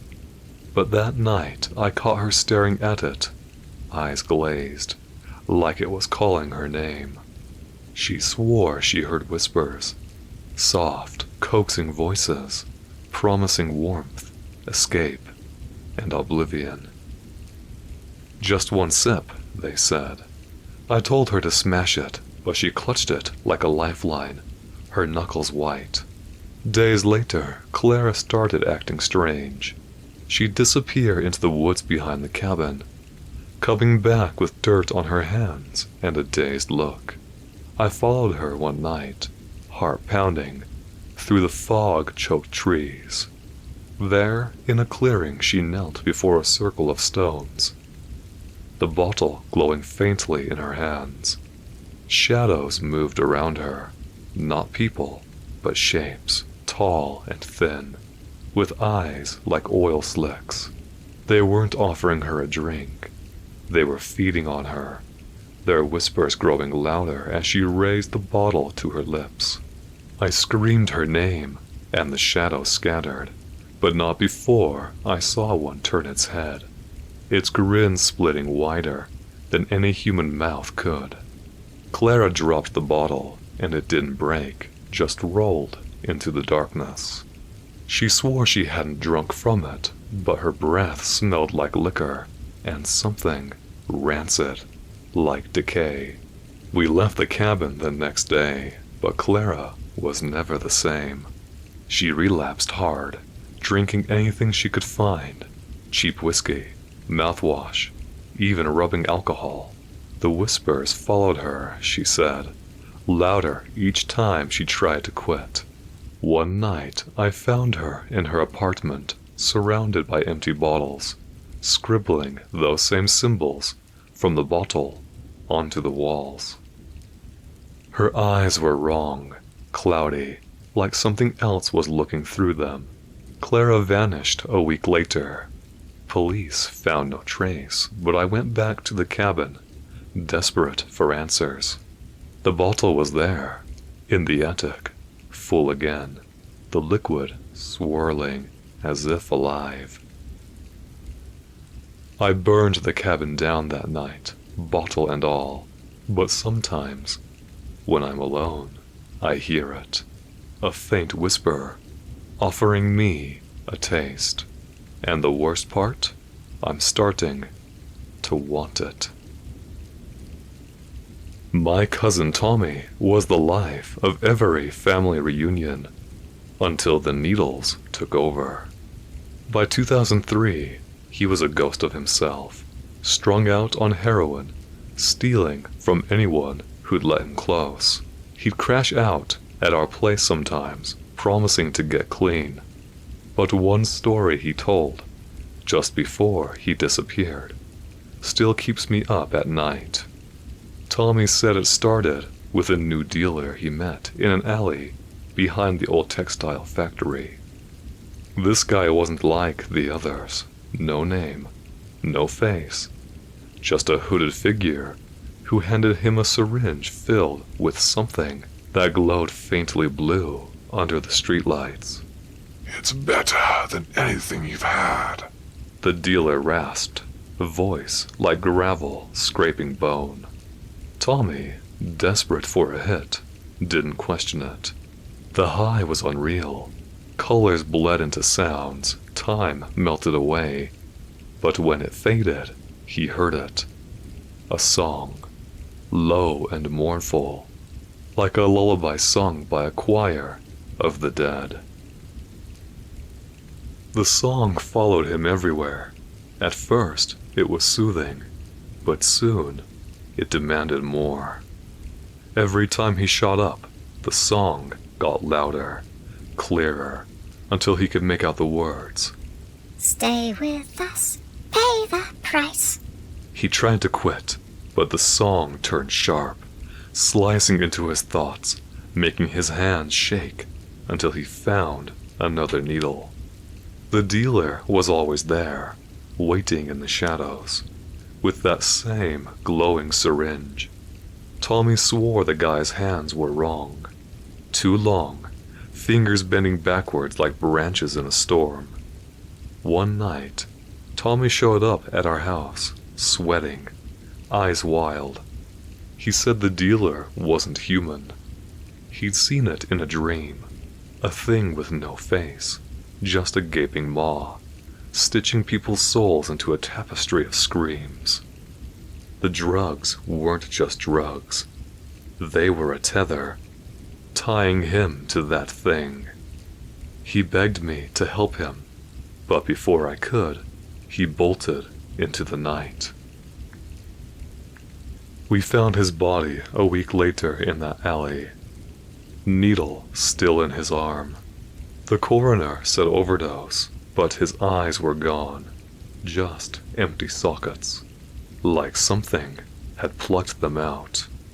The factory has been abandoned since, but the kids in town say they hear singing from the ruins at night, and sometimes a blue glow pulses in the windows.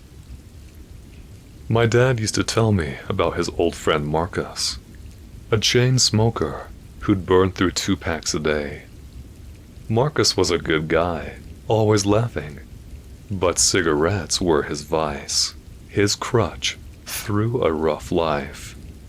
By 2008, his lungs were shot, but he couldn't quit. Not even when he started coughing up black sludge that smelled like sulfur. That's when he told Dad about the Smoke Man. It started in a dive bar on the outskirts of town. Marcus was out back, lighting up, when a stranger offered him a cigarette from a pack with no brand. Just a symbol like a coiled snake.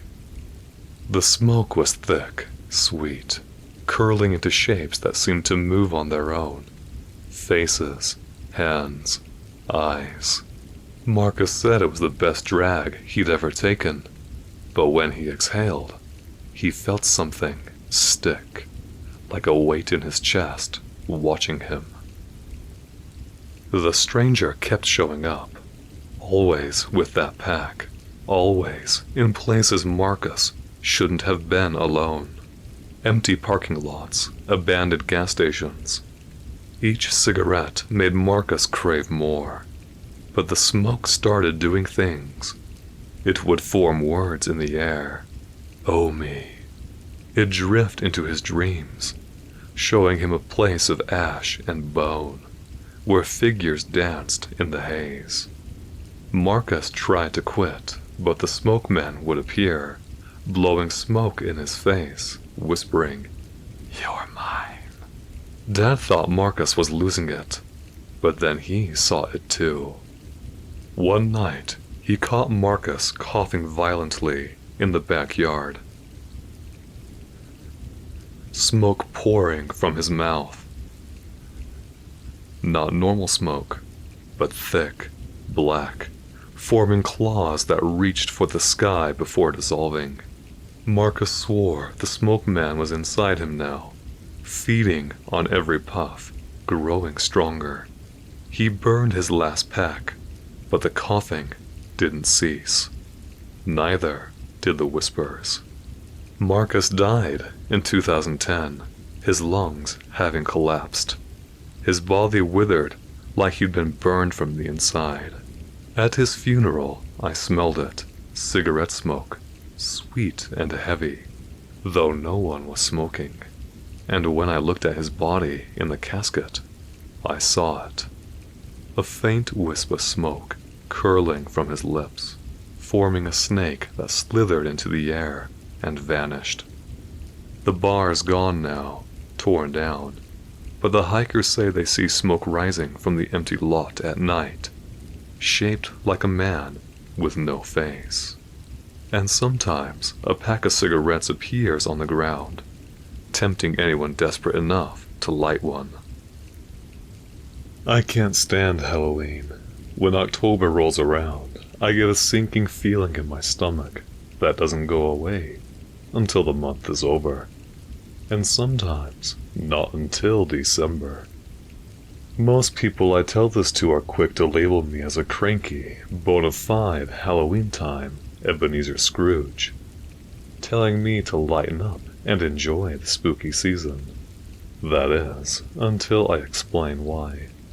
When I reveal my reasoning as to why I can't stand the holiday, suddenly my disdain makes a lot more sense. For the past 11 years, on the morning of October 31st, I have received a photograph of a dead body. Always by mail, always in the morning, and always on Halloween. It does not matter if I move, if I change my name, or even if the mail is intercepted. One way or another, I will receive this unwanted Halloween trick. I don't know why they are sent. I don't know who is sending them. And I don't know why, of all people, I am their target. The only thing I know is that I received them, and that I have to view them. This all started 11 years ago, when I first moved out of my parents' house, and into a new place with my best friend at the time, Astrid. We were both 19, and more than a little eager to get our first taste of adult freedom. That only came with not living with our parents. Don't get me wrong, my folks were great. But I was ready to move on and begin the next chapter in my life. Astrid's reasoning was, comparatively, a bit more sour. She was looking for any excuse to no longer share a roof with the drunk, gaslighting jerk that was her father. When we first moved in, things were fine. The apartment was small, but not falling apart. The neighborhood was close to a discount grocery store. We both had stable enough employment, and the rent was fairly reasonable for two young college kids. It was far from perfect, but it was serviceable and affordable. And when you are just starting out, those are borderline luxuries. The worst thing that happened in those first few weeks was our sink suddenly began leaking, and even then, we were able to get our elderly neighbor to fix it for us. The guy was so nice, he refused to let us pay him, and even when we tried leaving an envelope with some money in his mailbox, we found it slipped right back under our door the morning after. All this to say that we were happy, we were content, and we were comfortable. The first picture arrived the same year we moved in. We had been living in our apartment for about 4 months now. Enough time to acquaint ourselves with the neighbors and get a stable routine going. And the place actually felt like home. Astrid and I had designated chores and responsibilities we both kept to, and one of mine was getting the mail. Most days, that just meant bills, credit card offers, catalogs for stores, and maybe the odd collection of coupons for any number of fast food places. On that Halloween morning, however, while shuffling through the assortment of useless junk, I found a plain, white envelope. I immediately knew that something was up with the letter, as there were no postmarkings anywhere on the envelope, not even a stamp. The only thing on it were 2 words, crudely written in plain black ink, with what looked to be shaky handwriting. To Jennifer. Immediately curious, I set down the rest of the mail when I got back to the apartment and opened the envelope. Inside was a carefully folded digital photo of a woman, maybe my age, lying with her eyes closed on a bed, with a green comforter, in a near-pitch black room. The woman's frame was illuminated by the glow of what I can only assume was a camera flash, revealing dark black hair and a peaceful expression on her face. I didn't know she was dead at the time, so I was more confused than anything, turning the photo over a few times to see if I was missing anything. But no, there was no date. No inscription that might have labeled some specific event. Nothing. From the looks of it, it was just an odd photo of what I thought was a sleeping woman that I didn't recognize. Okay, weird, I said to myself. What's weird? Astrid's voice startled me, almost causing me to jump as I turned around to face her. My friend was still in pajama pants and a tank top, with her raven black hair tied up in a bun behind her head. This photo, do you know the girl in the picture? I asked. Astrid raised an eyebrow as I held out the picture for her to take, which she did. She stared at the photo for a bit, turning it and squinted as she did. Eventually, she just pursed her lips and shook her head.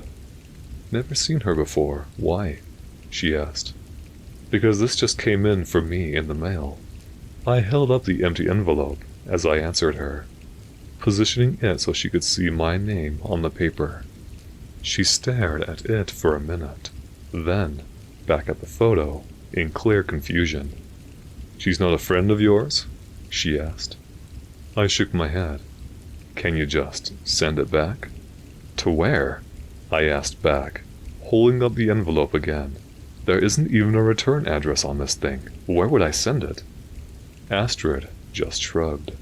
After a few minutes of baffled back and forth, we ultimately decided that the letter was probably just some weird holiday prank, and agreed to put the matter behind us.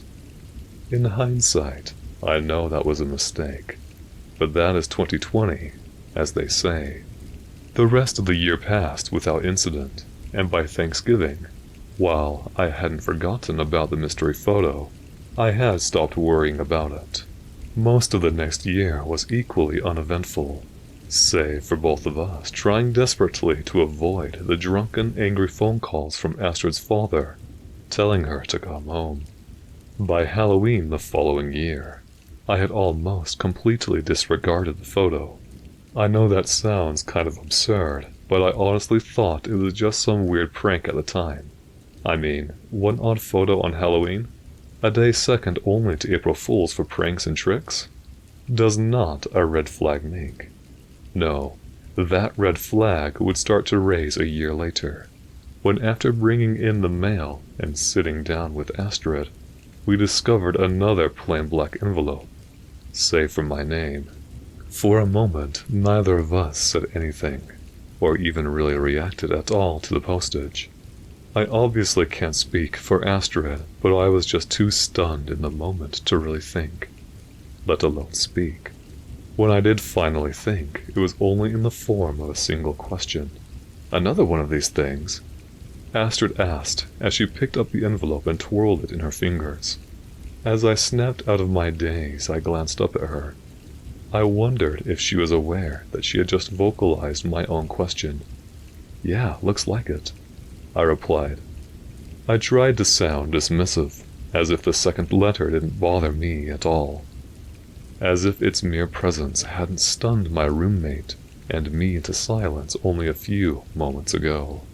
Thankfully, Astrid didn't seem to notice my effort and casually tossed the envelope back on the table. "And you still have no idea who might have sent it?" she asked as she leaned back and crossed her arms. I looked back at the envelope, trying my best to recognize the handwriting, as I thought through any prankster friends or weird neighbors who could have left it. While we had discussed possible culprits for the mystery mail a few times over in the past, it was never a very deep or dedicated event. Probably because of that, we never actually came up with any solid guesses.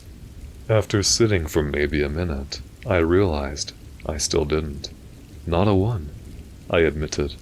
Still more confused than I was scared, I picked up the envelope and carefully began to open it. "You're actually going to open that thing?" Astrid asked, with half a chuckle. I only replied with a shrug as I pulled out what looked to be another folded piece of paper. I half expected to see another random, sleeping person. What I saw instead made my heart drop. The second photo depicted a Hispanic-looking man as he lay on his belly atop what looked to be old carpet. The man's hands and arms were outstretched across the floor, his face turned to the side and noticeably pale. That's not to say his face was completely colorless, as there was a massive purple and pinkish bruise on the side of his face. Most alarming of all was what looked to be a crimson pool of blood under the man's head, and a dried stream of red dripping from his nose. I'm not sure if I can accurately describe what I felt as fear. I was shocked, absolutely, and definitely a little disgusted. I suppose the best way to describe my exact feeling in the moment is to say I felt threatened. Maybe that's why I reflexively threw the photo on the table. What on earth is that?"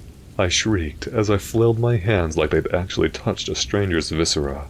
The picture, as if it somehow knew I didn't want to see it, flipped in the air as it gently floated towards the table, landing face down as it came to a stop. It was only after the photo was out of my hands that I started having any coherent thoughts, though even that was just panicked questions. Was the man dead? Why was he dead? Who had taken his picture? Was it legitimate or still a prank? Above all else, though, all I could muster in my head was, why? Why? Seeing my undignified freakout, Astrid got a curious look in her eye and took the photo off the table, wincing and scrunching her face once she looked at it. "Ugh, that's gnarly," she said in a disgusted tone. "Gnarly?" I asked, stupefied that she could be so calm. "Astrid, that is a real dead body."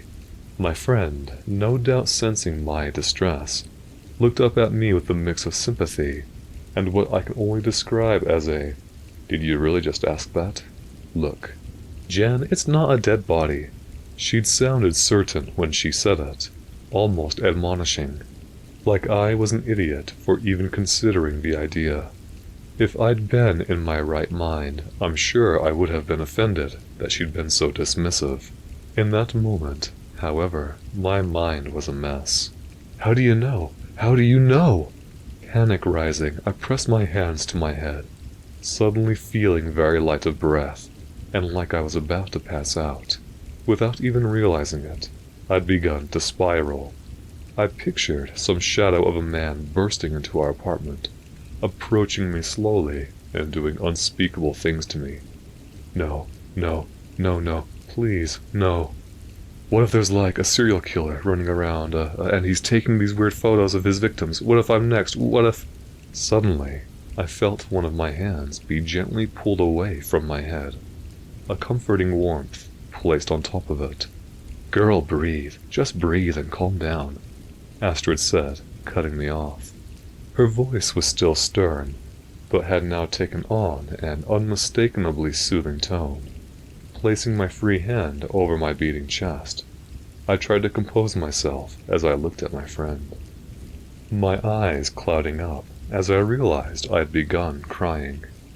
Astrid just smiled and sat with me patiently, holding my hand as I tried my best to relax, to tell myself I was okay.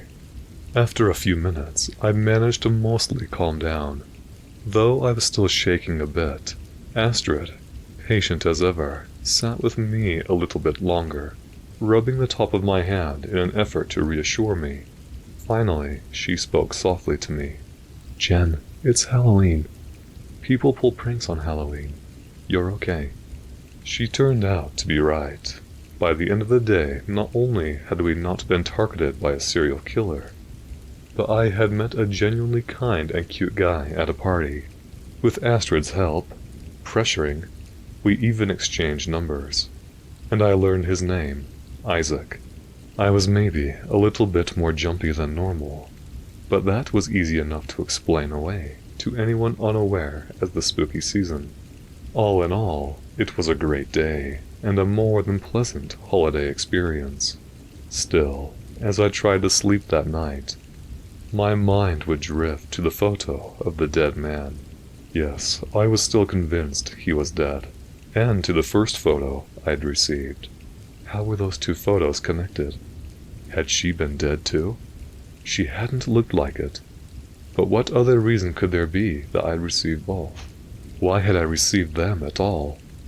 Needless to say, I didn't get much sleep that night. Over the course of the next year, I tried digging into the photos as best I could. Unfortunately, I had almost nothing to work with, as Astrid had already thrown out both of the photos by the time I had decided to look into things. All these years later, I still don't blame her. For all she and I knew, they were just mean-spirited pranks that weren't worth holding on to. Still, this lack of physical evidence made asking questions of the neighbors incredibly awkward. Before you judge them too harshly, though, I'd probably be a bit creeped out by some random woman asking about murder pictures too. Likewise, going to the police, at least in my mind, felt kind of like a non-starter. Without the photos, all I had was my word, and nothing to actually show for it. As for the message boards online, my most common response was advice for dealing with sexual harassment, which, while appreciated, wasn't really what I was looking for. To put it simply, I couldn't find anything. Even when I enlisted the help of Isaac, who, bless his heart, believed me 100% about the whole thing, we couldn't find a single shred of something we could use to understand what was going on. I had wanted to ask Astrid for her help too, but she was dealing with her dad more and more that year, and the screaming matches honestly just sounded painful. The last thing I wanted when she was already so stressed was to add my garbage on top of her. By the beginning of October, I realized that I only had one option left. Assuming this mystery mailer pulled the same prank as he had the years prior, I would have to wait for him to act again before I could have evidence. Then I could go to the police, explain what had happened. Then, just maybe, I would have him. Just one more year, I convinced myself. When Halloween rolled around that year, I admit that I practically leapt from my bed and ran to get the mail. In my mind, I could picture a scraggly-looking man being hauled away in handcuffs, desperately pleading that it was just a joke. Likewise, I pictured a large and bulky man being forced to the ground as police swarmed him, grunting as he fought uselessly against the officers restraining him. I'm not sure if this makes me a bad person or not, but I relished the idea of seeing this imagined creep getting overpowered like that, letting him feel scared for once.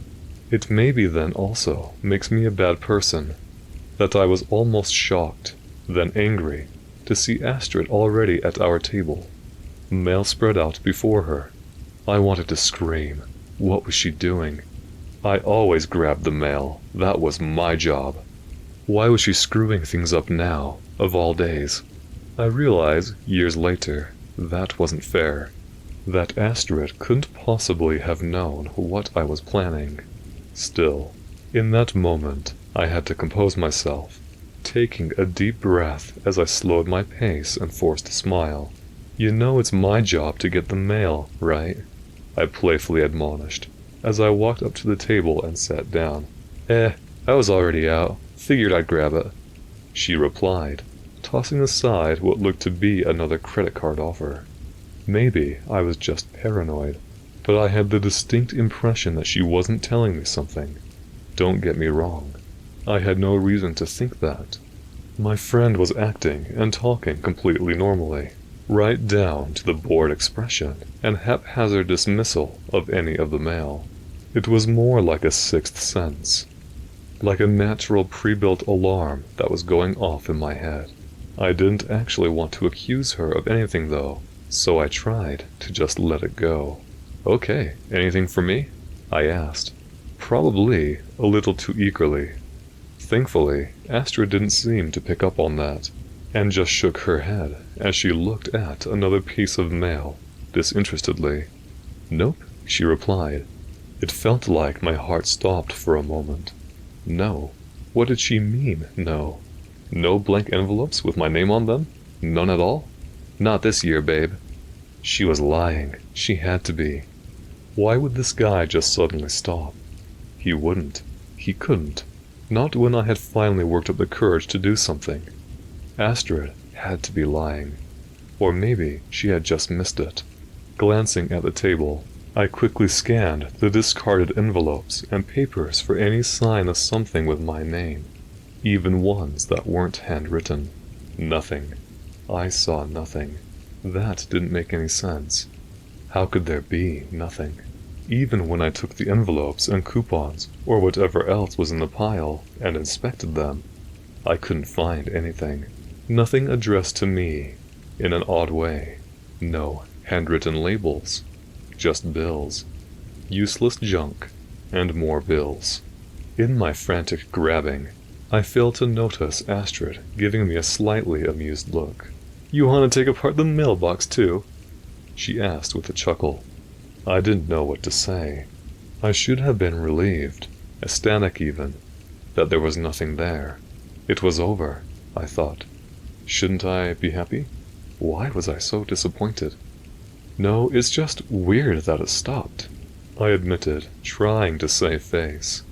Even at the time, I thought it strange that I described it as weird. Not getting a photo of a dead body was weird? How had I gotten so used to it in just 2 years? Was I really so eager to get the guy doing it in trouble that I was upset I didn't get anything? What was wrong with me? Looking back, I know I was wrong. I should have pushed harder, grilled Astrid about what she had done. I should have kept asking questions, or kept looking around. I should have kept digging. Maybe if I had, Astrid wouldn't have gone missing in November of that year. There was no warning, no letter, no talk, nothing. One day, she just got up to go to work, and when I got home from my own job, she wasn't home. At first, I wasn't really worried. Astrid had always been more social than me. Maybe she was just out with some other friends. So I waited for her to get home that night. Then I waited for a day. Then, by the following night, I tried calling her. Then I tried calling her again, and again, and again. Every time, I would get a single ring. Then a disconnect before the line went dead. Call me paranoid, but I knew something had happened. I wasn't sure if she was in danger, or had been kidnapped, killed, whatever, but she was in danger. I knew it. I called all of our mutual friends to try and find her, see if any of them knew where she was. At one point, I was even so desperate that I tried calling her meat sack of a father. "What does it matter? She's no good to me anymore," was all he said. My blood practically boiled at his response. No good to me? I thought. My best friend, his daughter, was missing? Missing? And he didn't even care the slightest. I'd always known he was a garbage person, but this felt like an all-time low. I swear I could have throttled him if he were in the same room as me. As it was, I had to settle for calling the cops. I remember reading somewhere that you have to wait 48 hours to be taken seriously for reporting a missing person. Thankfully, that ended up being a myth, as after my call, cops were at my door within an hour. I won't go over everything they asked. Honestly, I can barely remember everything myself. Just that they asked questions like where she worked, if this was her primary domicile, that sort of thing. I don't remember how long the questioning lasted. Only that I was exhausted by the end of it. The police couldn't share everything they uncovered during their investigation, but from what they did, I got the impression that they genuinely tried their best. For what it's worth, they did find out some good information. Namely, that Astrid had arrived at her job the day she went missing. But rather than driving home afterwards, she confided in her coworkers that she was going to pay a visit to her father's house. I wish I could say from there it was an open and shut case. But from what they were allowed to share with me, the cops told me that she was witnessed entering, and after about 45 minutes, leaving her father's home. They suspected she was on her way home, but, needless to say, she never arrived. Worse than that, they never found her car. There was no sign of it on the roads that would have taken her home. Not parked, not wrecked, not even a broken off piece of it. It was like she just up and vanished into thin air. They checked her dad out, of course, but the lump hadn't been seen leaving his house until a good 10 hours after Astrid had left. Since that was more than enough time for her to have gotten home, and because the guy was a shut-in with almost no friends to speak of, he was dropped as a suspect. Honestly, part of me will always think he had something to do with it, but I understand why the police dropped him. By February of the next year, I had to move out of the apartment Astrid and I shared. Rent was already a nightmare on its own, and even more so when you're suddenly paying for 2 people's worth. Isaac, God bless him, was kind enough to take me in. I was honestly more than fine with that. We'd been dating for a little over a year by that point, and I really liked him. He stood by me every step of the way, and I must have apologized 1,000 times for being so obsessed with Astrid's case. He would always say the same thing in reply. "She's your best friend, hun. You don't have to explain yourself to me." It was honestly no wonder why we were engaged by the end of the year. We were still living together. I mean, we still are, but that's beside the point.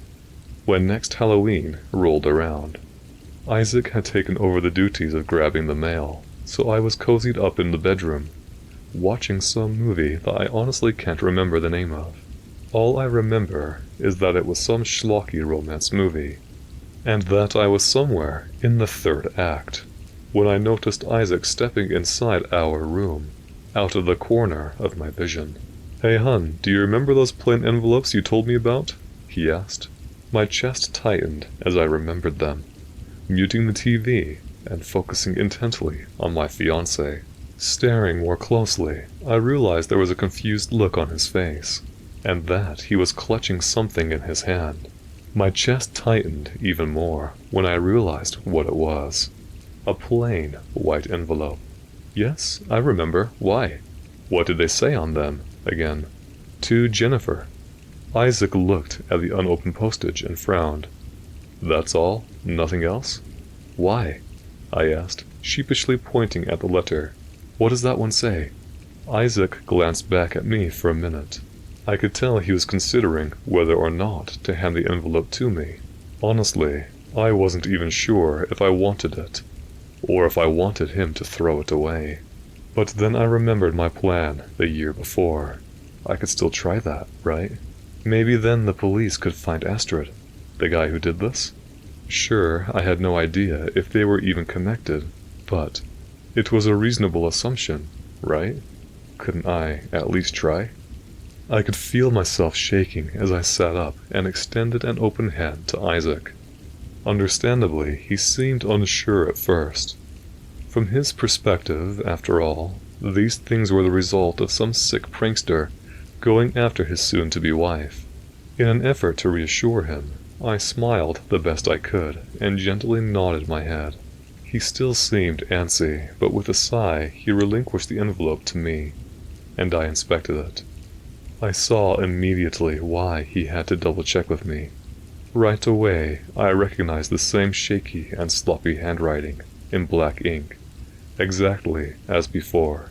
Unlike the last 2 letters, however, this envelope said, "She intervened." My stomach dropped and I felt the wind leave my gut, like I'd been socked. She? As in Astrid? Before I realized what I was doing, I feverishly opened the envelope and pulled out yet another folded piece of paper. When I unfolded it, I screamed. It was Astrid, hanging from a noose, her skin pale and eyes closed. I don't remember much of what happened next. I know Isaac was there, holding me as I sobbed and screamed. He must have called the cops because they were swarming the apartment at some point. I'm sure they wanted to ask me questions, but I was pretty much inconsolable at that point.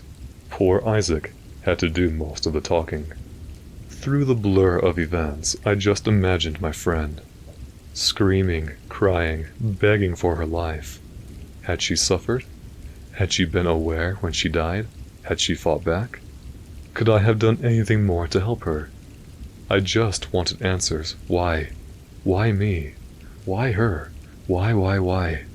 I don't know. I still don't. I'm sorry, but I don't have any answers. For you. For me. For the cops. No one. There were a few suspects, but they all fell apart for one reason or another. A coworker was seen driving the same way as her for a while, but he was dismissed thanks to his mom's eyewitness testimony. Her dad was a popular one, but he was pretty much sedentary, so he was out. They even considered me for a while.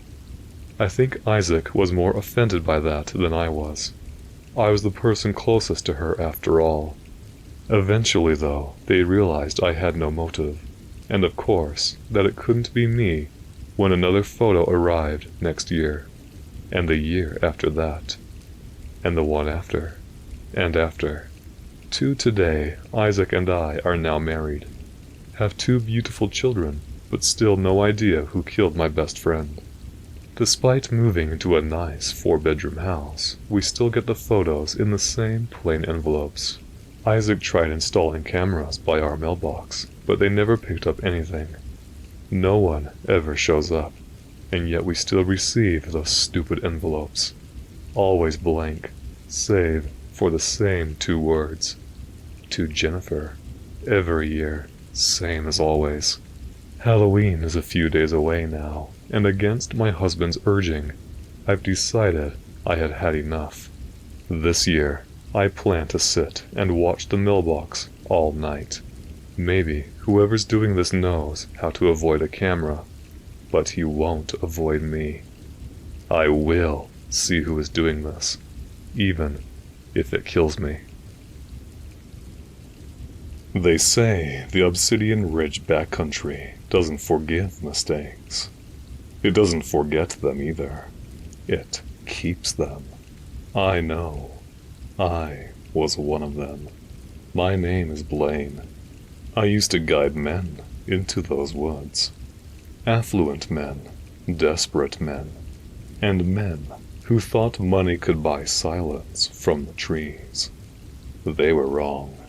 This is the story of the cabin keeper, and how I learned his darkest secret. It began with Harlan. He found me in the Last Chance Saloon, a bar that smelled of drenched canines and shattered dreams. No one sat near him. Even the drunks were wise enough to give his table a wide berth. The long coat he wore rivaled the color of dirt that adorned tombstones. He was gloveless, yet his fingers were black at the tips, as if he'd been dipping them in ink, or had braved the bite of frost. He slid a photograph across the table. This Polaroid document depicted a cabin with a single room, bereft of windows. The front door hanging open in such a manner that, from a distance, the house appeared as if it wanted to scream.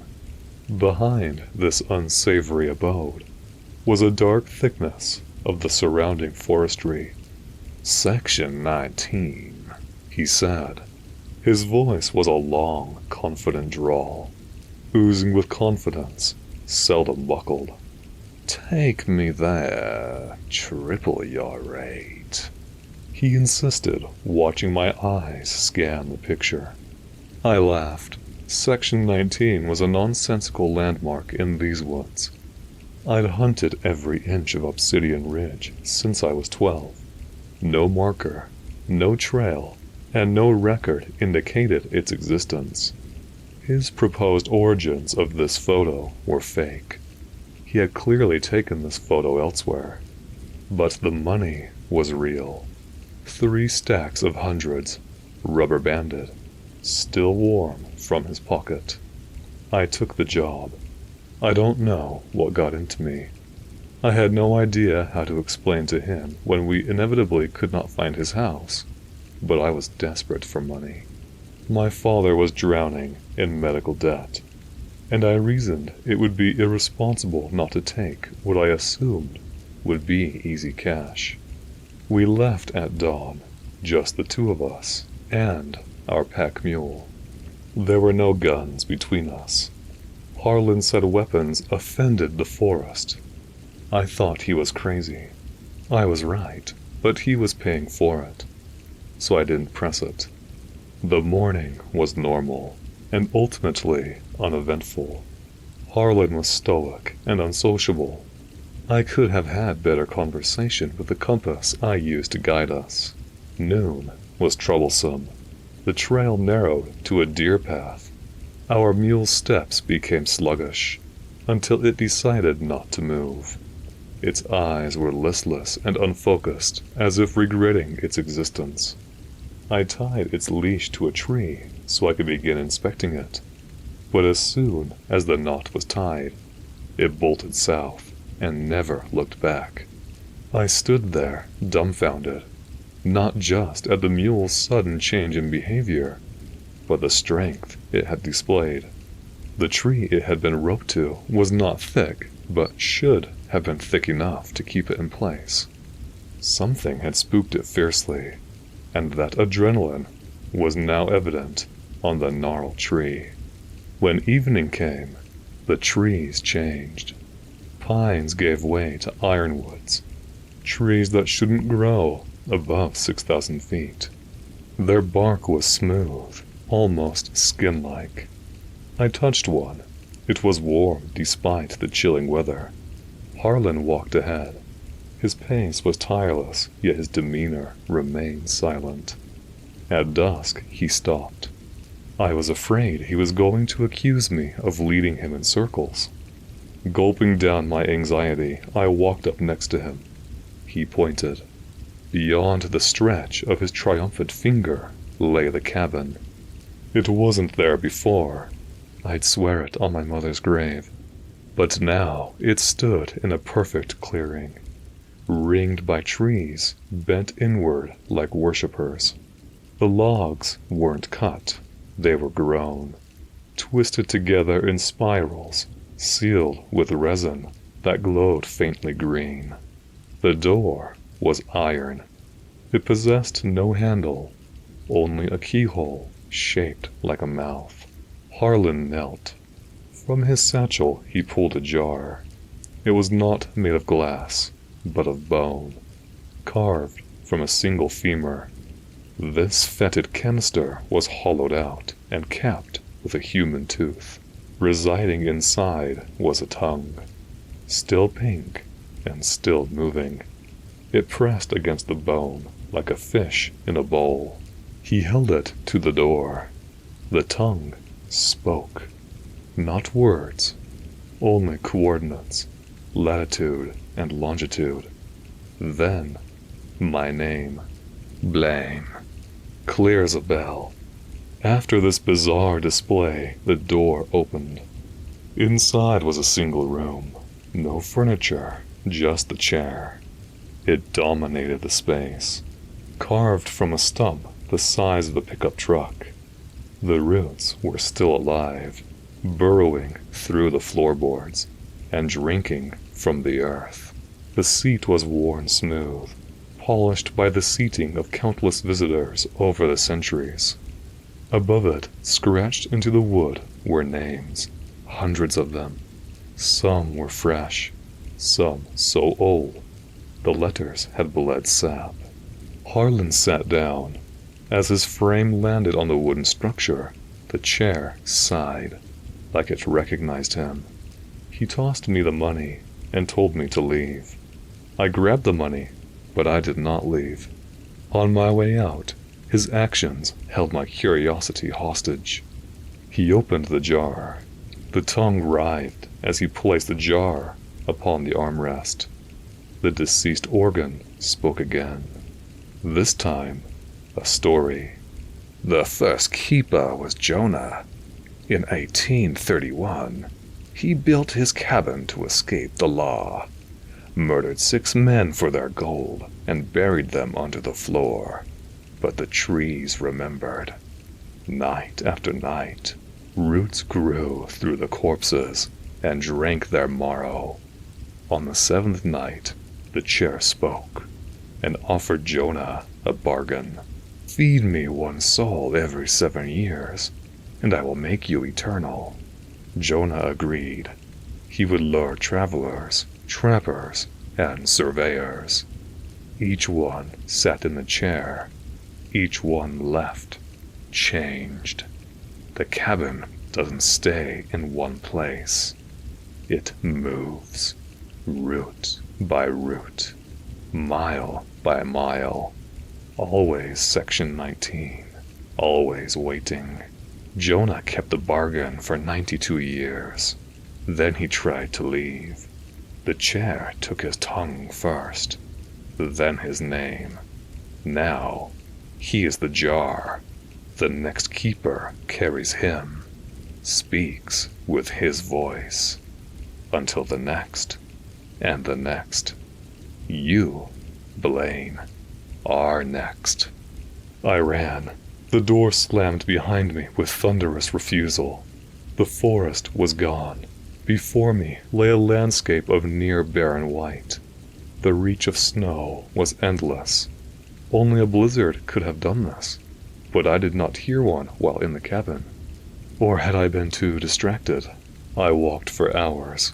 Time had become a superfluous detail as I wrestled with the traumatic memories I had just received. By what I gauged to be midnight, I found the cabin again. I was in utter shock. I had run to the edge of the forest, and I could see the road. Yet, somehow... No, there was no mistake. The tongue was right. The cabin could move. The door was open. Through the gaping entry I could see inside. I noticed that Harlan was gone. But the chair wasn't empty. Something sat in it, wearing Harlan's skin, like a suit 2 sizes too big.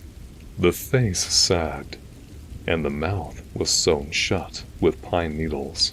The tongue was nailed to the armrest, still moving, still speaking, until it began to yell with a voice I recognized instantly as my own.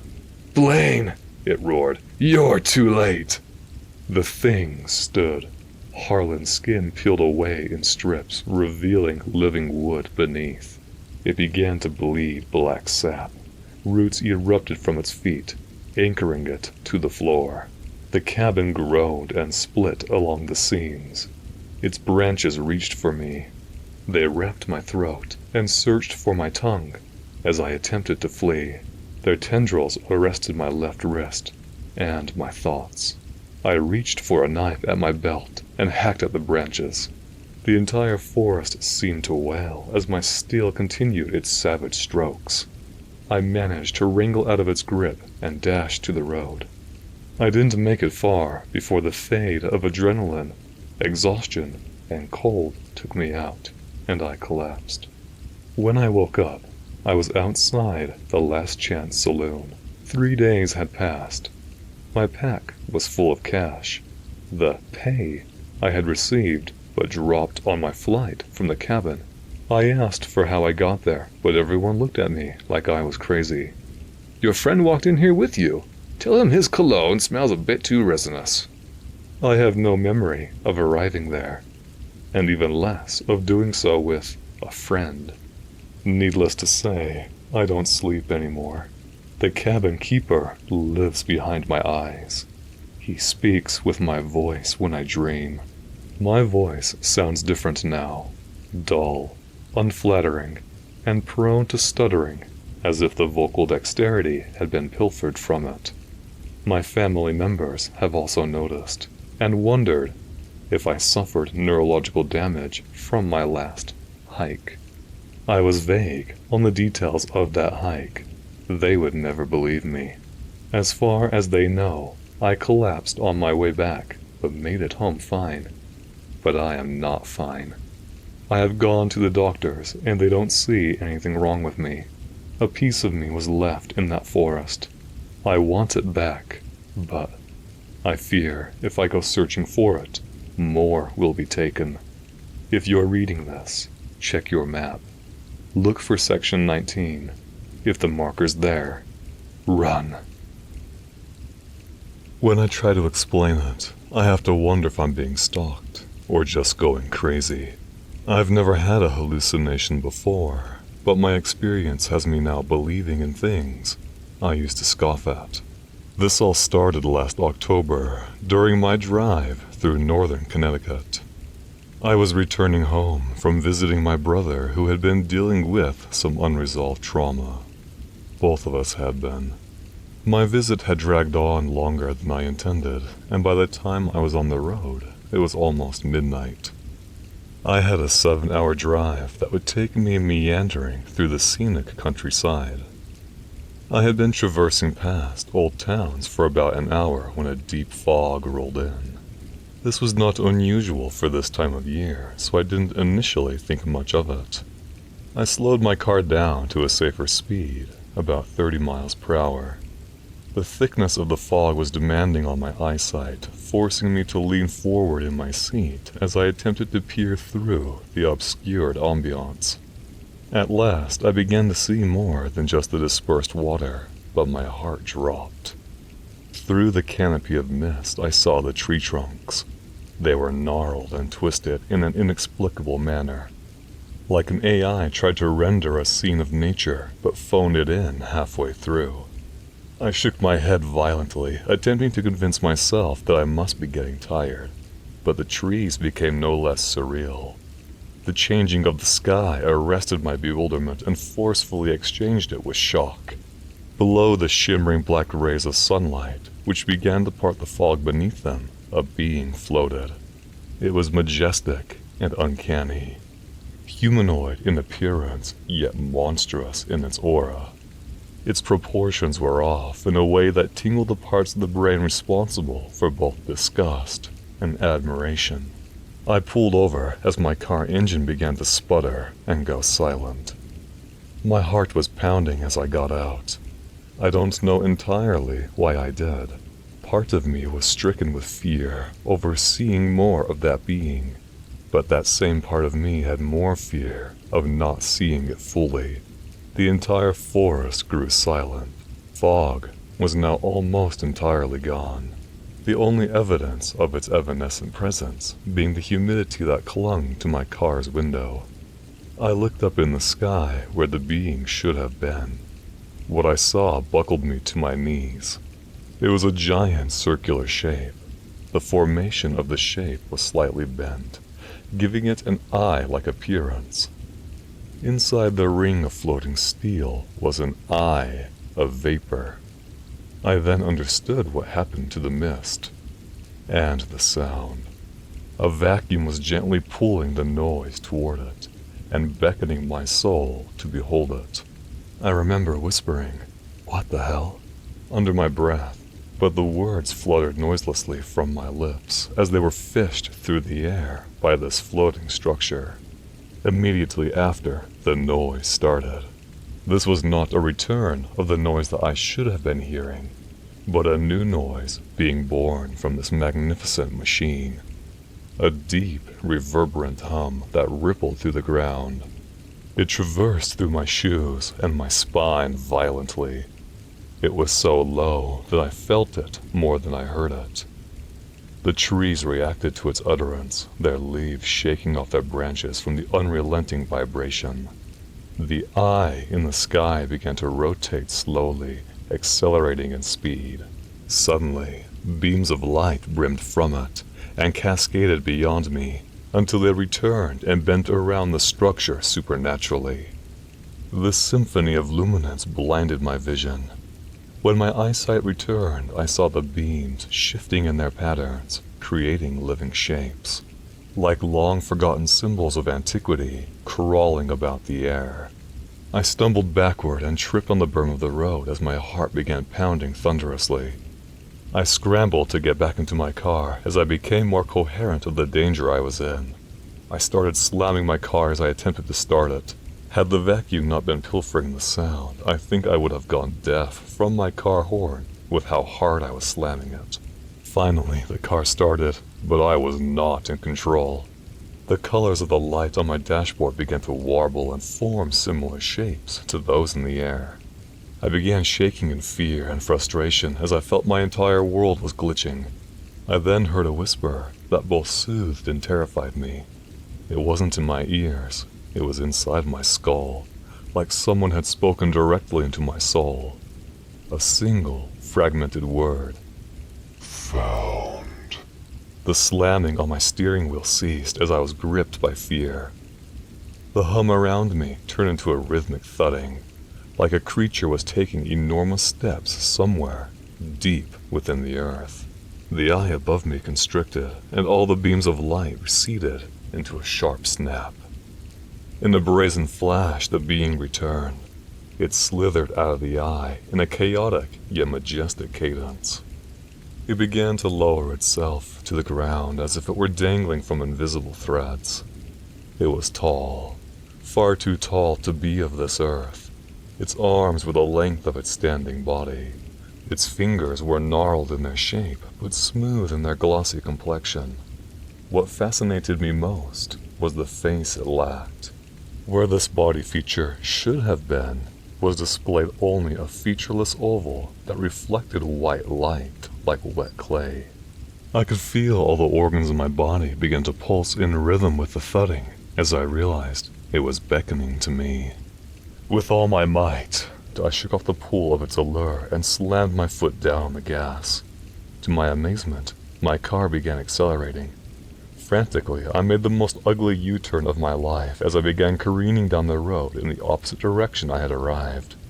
My car's radio turned on and began blaring in angry refusal as I created distance between myself and the entity. Only there was no melody of music from the radio.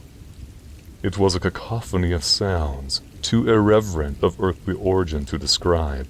They wailed and thralled in my ears so viciously I had to wonder if it was actually from the radio or from the growing madness of my own mind. The trees of the forest joined the protest of my escape as they bent inward toward the road as I passed them. Some snapped viciously as they proceeded to ooze out a black, dark fluid. A fluid that matched the luxurious sheen of that being. The pedal beneath my foot must have been scraping into the floor of my car. However, to my relief, I could see the hellish scene behind me growing smaller in my rearview mirror. The sound around me didn't properly return for another 15 miles. I could no longer see the being, the eye, or any misshapen trees. But I was being followed. I could feel it. The radio had long since returned to normal, broadcasting the rock station I generally listened to. Despite this return to normal, I was shaking. My nerves were a wreck, and I was desperately trying to process what I had seen, and why, despite being so shaken by it, I wanted to see it again. For days afterward, I tried to persuade myself that nothing had happened, that this was all either from sleep deprivation or being spooked by the dark. Any rationalization sounded better than admitting it could have been something vast, intelligent, and looking for me. I had almost fooled myself into this facade of security, but a week later that faith was shaken. As I was walking my dog, something I do most nights before going to bed, I was wrestling with a sense of melancholy I couldn't quite put into words. My reflection was shuttered when I noticed white clouds swirling above my house in a circular pattern. They created a shape eerily similar to the eye. Then it blinked. I was buckled to my knees again as I heard a loud, "Found you," from deep inside my soul. I don't think it was an eye in the sky. I think it was something looking through it. It was that being. It knows where I live, yet this time, I don't know if I will run. There's no easy way to describe the events at Lake Mithril, mostly because now the lake no longer exists. At least not in the way it once traumatized us. Not in the way it once sounded. Yes, this lake uttered a sound. Let's start with the beginning. Last summer, my friend Josh decided to convince our friend group to do an outdoorsy activity. Initially, they wanted to go rock climbing. I don't hate rock climbing, but I felt a strong urge to go to the lake. It was easy to persuade our friend group to change their minds. I don't know why I felt so strongly to reroute our plans, but in hindsight, I wish I didn't. Lake Mithril wasn't a tourist destination. It wasn't on any maps Josh had. His friend Luke had discovered it through some old hiking post. The kind of post where people upload grainy pictures of creepy events they claim to have experienced. The post revealing the lake had clear instructions. The poster wanted to share it, but also wanted to ensure it was kept clean and relatively untouched.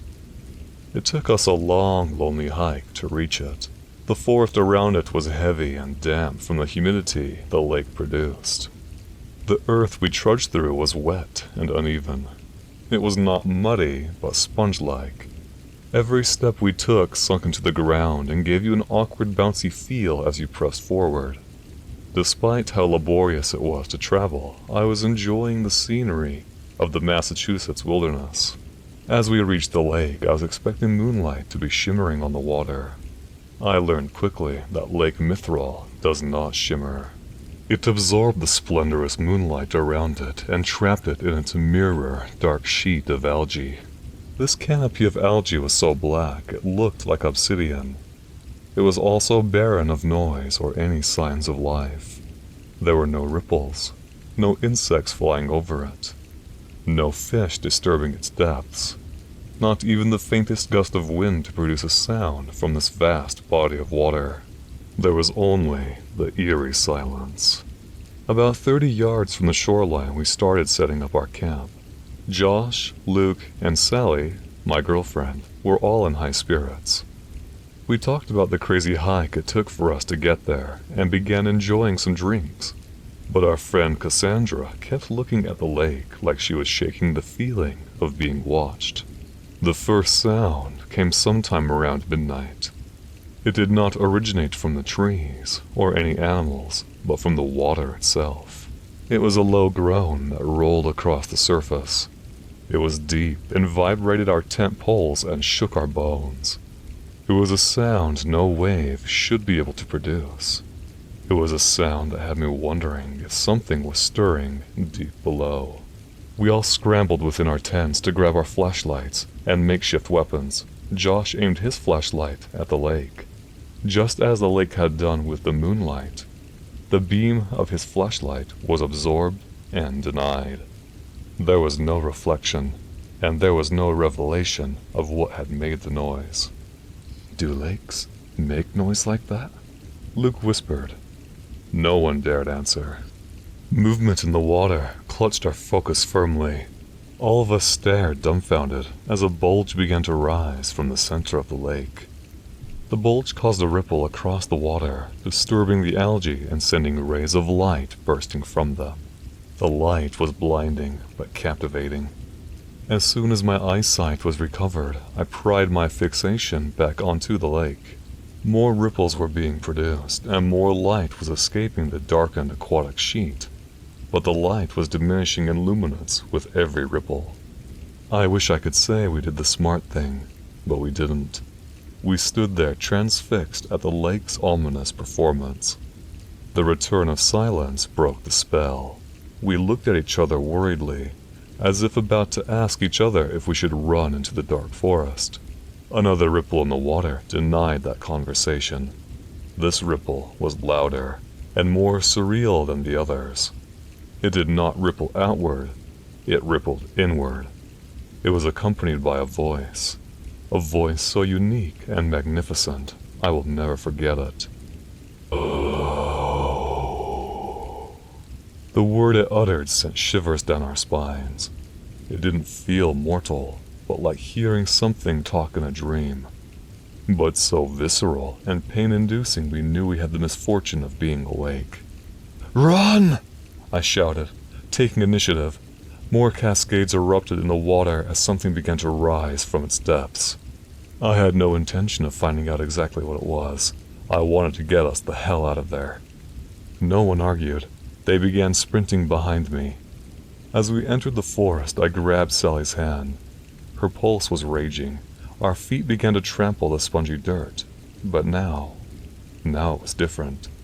This spongy dirt began to ripple and vibrate in such a manner it felt alive. The vibrations drilling into us through our shoes felt like a foreign heartbeat, pacing to a dark, malicious rhythm. Eventually, we reached a fork in the trail. We had two options: take the left, which we had taken to arrive there, which was shorter, or the more scenic route to the right. The sound of crunching forestry behind us reinforced the need to decide quickly. "We're moving left," I shouted, thinking the choice was obvious. I suddenly felt a sense of dread after shouting that. That path would lead us past a small pond. Would that water be problematic? Was all the water here infested with whatever evil was chasing us? No, you're making the right choice. Lead them. Lead them all. I thought. I don't know why I felt so reassured. It was a silly trail of thought to begin with, but also a silly, almost foreign way for me to reason with myself. But I forced all thought from my mind as I kept up a pace for my friends to follow. We were almost beyond this pond when I heard a scream behind us. "Help!"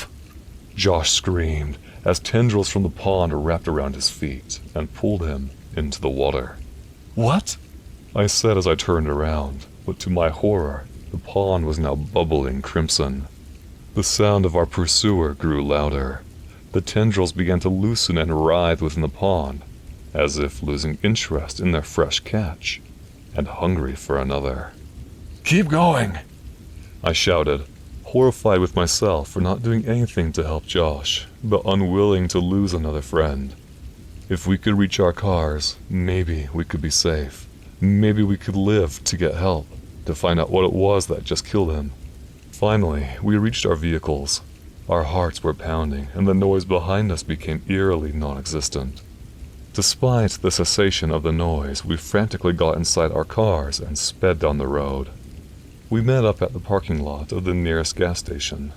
Sally and Luke were hysterical. Cassandra and I tried to reason with them that we couldn't go back. Not until we found help. I called 911 and was assured that help would be on the way.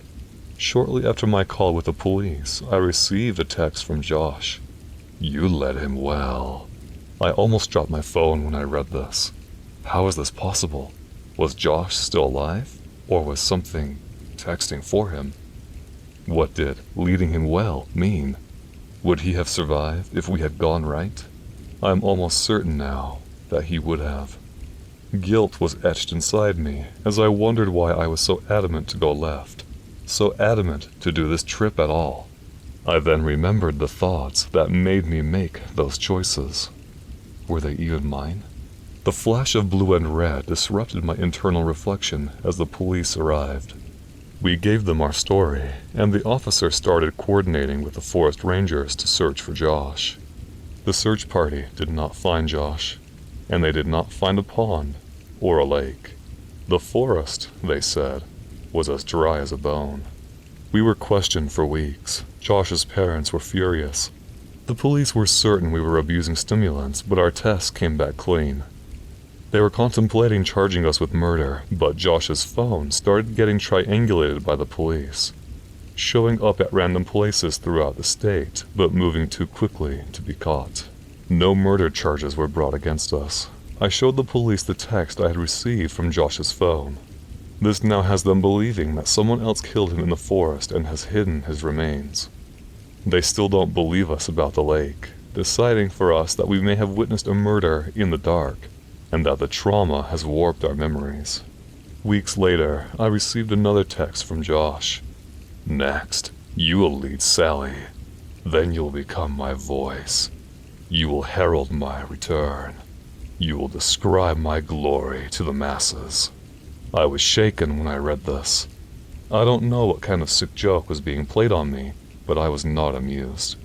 I showed this to the police. They urged me to be careful. I have given that phone to the police and have started a new plan with a new number. I have also, it hurts to write this out, I have broken off things with Sally.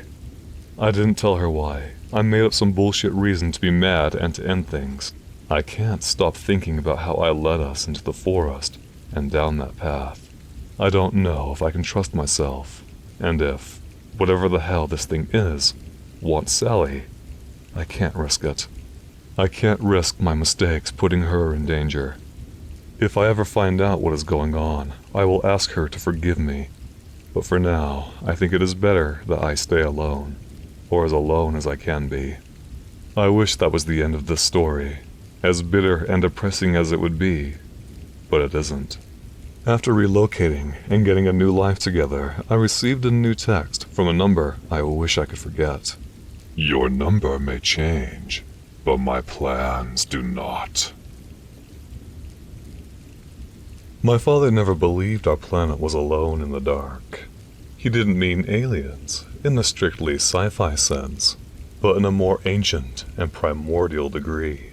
He believed there was something ancient, something that slept dormant within reality's core, waking only to bring its designs to an end. Grief can be an alluring gateway to madness. He worked as an astrophysicist at a small observatory in eastern Rhode Island. Growing up, I used to visit him during his late shifts. His work environment reeked of old, degrading electronics and long-neglected dust. The one piece of equipment he did keep in good repair was his state-of-the-art telescope, the Leviathan, aptly named for how it towered over everything, and everyone in the room it was housed. After Mom died, I stopped seeing him at work. I hardly saw him at all anymore. A nanny was hired to take care of my brother and I. Father became cold and distant. I slowly gave up trying to have a meaningful connection with him, as every conversation I attempted to have was dulled by his apparent distracted attention. He would nod through my stories of my personal life, and I could tell his focus was on his work, on what the Leviathan was showing him. All this changed 2 years ago. Inexplicably, he texted me, asking me to come to work with him. I was hesitant, and a little resentful, knowing he wanted to see me, but the focal point of this reconnection being his work felt hollow. I didn't have the heart to turn him down, though. It had been hard enough losing Mom. Maybe I could pull Dad back from his grief and salvage our failed relationship. When I arrived, the laboratory was spotless. My father's eyes were bloodshot and he was grimly pale, moving erratically as he greeted me. I was shocked to see no evidence of a single speck of dust throughout the laboratory. It was as if he had been intent to rid even the smallest of distractions from the purity of his work. "Come here. You have to look," he whispered aggressively. His emaciated hand clutched my arm and dragged me behind him. He led me up a flight of metal stairs to the Leviathan. "You need to see it," he said flatly, gesturing to the enormous telescope before dashing away from me and fiddling through the room. I could hear him cleaning compulsively as I leaned into the eyepiece. I expected to see celestial, but predictable scenery, perhaps a cool combination of colors from a gas planet. What I saw perplexed me. I was beholding a star, unlike any I had ever seen. It was pulsing in rhythm. A slow pulse, a fast pulse, followed by 3 pulses of such blistering speed my eyes almost failed to discern them as a singular burst. Each pulse corresponded with a change in color. "Is the telescope broken?" I asked, bewildered, trying to think how a celestial body could be changing color so rapidly. "No, the Leviathan is perfect.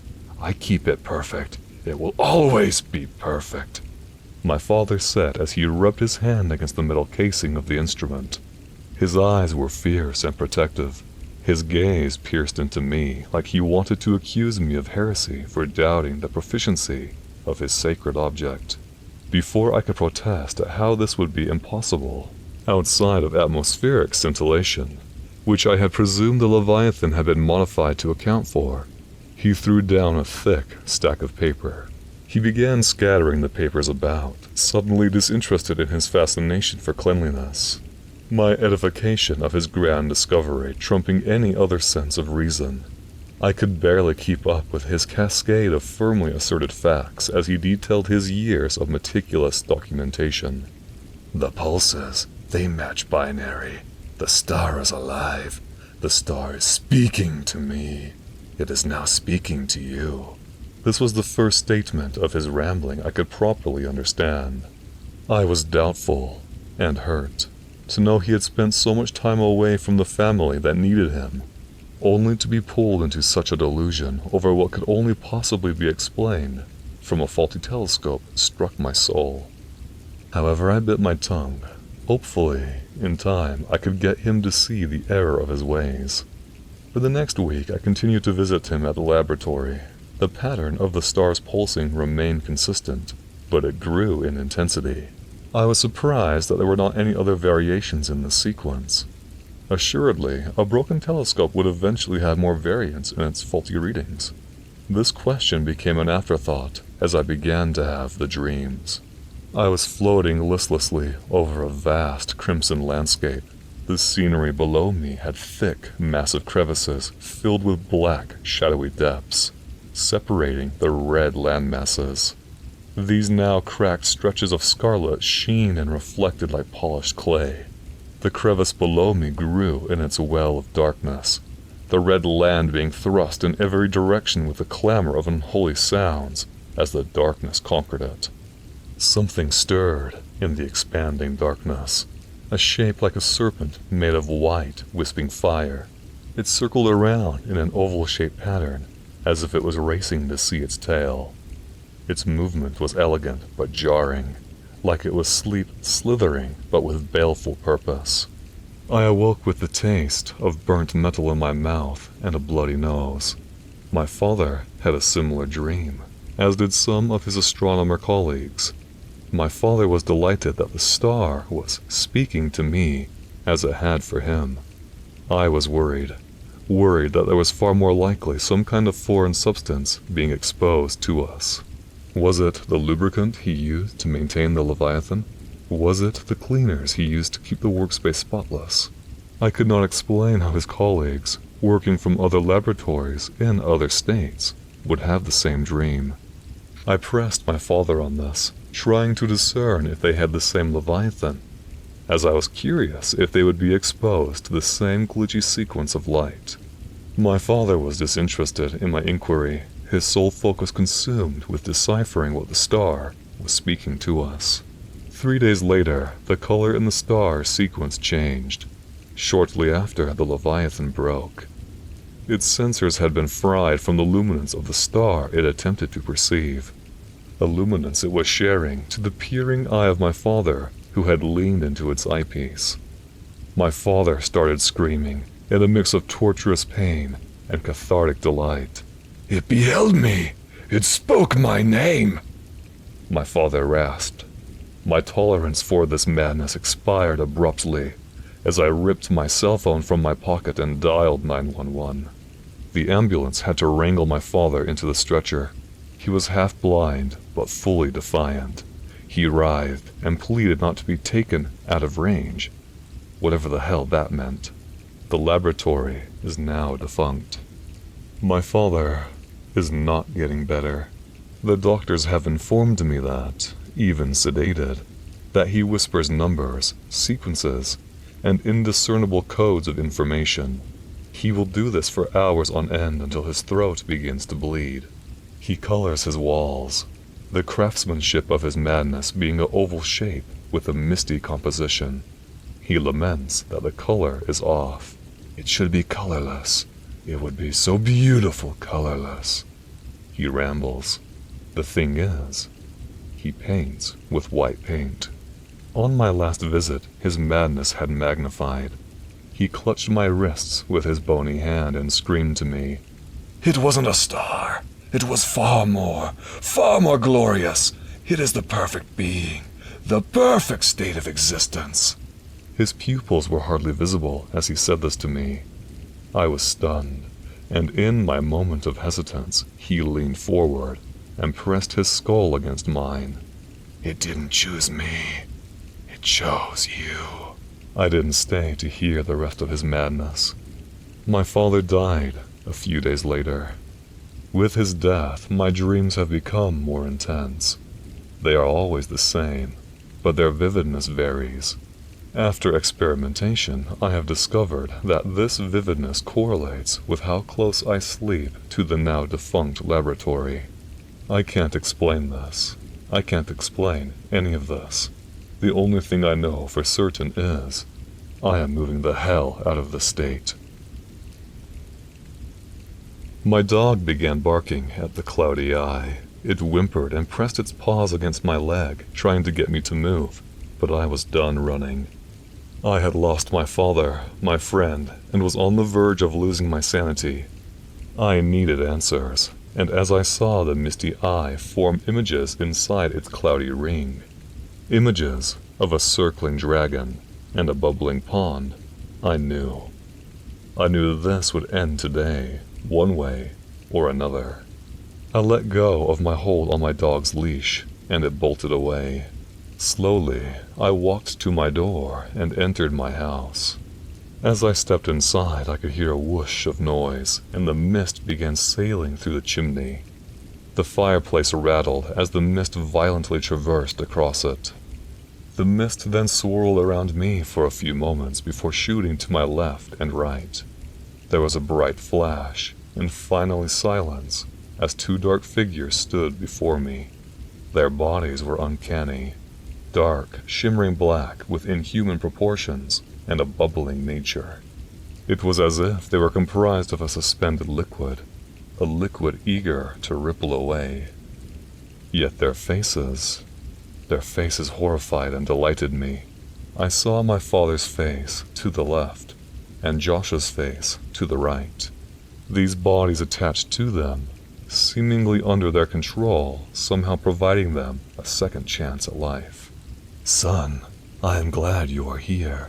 I am so glad you are listening. You have been chosen by the deep greatness. Soon, His Eminence will take final form in this world, and He will reshape it. He will make it beautiful, far more beautiful than we could have ever imagined." My father's voice was off.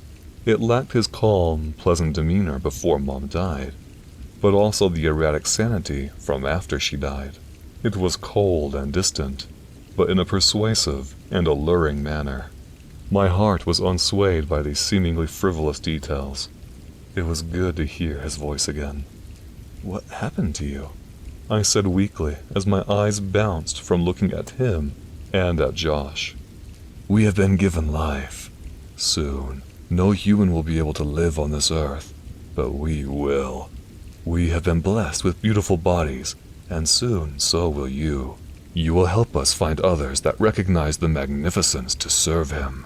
We will rule this world under His careful watch. Don't you see, son? Don't you see the blessings that we are about to enjoy? We will finally rid this world of its most offensive corruption." My father continued, his voice suddenly venomous. "Oh, what is this corruption?" I asked as I slowly moved across the room. I noticed a small trail of mist drifting around the feet of my two visitors and wafting up and through the chimney. Were they still connected by this trail to the eye? Fire. That blasphemous element must only exist by the craftsmanship of the Master. Humans dare to harness it on their own, and for that they will be punished. My father seethed. I nodded politely, scared as to what any other action would have incurred. "Son, there is something urgent. Our Lord is hungry. Preparing for His arrival will take energy, and He needs more to fully transition. We will need you to lead again. Perhaps you still know Luke? Don't worry. He will still get a beautiful body. He will be okay," my father said, his voice now almost pleading. His eyes were sullen but determined, as they awaited my answer. "Yes, let me text him," I said as my adrenaline began throbbing. I shifted my pace forward nonchalantly as I opened my phone. Slowly, I began typing random inputs into it. I just needed a few more seconds of distraction. Good. You have no idea how great a blessing you are bestowing on him," my father said with a disturbed cadence. "Oh, I know exactly what kind of blessing you have in mind," I hissed as I was now in range of the switch. With a violent snap of my hand, the fireplace was flicked on. I could hear a roaring wail from deep inside my skull. Fire flashed from the fireplace and upward, but also inward. Josh and my father were now ablaze, looking at me horrified. Why? Why would you do this? My father asked as he crawled on the ground in agony, the black body of his steaming and hissing as the flames enraged throughout it. "Because you cannot tempt a man who has already lost everything," I barked. Images flashed through my mind. Images of my brother and I in grief over losing both our parents. Images of the horror my friends endured near Mithril, and images of Sally. The heartbreak on her face and the broken trust in her eyes have haunted me for so long. Now, I finally had a reason to justify that pain.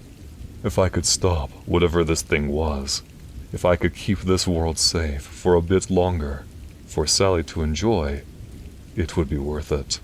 There was a loud explosion, and I was thrust back against a bookshelf. The recoil tipped it over, and the shelf fell on me. I am pretty sure my left arm was broken, but luckily that was the worst of it. After several agonizing minutes, I crawled from underneath the wreckage. My front room was a wreck. The chimney was charred black, but there was no mist. I almost puked when I noticed the bodies. They were still emanating smoke. 2 skeletons dry of flesh, aside for the heads, which almost looked to be still living. I walked over to the face of my father. His eyes were vacant.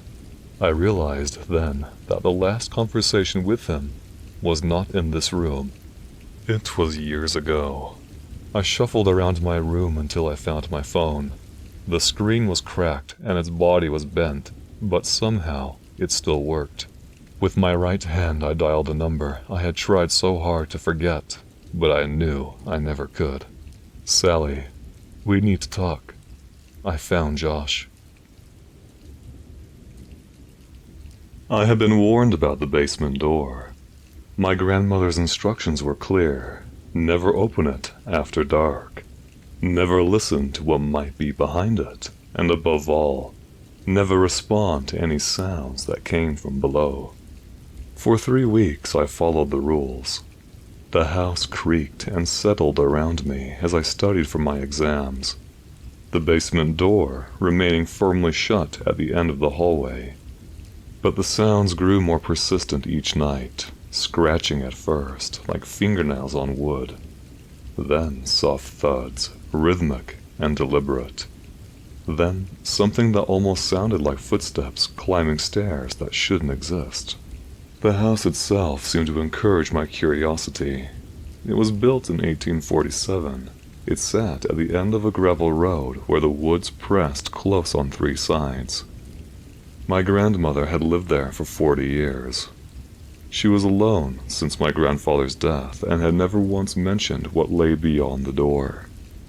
I had asked, naturally, the first day I arrived. Her face had gone pale and rigid, her wrinkled hands gripping the edge of the kitchen table until her knuckles turned white. The explanation that followed was simple and absolute. Some doors were meant to stay closed. During the day, I could almost convince myself the warnings were superstition. My grandmother had also been telling me about Santa Claus and Krampus. I was a bit old for these fairy tales. Sunlight streamed through the lace curtains. Dust motes danced around the golden beams. The house felt merely old, not sinister. The basement door looked ordinary. It had white paint peeling at the corners, a brass knob tarnished with age, and a simple slide lock at the top. But when evening came and shadows pooled in the corners, something changed. My soul felt heavier near the door. The temperature around it seemed to be colder than the rest of the house. And then the sounds began. Medical school entrance exams demanded all my attention, and I had come to my grandmother's house specifically for the isolation and the absence of distractions. But the basement had become its own distraction, an itch in my mind I couldn't scratch. I found myself listening for the sounds, anticipating them. On the 12th night, I realized I was disappointed when they came later than usual. I began researching the house's history at the local library. The records were sparse and unsettling. 3 families had lived there before my grandparents purchased it. 2 of those families had left abruptly, abandoning their belongings. The 3rd family, a man with his wife and their teenage daughter, had simply disappeared one winter night in 1923. No bodies were ever found. No evidence of foul play ever emerged. The house had stood empty for 27 years before my grandfather bought it at auction for a fraction of its value. On the 22nd night, I made my mistake. I had fallen asleep on the couch with my textbook across my chest. When I awoke at 3:47 a.m., the basement door stood open. A smell drifted from below. Earth and rot and something else. Something older. The darkness beyond the doorway seemed thicker than it should be, almost solid, refusing to let the hallway light penetrate more than a few inches down the stairs. I approached slowly, my hand reaching for the doorknob to close it. That's when I noticed the footprints. Wet, dark prints led from the basement up into the hallway. They weren't made of mud or water. The substance was too viscous, leaving thin trails between each step. The prints went past where I stood, tracking down the hallway toward the bedrooms, toward my bedroom. My breath caught in my throat. I turned to follow the trail but stopped. In the basement doorway, something had changed. The darkness had shifted, condensed. A shape stood at the bottom of the stairs, just barely visible. It was tall and hairy. Its proportions were menacing. Its head tilted slowly to one side, as if studying me. Then it began to climb. I ran. I slammed my bedroom door, pushed my dresser against it, and dove under the bed with my phone clutched, shaking in my hands. I called my grandmother, but there was no answer. I called again. Still nothing. Outside my door, the footsteps stopped. The silence that followed was worse than any sound. I pressed my face against the dusty floor. My eyes were fixed on the thin line of light under my bedroom door. Shadows danced across that line. Slow, deliberate movements that suggested something pacing back and forth. Testing the door. Searching for a way in. Minutes stretched into hours. My muscles cramped from holding myself rigid, afraid that any movement would draw attention. My mind raced through explanations, each more desperate than the last. Was it an intruder, a wild animal, a nightmare I hadn't yet woken from?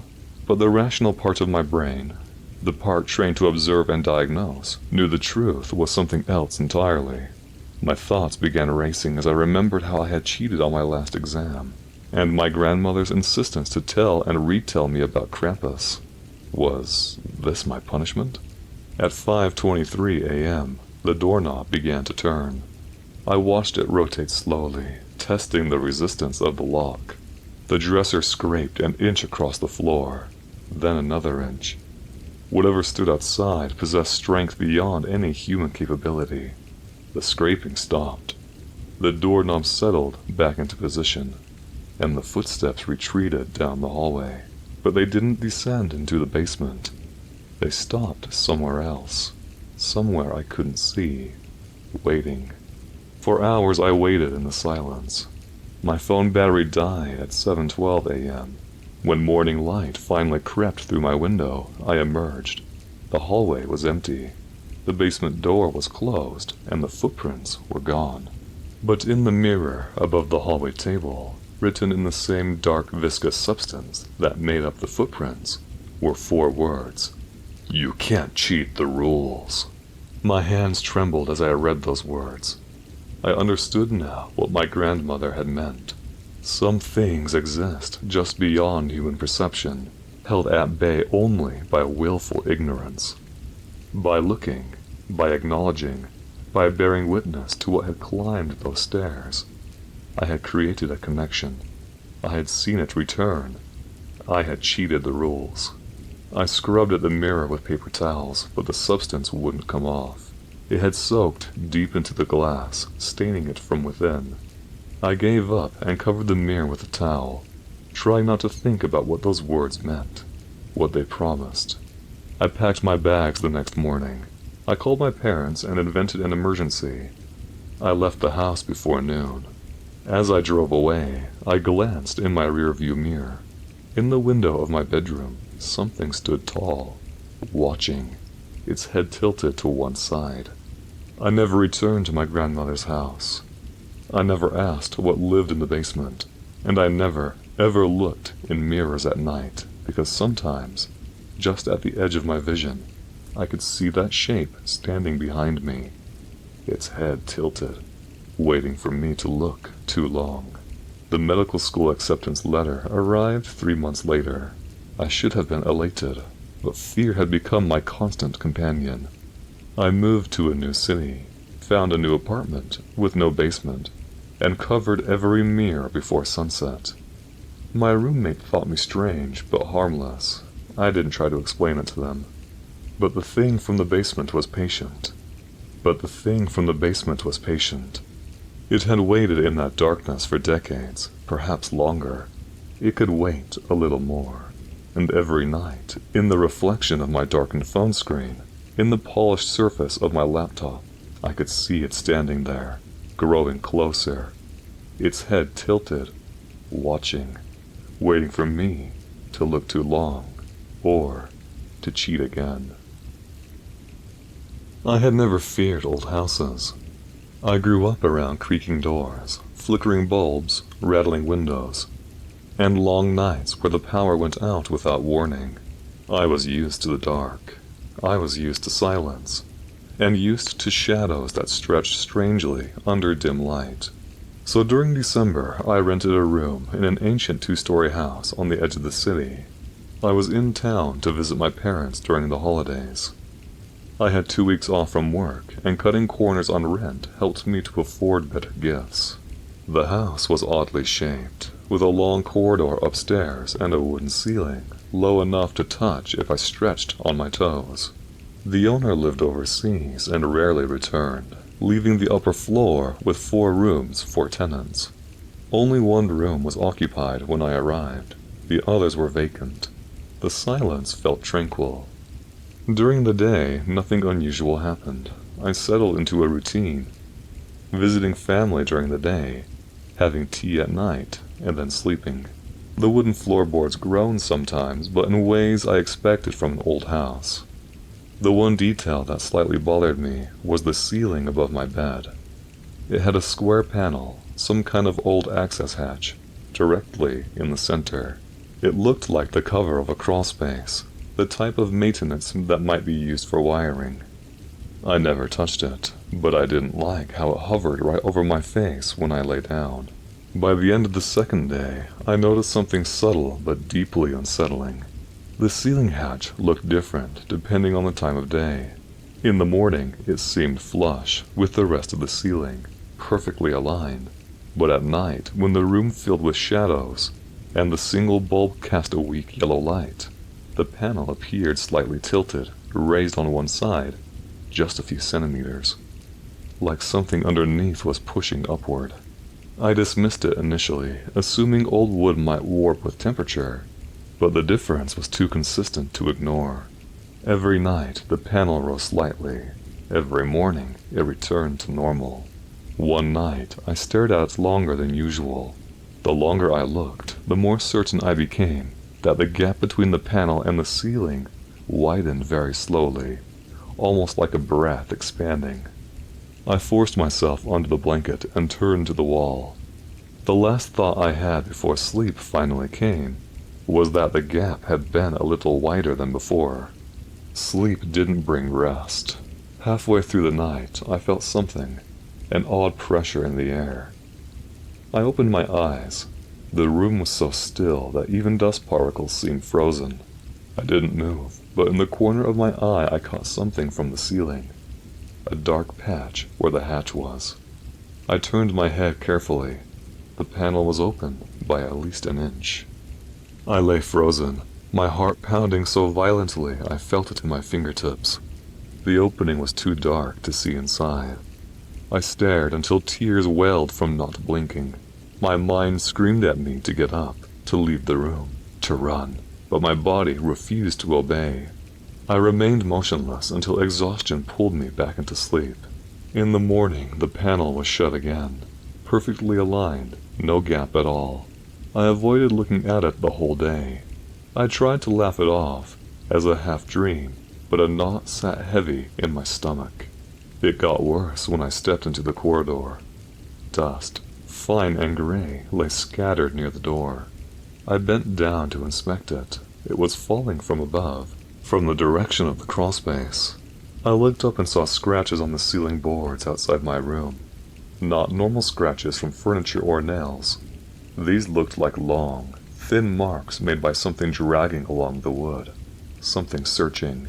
For the first time, I felt the house watching me. That night, I slept with the lights on. The bulb buzzed faintly, flickering occasionally, casting uneven shadows across the room. The ceiling hatch remained shut, but around 2 a.m. a sound woke me. A soft thud, muffled but close. I sat up slowly. Another thud sounded directly above me. Something was moving inside the crawlspace. I didn't breathe. I didn't blink. My heart hammered violently against my chest. The sound came again, this time a drag, like something heavy sliding across old wood. Then complete silence. I kept staring at the hatch until dawn arrived like a lifeline. The next 2 days, nothing happened. The hatch stayed shut. There was no scratching, and no thuds. I almost convinced myself that the stress of moving had created phantom noises. Until the smell began. It seeped into my room from nowhere, a sharp, decaying odor like damp wood mixed with something sour.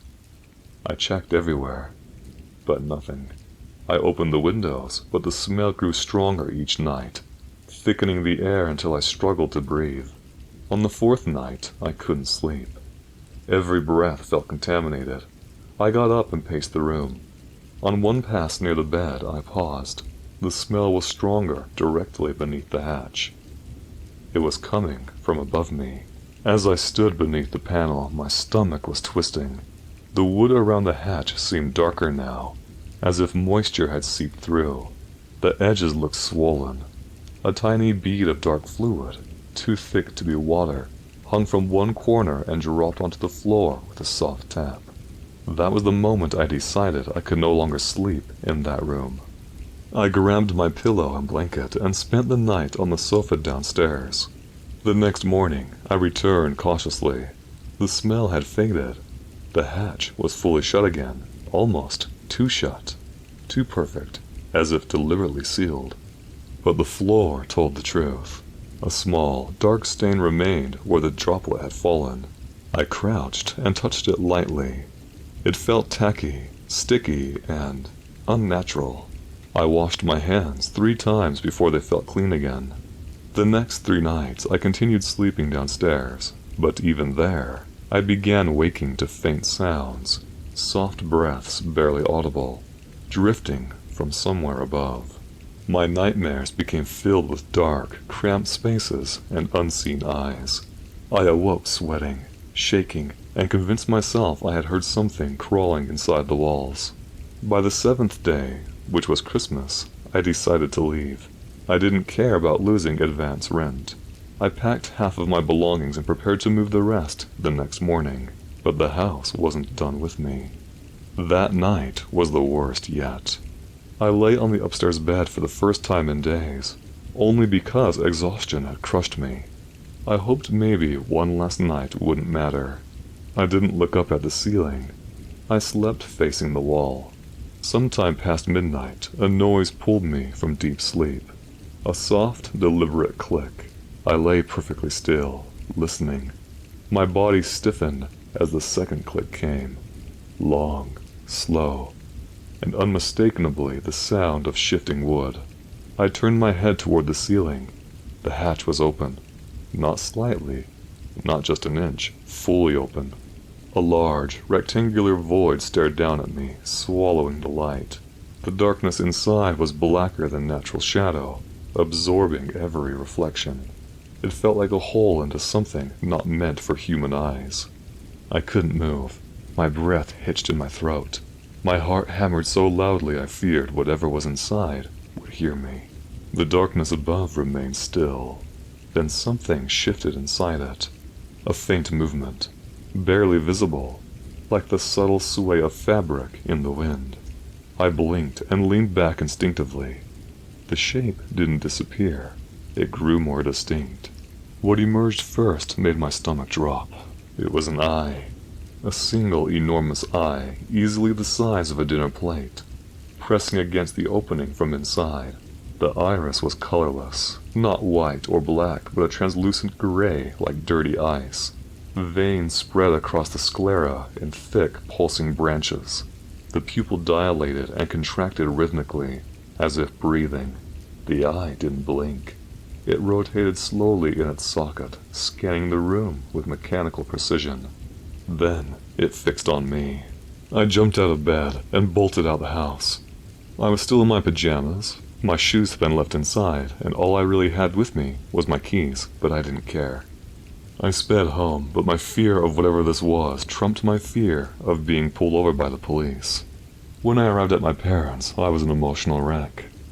They were more traditional, so I didn't expect them to believe what I had experienced, so I made up some story about being mistreated by the other tenants. Not something bad enough to get the police involved, but understandable enough that I would want to go home and be with them instead. They were kind and caring, and I felt bad about lying to them, but under the circumstances it felt like the right thing to do. Like I said, I doubt they would ever believe me, and if they did, they'd want to go there first before getting the police involved, and if that happened, who knows what would happen. Overall, this is the scariest Christmas I have ever lived through, and if there's anything I can suggest after going through these experiences, I would just say this. During Christmas, keep your loved ones close, and don't be alone. Father Calabasas stopped at Duncan before going into St. Mary's Church of Lynn that morning. He was a Catholic priest, but had a sweet tooth, or, as he said to the barista that morning, "Pardon my sweet thing, but I might have an extra squirt of that caramel syrup in my coffee this morning." Sweet thing was a slip that the barista didn't care about because it was Lynn, Massachusetts. And 5 in the morning. English was not his first language. Nobody knew if Father Calabasas was a Nordic kind of pale, Swiss, or Swedish kind of pale, but he seemed to hail from some country where paleness is a quality of the majority populace. Nobody knew if his accent was German or Transylvanian, but it was something similar. Some accents sound all the same to Americans, but the Dunkin' coffee on his breath was proof of his becoming Heart of Lynn. He carried his cold brew down the aisle of St. Mary's. It was so gray inside the church that he felt he had woken up before God did.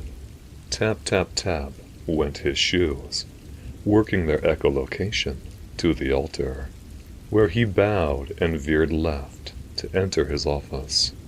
He lit a candle at his desk. He liked candles more than using the electric lights. He sipped his coffee while reading from a book on theology and waiting for the sun to rise. His office was something akin to a captain's quarters to him. It was decked out with shelves of books on theology and world history, and decorated with religious relics, certificates, and photos of him and fellow priests.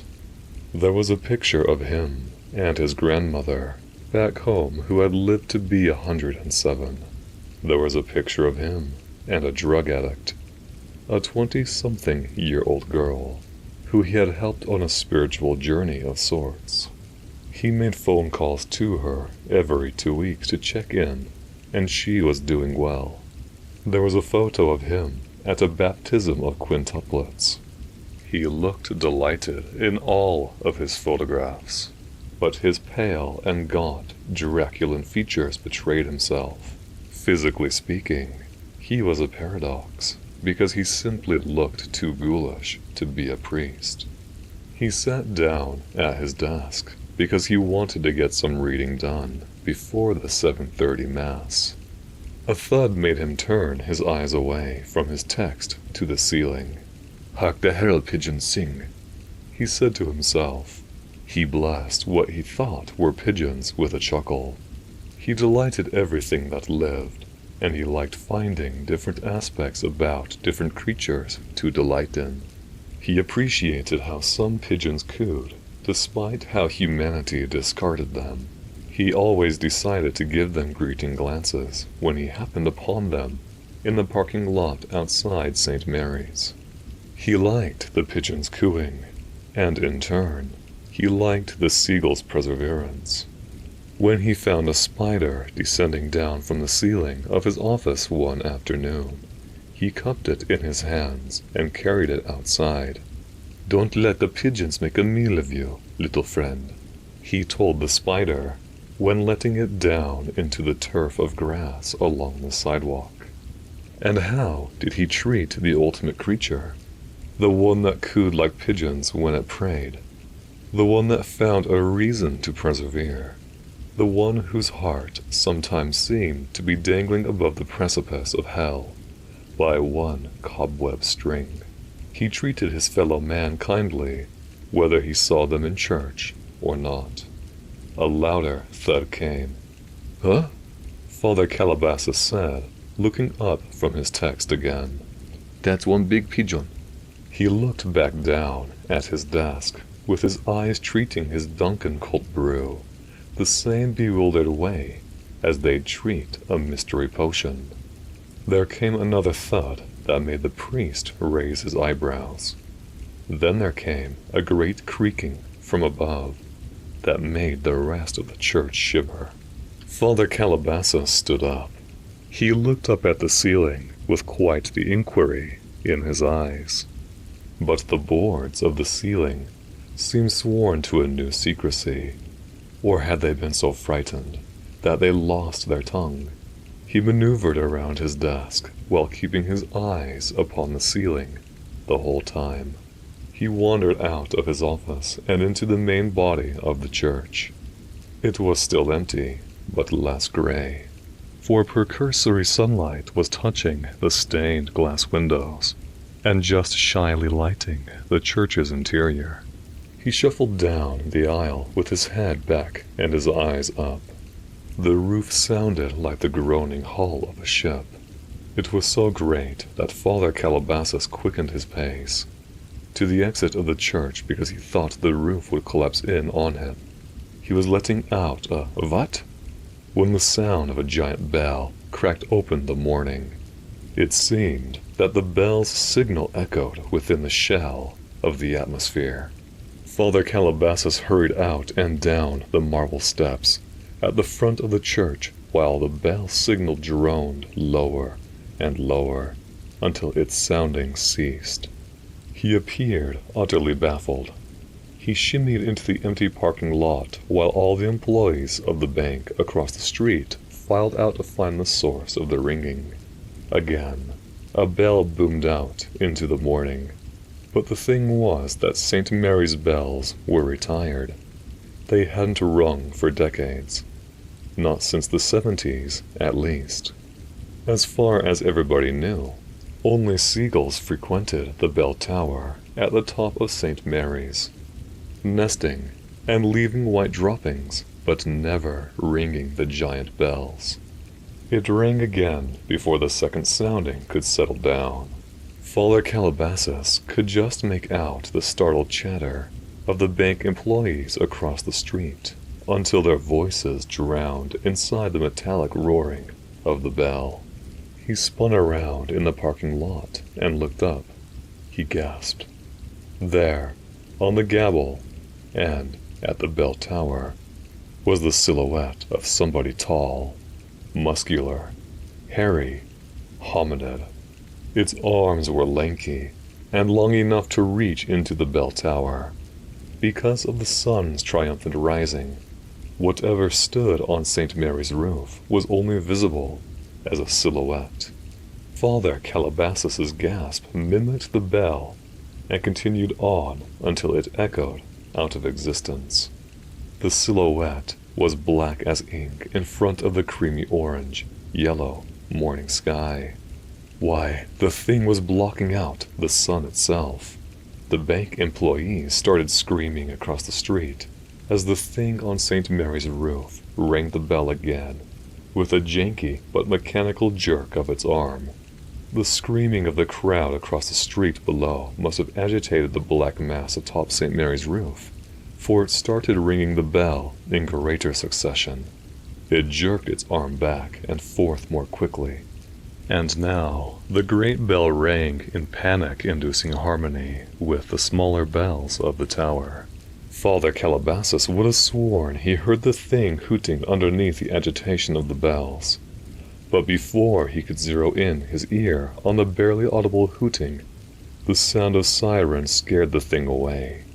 It left while the bells radiated their metal echo into Lynn. He kept his face in a gasping expression while watching the thing slide down the roof and disappear behind the church. He noticed how tawny the thing was with hair. Like bristles on a ruined paintbrush, it was covered in hair. This was the last quality he noticed about the thing. Father Calabasas took a step deeper into the parking lot. Oh, how that black mass had disturbed his pigeons. He needed to go and chase it until he remembered the crowd of people across the street. He turned around before he could continue deeper into the parking lot, and he saw how the people huddled together. Even the bank's security guard had an unsettled expression on his face, while the women clung to him. The bells had ceased to echo when Father Calabasas crossed the street. He put his hands out and levered down his arms in a calming motion, like a conductor quieting the band. "It is all right, everybody," Father Calabasas insisted. "The thing has ended. The thing has ended." What was that thing, Father? Asked the security, in a thick Bostonian accent. How strange it was to hear a Bostonian accent conveying fear. "Well, it was quite big," Father Calabasas said, sounding sarcastic. "I think we can all come to an agreement on that." Oh, somebody has to catch it. The old bank receptionist squealed.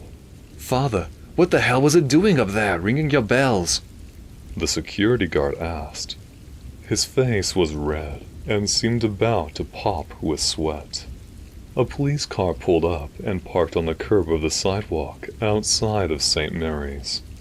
The cop hopped out of the car and stood beside Father Calabasas, making the two of them immediate partners. It was a man! The old receptionist shrieked at the police officer, but before the police officer could inquire furthermore, the security guard blurted, "That wasn't no man. Hell no. And I saw the thing, officer." "Thing?" the police officer inquired. "That bastard must have been 10 freaking feet tall." The security guard complained. "I saw it, officer."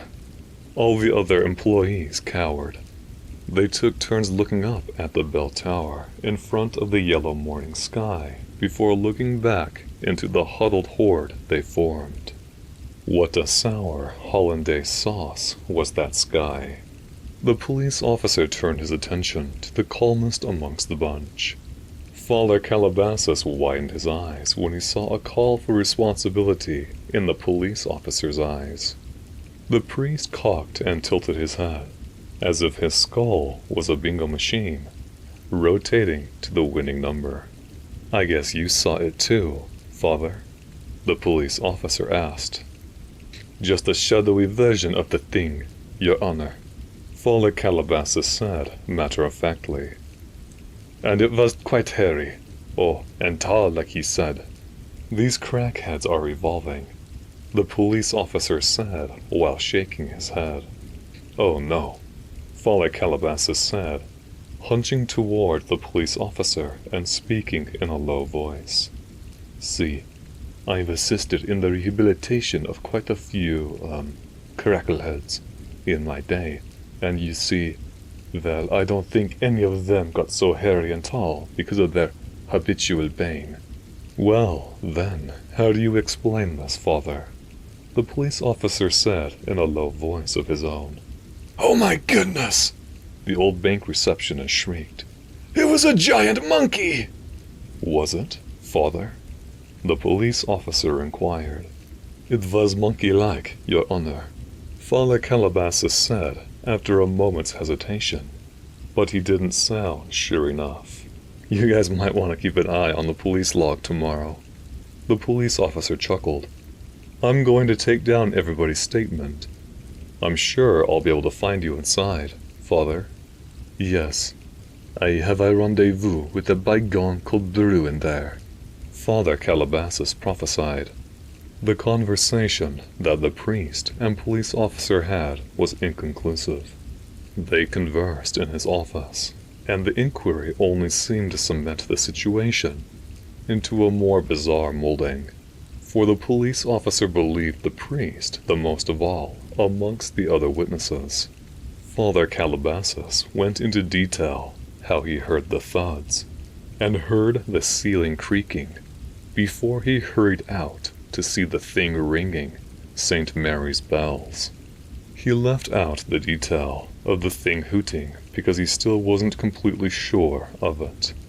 By the way, Father, the police officer said while shaking the priest's hand, you call the judge Your Honor, although I don't think you'll ever be seeing one. What do I call you? Tommy, Sergeant, Officer, your fellow man, the police officer said with a twinkle in his eye. I'll get out of your hair, as I understand you have mass soon. I'd rather have you in my hair than a giant monkey thing, Father Calabasas joked. The two chuckled, and the police officer left, leaving the priest alone in his office again, with an empty Dunkin' cup on his desk. Coincidentally, the bells began ringing when he hung up the phone. How politely did the priest treat the nuisance? He didn't even bother to go outside to try to see the thing, for it was the same time as it was the other day when the same thing happened. He knew what it was, but he didn't know why it was so attracted to St. Mary's Church, to this church. The rest of the day carried on as normal, but an escalation occurred the following Monday morning when Father Calabasas was waiting for the barista to make his cold brew. There was a television in the corner of the room, playing the news. Authorities are still investigating this bizarre incident, but still nobody can explain what creature was on the security footage of the grocery store. The woman news anchor said, while the footage cut to footage of a grocery aisle taken from above. It showed shoppers hurrying away, while a hominid with orange hair, twice the size of the fleeing shoppers, was ransacking the shelves of food. Because the footage was from above, only the head and shoulders of the creature was visible, and its visage was covered in its orange hair, but its fingers were somewhere between purple and black, and they were very long, thick fingers. 3 Stop & Shop employees have quit following this incident, and Stop & Shop has made an official comment about the situation saying, "We here at Stop & Shop appreciate our customers, of all different shapes and sizes, but do not condone this kind of behavior. We apologize for the disruption at our Lynn location on Washington Street the other day." The news anchor reported, "This coming hours after another bizarre incident at St. Mary's Church, where the thing was reportedly sighted ringing the church's bells before fleeing." "Get yourself on the nearest Mayflower and come up here," Father Calabasas said into the landline phone in his office that morning. Dr. Milton Kellogg arrived the following Wednesday afternoon, carrying his bags and suitcase into St. Mary's, which then smelled like the cardboard-tasting communion wafers and candles. Father Calabasas was in his mass attire, a white robe with a green stripe down the center, when the doctor hurried down the aisle. "I came as soon as I could," Milton croaked. He had a nasally voice that so desperately wanted to be British. "but I didn't come all this way for you to try and convert me again," he said when coming to a stop before the altar. Father Calabasas's face became lit with amusement. He seemed to be waiting for the opportune moment to laugh. "Old friend Milton," he finally spoke. "How is the alligator farm?" business is blooming," Milton said, despite the disinterest in his voice. "The Deinonychus skull is a real draw with the little children. Just as long as you keep them away from the real hungry living alligators," Father Calabasas teased. "Oh, have you seen that movie, Lake Placid?" "Yes, I did, Tobias, and in my opinion it is ridiculous." "I hope we have time to go and see a less ridiculous movie when this whole thing is over," Father Calabasas mused. Milton squinted behind his glasses. His acquaintance's amusement always perplexed him. "This whole thing," Milton inquired. "Your request was urgent, Tobias. I wish you did some explaining over the phone." "Perhaps I thought you wouldn't come." "You must instill some better belief in me, Tobias." Milton sighed. Even his sigh was disinterested. "Well, why don't you start with what you saw?" Father Calabasas went on to describe the events of the bell ringing. Milton opened up his laptop, and Father Calabasas directed him to the footage of the thing in the grocery store. "I don't believe it," Milton said in a kind of elongated gasp. "Well, you better believe it, my friend." "No, I mean, I don't believe it," Milton said while stroking a non-existent beard. "It seems to be a Gigantopithecus blackie." Uh-huh. And what is that? "An ancient species of primate that went extinct in Asia 200,000 years ago, give or take," Milton said. He lifted a pointed finger and started tracing his equation in the air in front of the laptop screen. "The aspects are unmistakable, its size and orange hair. It's a distant relative of the orangutan, but it's supposed to be an ancient relative, not living, you see."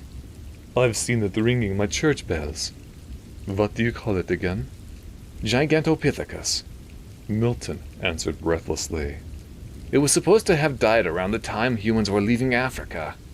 The both of them went silent, remembering their previous conversations and friendly debates. The silence was agreeable because both subconsciously knew that today was probably not the appropriate day for a friendly debate. Besides, either one already knew that they couldn't sway the other's opinion. Finally, Father Calabasas broke the silence. "Some things come back from the dead, Milton." Another silence came while they rewatched the footage from the grocery store. "Are there any zoos around?" Milton asked. "The Stone Zoo, but that is far away and they do not have any orangutans or anything of the sort. Could it be a new species?" "No, it's the Gigantopithecus, all right." Milton mused. "What makes you so sure?" "Because you called me for help, Tobias." The utterance of his first name made Father Calabasas flinch, but he remained composed. "But can you riddle me this, Dr. Kellogg?" Father Calabasas waved his finger while beginning to pace the area between the pews and the altar. "So what if it is Gigantopithecus? That's a mystery in and of itself. But why did the creature, not once but twice, ring the bells of my church?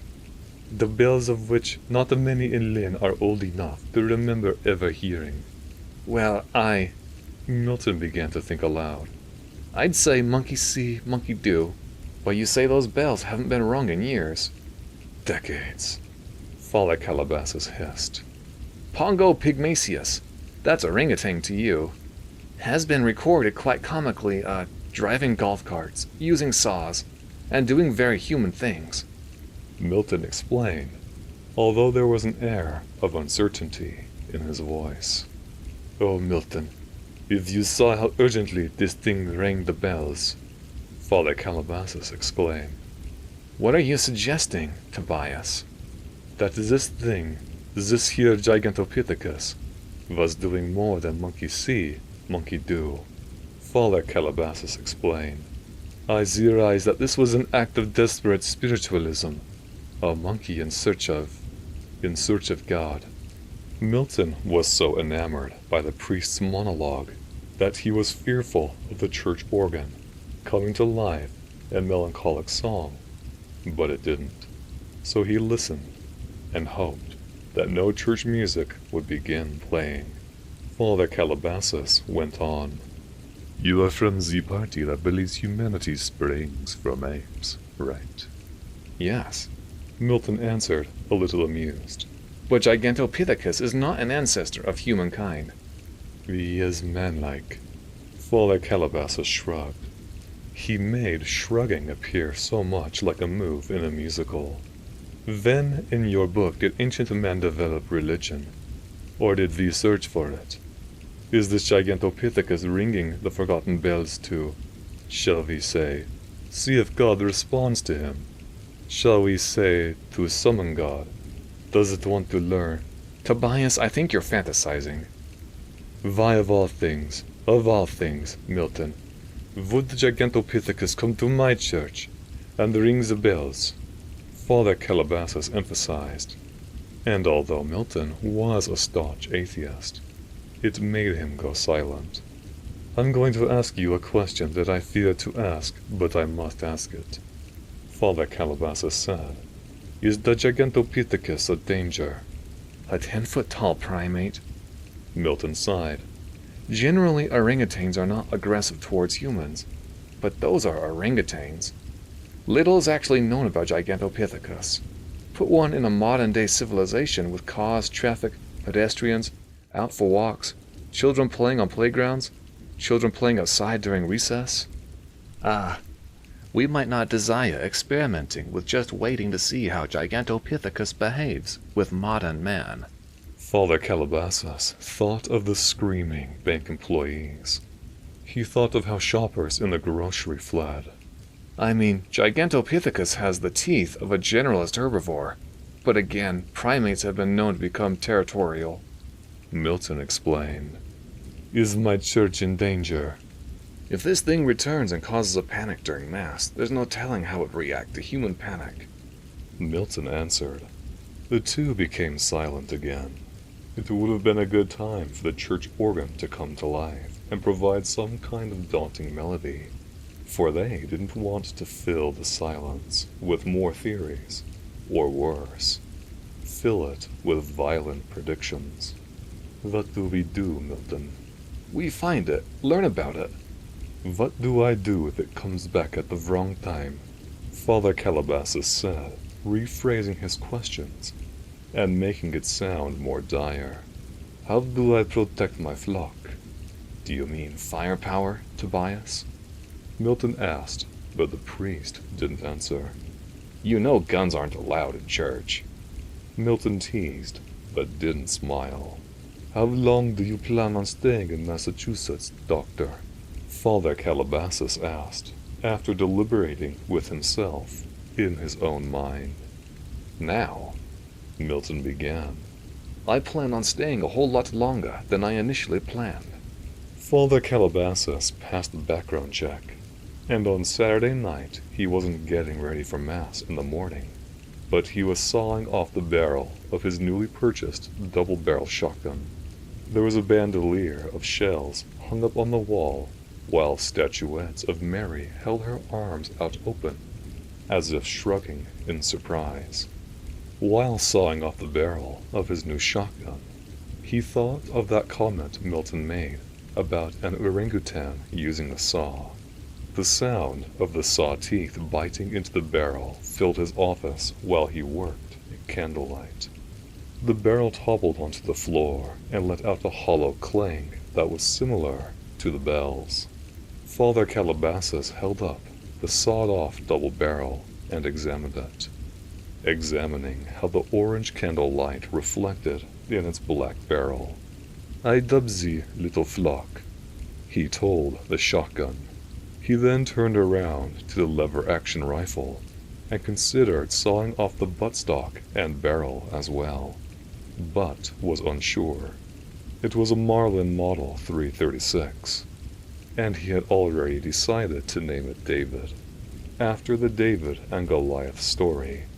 Had anybody ever pitied the giant? This he wondered while babysitting his new purchase in his office. He remembered how urgently the black silhouette rang the bells. It gave him a sense of dread, but also a sense of pity. It was a sense of sympathy. Was it a sense of sympathy? This thing, it reminded him of the abominable snowman from the 1964 film Rudolph the Red-Nosed Reindeer. He used to watch it every Christmas season when he was a boy in his snowy village, and the abominable snowman always frightened him greatly. Father Calabasas trekked into Lynn Woods the following Sunday afternoon. Milton wore a Davy Crockett hat that had a raccoon tail attached to it. He also wore a beige safari uniform, with the pants tucked into brown combat boots. Father Calabasas wore his black Cossack. He looked as ghoulish as always, but he looked alert. "Ah!" Milton yelped when Father Calabasas drew Little Flock from within the Cossack. Luckily, he did this while they were deep enough within Lynn Woods. "Do you have any idea how illegal that is?" Milton asked, but Father Calabasas didn't seem to care. "The Lord is my shepherd, I shall not want," Father Calabasas quoted, but this did not assuage Milton at all. "Did you not bring a gun, my friend?"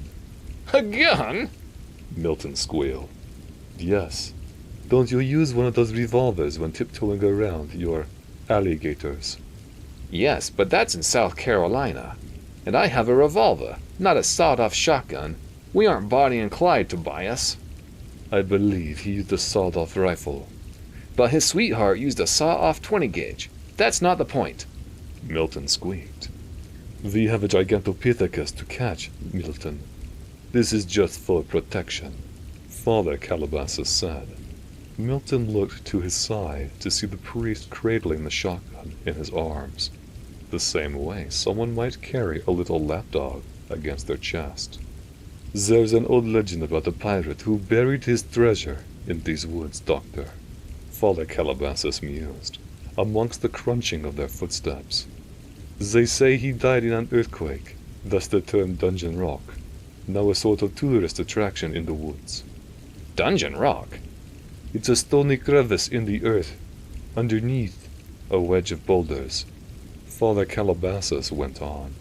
"I know about this only because a youngster I befriended used to crawl on the crevice and shoot up. It is a dark and damp den down there, it is." "Have you been down there?" "I did. I went with the youngster one night to go and collect her discarded needles.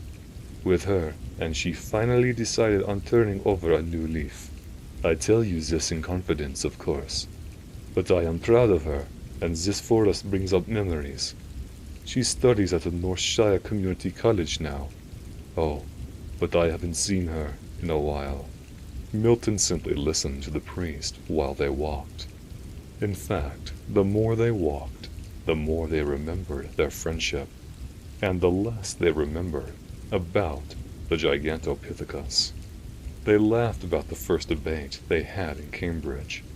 Their friendship was built on disagreement, but also a kind of respect, for each knew the other possessed a propensity for learning.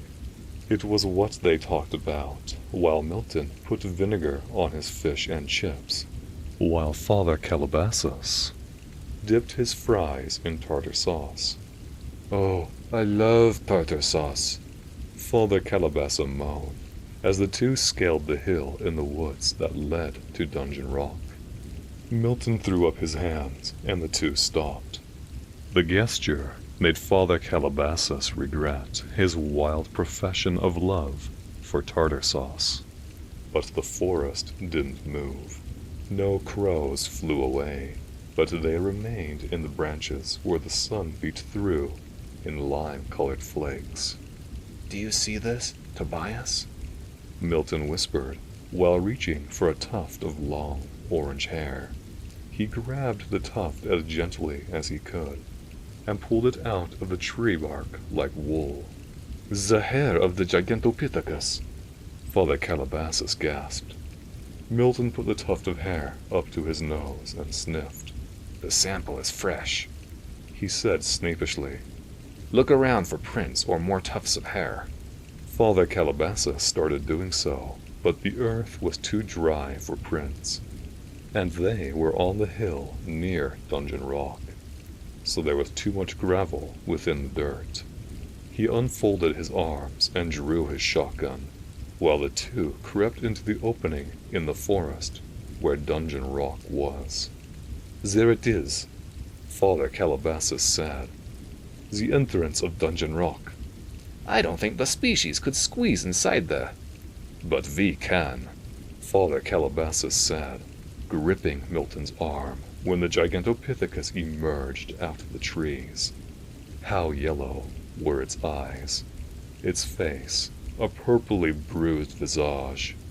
It opened its mouth and roared, displaying yellow canine teeth, and flinging spit out into the air. Father Calabasas pulled Milton into the entrance of Dungeon Rock, just as the Gigantopithecus swiped at the two of them. They nearly tumbled down the wooden stairs, and would have been digested by the dark stomach of Dungeon Rock. But Father Calabasas caught himself. He held onto both Milton and his shotgun, Little Flock. The two caught their breaths while listening to the agitated breathing of the Gigantopithecus. Its breathing amplified into a hoot and then into a shriek. Very little sunlight leaked into the stairway in Dungeon Rock while the two listened. They mastered their footing there on the stairs, intaking the primeval odor of the Gigantopithecus, while it continued complaining in discoordinated hoots and shrieks above the entrance of Dungeon Rock. They could smell its breath, and it smelled like swampy pond water. Its body odor was doggy, almost as pungent as a cow, and they reminisced about its arms. Oh, its biceps. Had it indeed grabbed a hold of Milton, there was no telling what he would have done to the paleontologist. They must have hunkered down in the stairway for 20 minutes, while waiting for the beast to amble away. Oh, and the heartbreak Father Calabasas felt while replaying the scene in his head. Although this species had perhaps tried to do something significant by ringing the bells, it simply could not be allowed to. Those weren't its bells to ring. Such thoughts ran through Father Calabasas' mind, while he held onto his friend and his little shotgun. "Tomorrow night, Milton," he whispered, "we must bring the Gigantopithecus to an end." Tobias, you misunderstand. We caught it off guard. "It's too dangerous," the priest hissed in a whisper, his voice being carried down the stairway of Dungeon Rock. "How angry it was when we entered its domain today. How angry it will be when our Lord doesn't answer to its baying at the bells. What rampage will it be sent into when it is denied God? Then it will truly become the ape it was always meant to be." The ending notes of the priest's mini speech echoed down the stairway, being carried down into the dark stomach of Dungeon Rock. Then it will truly become the ape it was always meant to be. To be. Milton took a deep breath through his nose. He was too frightened, even still. "It will ransack the streets of Lynn," the priest hissed. "It will overturn vehicles. It will turn its victims' skulls into bells." Milton was too abhorred to speak. The plan was simple. Milton was stationed in the bell tower, while Father Calabasas waited at the altar with his shotgun and lever-action rifle. All the candles in the church along the pillars were lit, with the altar being the most lit area of the church. He was curious. The plan also acted as an experiment, for there was a plate of communion wafers and a goblet of red wine on the altar. Would the Gigantopithecus accept the Eucharist? Did the Gigantopithecus, perhaps, on some level, possess a misty understanding of ceremony? Father Calabasas wanted to know. Father Calabasas flinched at the first tolling of the bell. He blinked and reminded himself of the mission. he looked down the long aisle between the pews, looking out at the church's open doors, and imagined it would be just big enough for the Gigantopithecus to crawl through. He swallowed his dread and kept his eyes on the doorway ahead as another tolling sounded. He imagined how scared his friend was, but he reminded himself again that this mad idea had a purpose.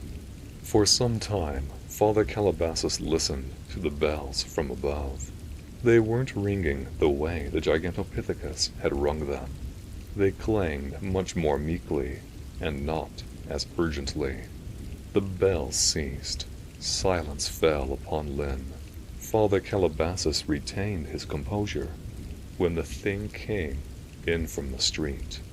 It crawled up the marble steps outside and bowed its head, while crawling to fit through the doorway, but it got on its 2 hind feet when it entered the aisle. It was no longer just a split-second episode in Lynn Woods. It was no longer a silhouette. The Gigantopithecus stood there, yards away from the priest. Father Calabasas inhaled as calmly as he could through his nose, and tried his best not to show emotion, while sharing eye contact with the Gigantopithecus. Its yellow eyes seemed wetted by the candlelight. Its woolly coat of orange hair covered its body aside from a plate of purple muscle on its front side. Its mouth and nose had a protruding nature. It looked alarmingly more man-like than like an orangutan. Oh, but it was so unnaturally tall. It looked alarmed to see the priest. Or was that its natural visage? Father Calabasas tried to keep his hands from shaking, while he picked up and offered the plate of communion wafers in the air, which was now in a battle of the scent of the Gigantopithecus and the warm scent of the candles. The body of Christ, he murmured in a voice he hoped only God could hear. The Gigantopithecus just stared blankly at him. There was some kind of recognition in its yellow eyes. "Is this what you want?" Father Calabasas asked the Gigantopithecus, but it didn't answer. This didn't mean yes, but it didn't mean no either. "If it is," Father Calabasas went on, "I'll bring it to you in the woods every Sunday evening." The Gigantopithecus didn't understand this either. It blinked and sniffed the air while looking at the priest dead on. It cleared its throat in a low grumble and curled back its lips in perhaps some kind of attempt at communication. It sniffed the air furthermore, and somehow Father Calabasas knew it was trying to smell the communion wafers. Was there a sense of familiarity being tied up in the air between them?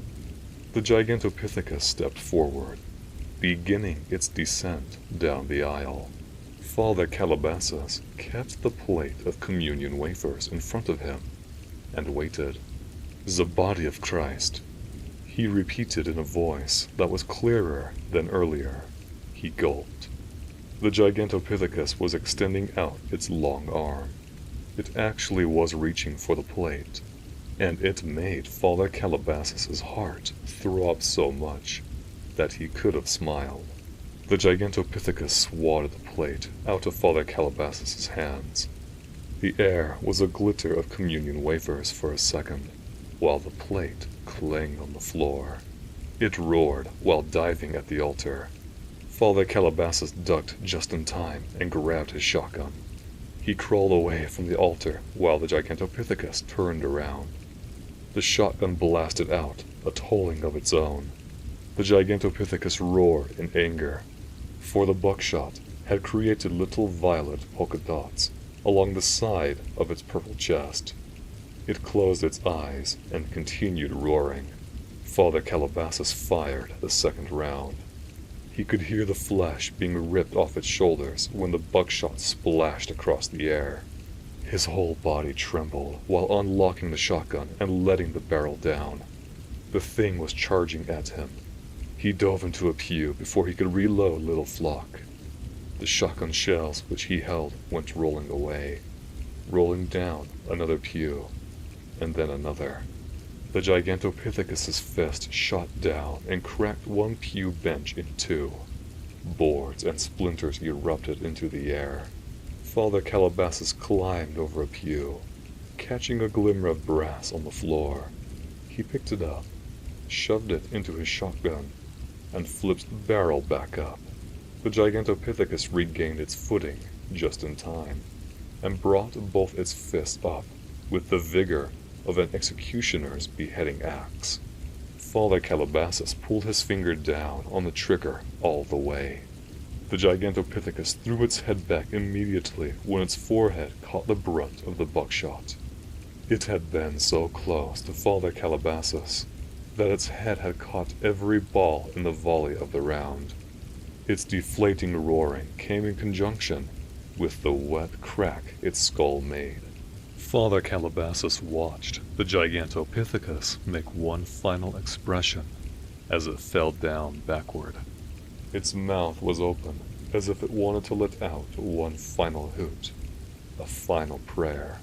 The church echoed with the thud its falling body made.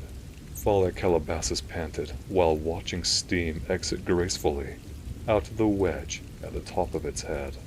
The wound reminded him of the entrance to Dungeon Rock. Milton hurried into the church while Father Calabasas watched the violet liquid pooling out of the Gigantopithecus's skull. Thank goodness you're all right. Milton sounded like he was breathing for the first time. "'Tis quite the time to thank God," Father Calabasas said while turning around to face his friend. Did it reach for the communion wafers? "There was a moment where I thought it was," Father Calabasas answered matter-of-factly. He held the shotgun rather limply now that it was empty. Suddenly, he remembered he was holding it, and was startled by it. "Oh," he laughed. "I'd better go hide this before the police arrive." "Yeah, you better," Milton murmured. He was a bit astonished at his friend's resilience. Or was it a lack of surprise? It made him start to wonder if his friend had actually performed the rite of exorcism before. Part of him didn't want to know. Gunshots aren't the most abnormal thing in some parts of Lynn, but they are very abnormal from inside St. Mary's. So the residents surrounding the church did notify the authorities. "Gunshots," Father Calabasas said to the police officer while Milton was finishing dragging the Gigantopithecus's body down into the church basement. The priest was stalling the police officer on the front steps outside the church. "You know, now that you mention it, a loud noise did wake me up from my nap. But there might be mice in the church rafters. Don't tell anybody. By the way, do you know any good exterminators, Your Honor?" They had used ropes to pull and drag the behemoth primate along the floor, until they let it tumble down the basement stairs. Milton wanted to bring it back with him to South Carolina for further study, without the pesky government involving itself. But there was something that unnerved him about the Gigantopithecus, even though it was dead. It picked at his mind and turned his consciousness into a scab, while he stood over the woolly, orange body of the thing, while Father Calabasas distracted the police outside. An ape that, as Father Calabasas presented, performed an act of desperate spiritualism. Was Milton's heart breaking, or was his mindset evolving against itself, while he loomed over the body of the Gigantopithecus? He certainly had never scaled any religious building to ring its bells. He couldn't remember any time in his life where he was enthralled in an act of desperate spiritualism. But this ancient ape was. Well, Milton and Father Calabasas readied the body for the remaining hours of darkness that comes after midnight. He got a rental car when the sun came up, and the two struggled transporting the cadaver into the vehicle. They shook hands, and Milton drove away. Besides a couple of incidents on the highway where Milton felt the car was going to lift up forwards in the air to balance out the 1,000 pounds of ape in the back, the commute went smoothly. He spent a couple of days transporting the body into his homemade lab near his alligator farm. He spent even longer dissecting and preserving the body and all its disassembled parts. But it was when he got to the head that a familiar fear returned to him that led him to call his old friend in Lynn, Massachusetts, in an act of desperate spiritualism. Alicia stepped off the bus and onto the steps of the International People's Bank. Impressive words, but it was hardly large enough to be international, and the only people it served were the crooks who owned it. There was hardly a person in the whole West End who hadn't been scammed by it in some way or other. Not that it mattered. The West End was a transitory place filled with people hoping for better. Some found better and moved out. Others like Alicia became stuck after a single innocent, yet monumentally devastating mistake, and were threatened by the crush of 1,000 bills until they buckled and moved to even cheaper accommodations. Which was why, unfortunately, Alicia was here. She braced herself as she opened the rusted gold doors. She expected memories to rush at her. Memories of stolen kisses behind the clerk counter, of his hands, once so gentle, slipping into hers, of him whispering sweet nothings into her hair. But all she saw was the lazy crowd of people in line to see an even lazier crowd of bank tellers. She wiped a tear from her eye as she slipped into the bathroom, right next to the counter she used to work at, right before she had been fired, right before everything had gone wrong, and... Alicia shook her head. She couldn't waste her time moping about her failed marriage, or the line of bruises that still crawled halfway up her arms. She had a job to do. Looking around to see if anyone else was in the cramped restroom, Alicia ducked into the third stall. Right above the toilet was a duct, one that Alicia knew led directly to the second biggest vault. Typically, it held just under $1 million, which would be more than enough money to pay off the debt from her divorce lawyer and move to another city. Gingerly, she unscrewed the vent from the ceiling and placed it on top of the toilet paper cover. Next, she carefully stepped onto the lid of the toilet cover and even more carefully lifted herself into the duct system. Once up, she breathed a heavy sigh of relief and began scooting her way down the vent. But before she could get far, she was engulfed. Alicia awoke in darkness, or at least, she thought she had woken. She couldn't quite remember anything before this moment, though she did feel a slight ache in her chest. She frowned, but before she could think on it, a light glimmered in the corner of her eye, distracting her thoughts. Alicia turned and walked towards it. As she drew closer, she realized it was a book. Or rather, it was the words on the page of a book. The book itself seemed rather ordinary, except for its dark pages. It was set upon a wooden stand, which was barely illuminated by the light. A light which emanated from those dark sheets of paper. These words swirled and danced and sparkled like magic with each spiral. Alicia watched with amazement as it finally settled into a coherent message. "Suffering one, you've been through many heartbreaks," it wrote. "Your dreams have been snatched from your fingers before you could catch them in your mind. Would you like to see them?" Alicia nodded hungrily, her eyes widening as the color bloomed onto the page. The colors grew until a picture of a house and a happy family covered both pages. Alicia gazed into the picture and gasped. The husband was her husband, or rather, her ex-husband, and the wife was herself. smiling and content, happier than she had ever been in her entire life. And the children, one had her eyes, the other her hair, her nose, her mouth, and his smile. Undoubtedly, they were their children, beautiful and happy and full of life. The perfect children for what could have been a perfect life. A tear slipped down Alicia's cheek and onto the page. As it touched the paper, the picture began to move. The children began to laugh and play, and her husband wrapped his arms around her so gently. She smiled like she was the most beautiful woman on earth again. Smiled like she never had before. Alicia smiled herself, more tears streaming down her face. Sniffling, she stretched her hand out to touch the page, but it faded to black.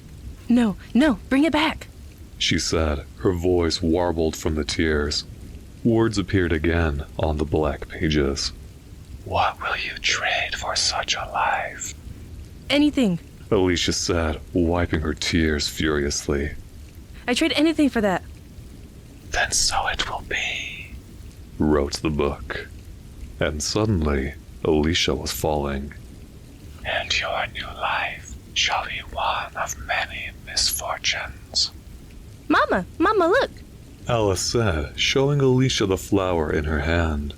Alicia's heart nearly burst with love and pride at the tiny, beautiful child in front of her. That's beautiful, Alice. Where did you find it? Can you show me? Alicia asked, taking the toddler's tiny hand. They prattled along as they walked until Alicia's phone rang. Hello? What? No, I'll be right there. Alice, we need to go. Daddy's got a big boo-boo at work, and he wants us to come kiss it better. Alicia said, trying to shove down the panic clawing at her chest. He needs a blood transplant, a large one, and the tendons of his hands will never respond again. The doctor told Alicia. The breath hitched in her throat. No, he's a carpenter. He can't work if he can't use both hands. Isn't there anything we can do? Alicia asked, her heart freezing and bolting in equal turns. The doctor rubbed his neck and hissed in a breath. Well, it's a bit drastic, but there is a new method that has been developed where we take the tendons of a donor to supplant the damaged tendons. But the donor list is 10 weeks out, and we only have an hour for the operation to be viable, he said sheepishly, guilt running across his face as he saw her own expression rise and fall. Could I be a donor? Alicia asked, barely above a whisper. The doctor stopped, a startled expression on his face, before he began to nod. Yes, but it will leave your right hand immobile, he said, watching her carefully. Alicia took a deep breath. That's fine. What do I need to do? She asked.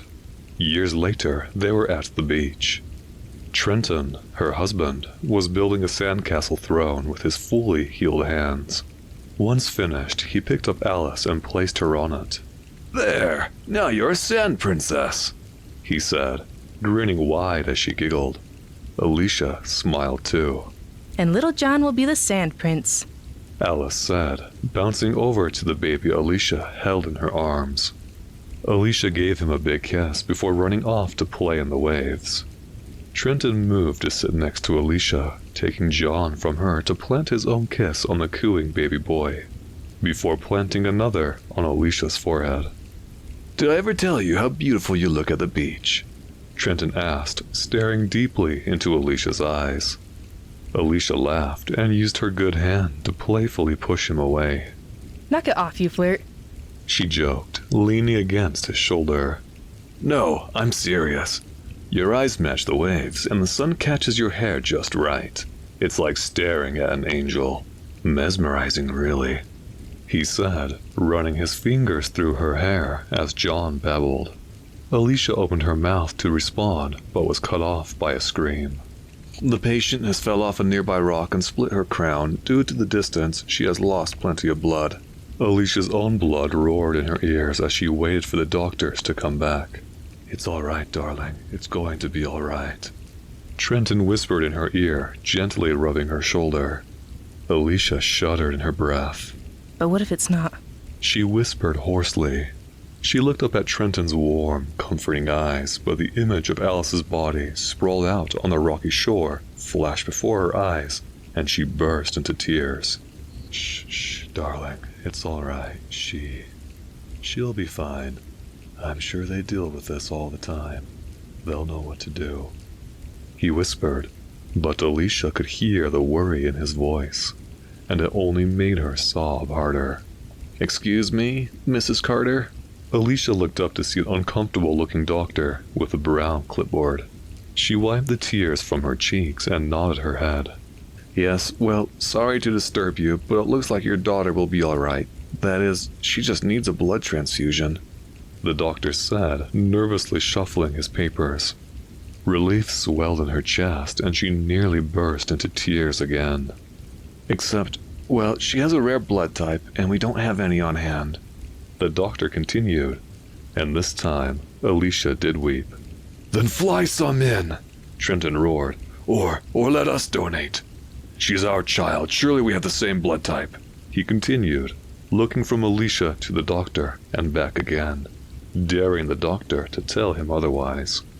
You do, or at least your wife does, the doctor stammered, showing his clipboard.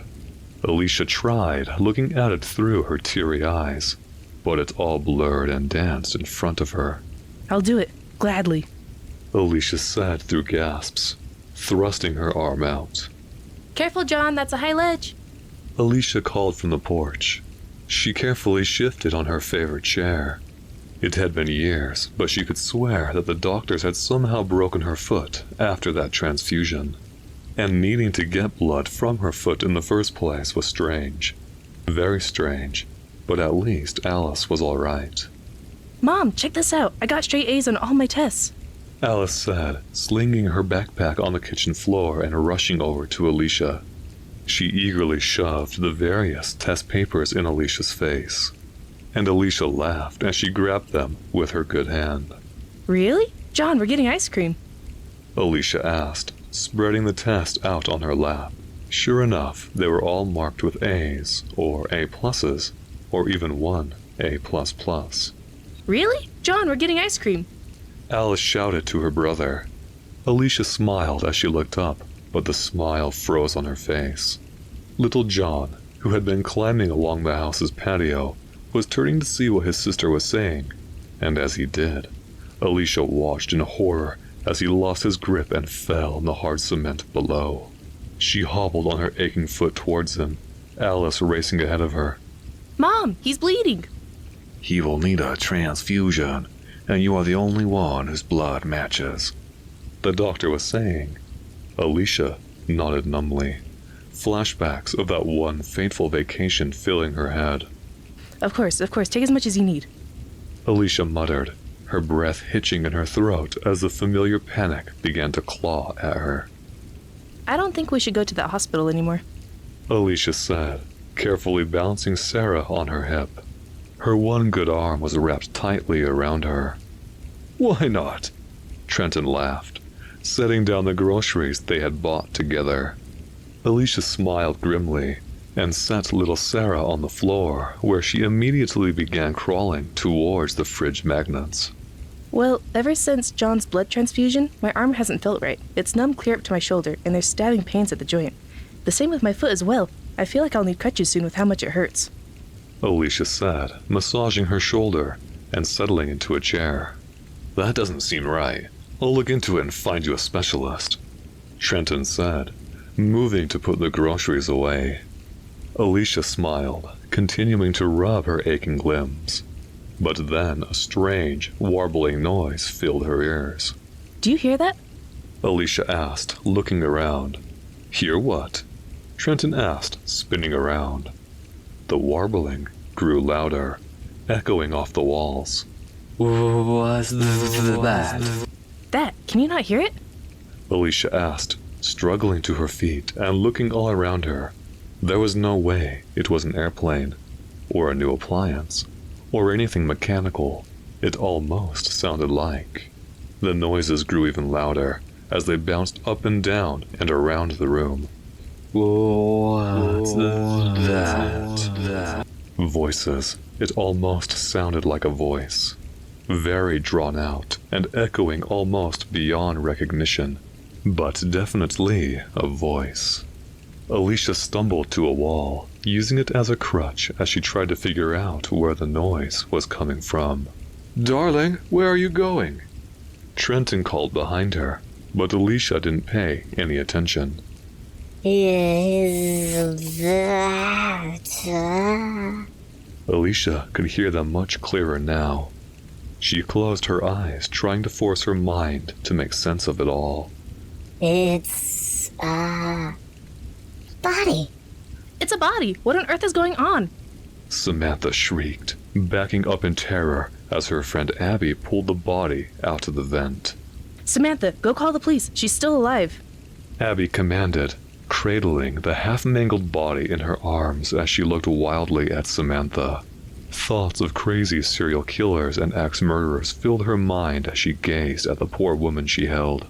Her right arm was gone, as well as her left leg, just below the knee. Abby felt her stomach seize and forced herself not to throw up. Hurry, Samantha. She's bleeding a lot. Abby yelled, spurring Samantha into action. She looked back down at the poor woman, who had begun to move her head. Don't worry, we're gonna get you some help.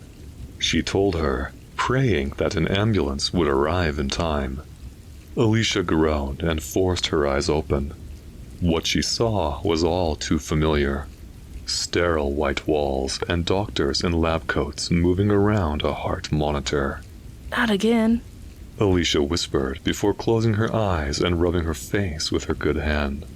She took a deep breath before opening them again. You're awake. That's very good. Ma'am, can you tell me how you feel?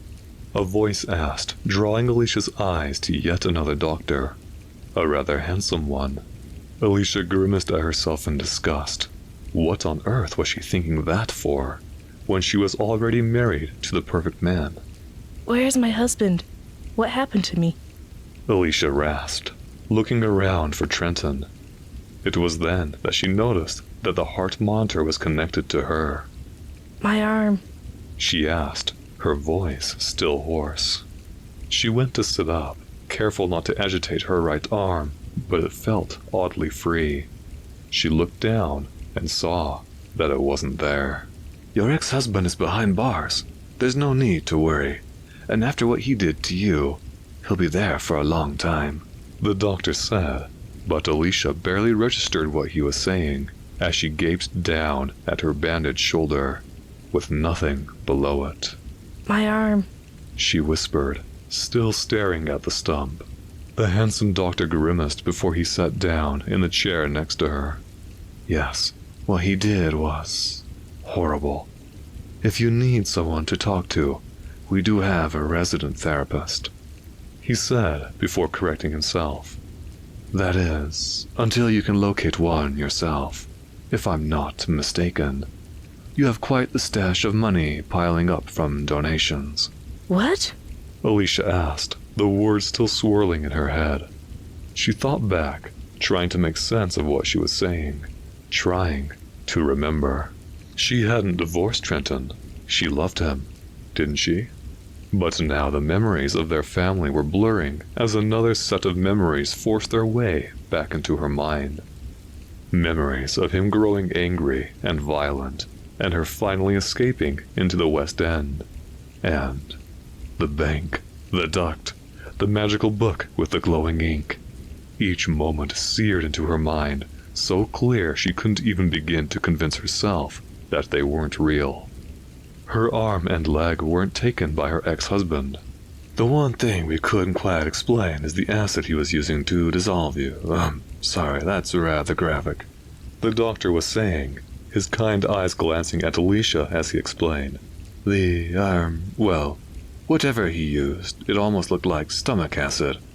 And the way your skin is worn away, it almost looks like... I was being eaten alive? Audio. Alicia whispered, her eyes wide. Yes, well, obviously not, as there isn't any creature that could swallow a grown woman whole near here, much less spit her back up without anyone noticing, and... Sorry, this probably isn't the right time to speak about this.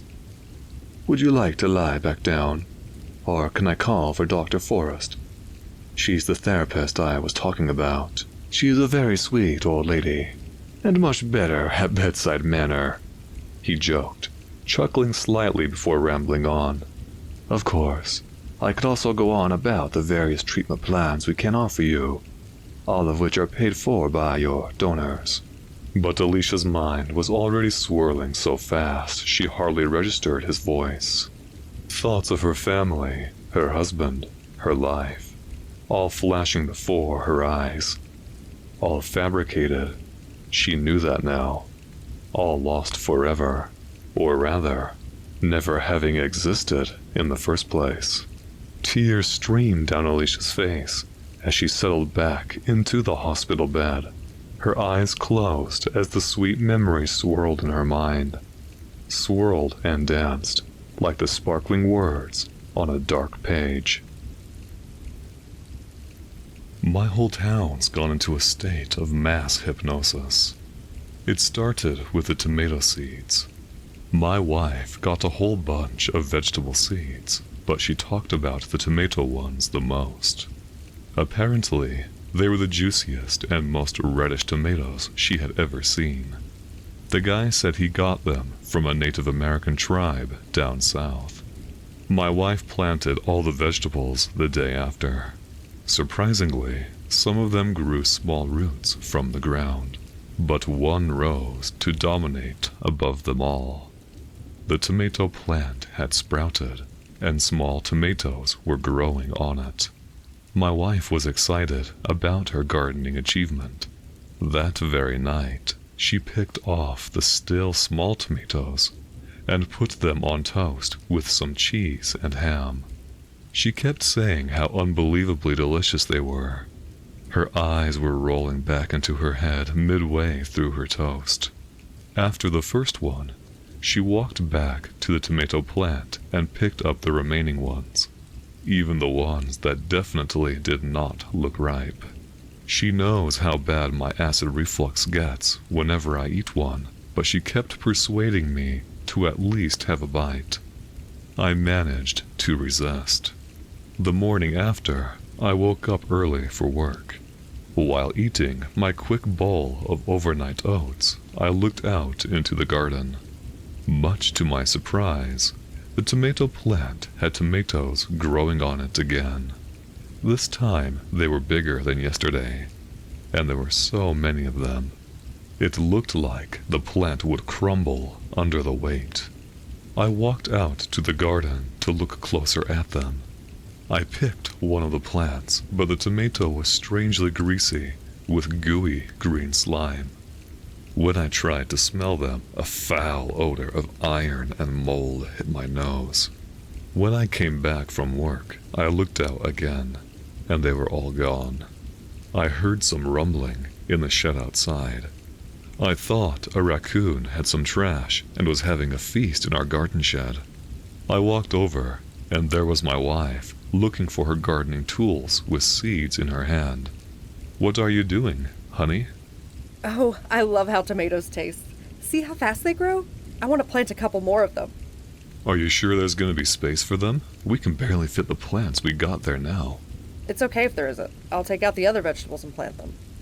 "Oh, but why? I was excited about them, and you know I can't eat tomatoes."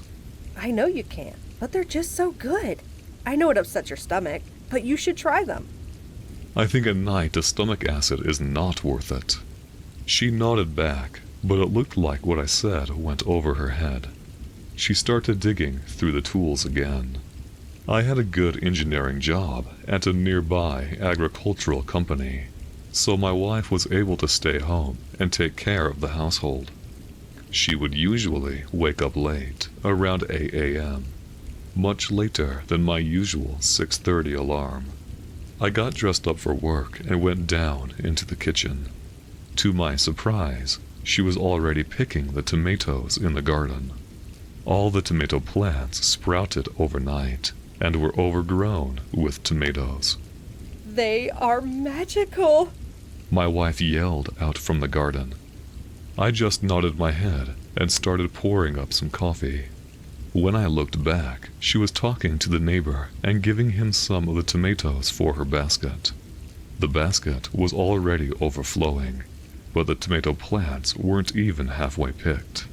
I yelled out to her that I'd be on my way to work, and she looked up, waved at me, and got back to her picking. Her behavior seemed strange. She would usually at least give me a hug, or even plead with me not to leave the house and stay around for a while. Plus, how did all the plants spring up again? The first one grew really fast, but it still seemed believable. How could a plant grow in only 10 hours and have fruit on it?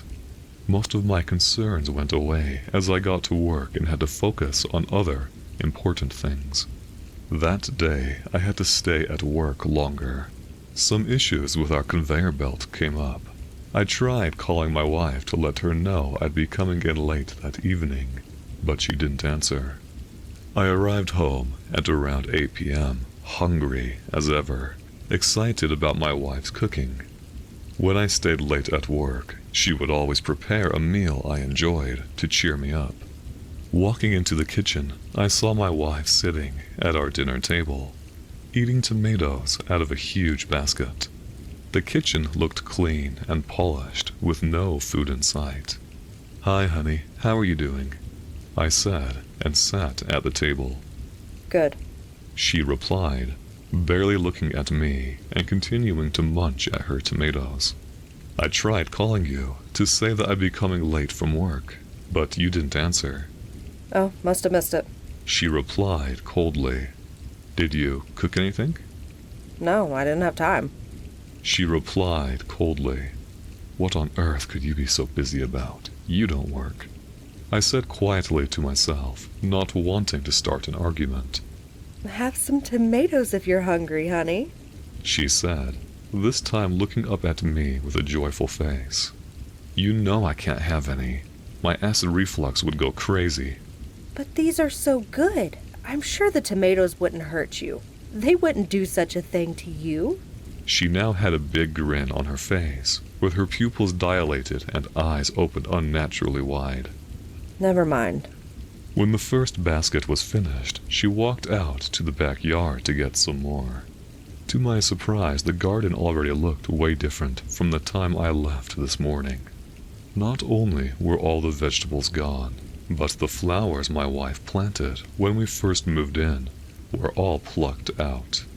When she came back, I tried talking to her again, asking why she would replace the flowers she loved. But she kept repeating how tomatoes are so good, that I need to try them to understand. All the stress from work had finally piled up, and made my eyes feel like 2 heavy bags. I decided there was no talking to her anymore, and retreated upstairs. Looking in my bedroom window, I could see my neighbors, who my wife had given tomatoes that morning, digging around in their garden. Like magic, the morning after, all the plants my wife planted yesterday were overgrown with tomatoes again. The backyard now looked like a red ball pit. She was already bringing the first basket in when I was making my morning coffee. She sat at the table and started eating them. "A nutritious and well-balanced breakfast," I said, trying to make a joke, but she flashed an angry look. I took my cup of coffee and walked out into the garden to see what was going on there. "Hey, Adam, how are you doing?" I asked my next-door neighbor, who I could see standing next to a fence, eating one of the juicy red tomatoes. "Oh, I'm doing great, Steve. The tomatoes your wife gave us are unbelievable. We planted them yesterday, and they have grown overnight. Have you tried them yet? Your wife told me you haven't because of your stomach problems." "Yeah, I could see you guys digging in the garden yesterday." "No, I haven't tried them. I got a bad case of acid reflux, and tomatoes can ruin my day." "I knew we had to plant when I tried the first one. You need to try them." He now had the same manic look my wife flashed me yesterday. That day's work was slow, which gave me time to think about what was happening at home. I didn't want to creep myself out too much, but my wife's behavior was odd, to say the least. On my drive home from work, I saw people from my town digging in their gardens. It was the season when people would usually start planting, but why did everyone decide to start today? Arriving home, I saw my wife and next-door neighbors sitting at our dinner table. We did have good relations with them, but this was the first time they ever came over. Everyone was sitting around the table, eating the tomatoes and talking about how delicious they were. No one said hi when I entered, not even my wife. Almost like the tomatoes put them in a state of hypnosis. I said hi to them, but barely anyone seemed to care. Only once I sat down, my neighbors looked at me. Come on, neighbor. Still haven't changed your mind about the tomatoes? Take some. There are a few more from my garden there, too. I really can't, I replied. They wouldn't hurt you, son. Just have a bite. He tried to push the tomato uncomfortably close to my face. I almost had to slap his hand away. The tomato smelled foul. I could see the green, gooey slime on the tomato skin. My neighbor's fingers were covered with it too. After seeing that there was no chance of getting me to eat one, he resorted to munching on it himself and talking to the others at the table. I looked out into the garden, and at first I couldn't believe my eyes. The dirt all over our garden was tilled. I looked over the fence, and my neighbor's garden looked the same. I tried to walk onto it to take a closer look, but my wife ran from the table and started dragging me by the arm. Stop it! You're going to hurt them! She yelled out. All right, calm down.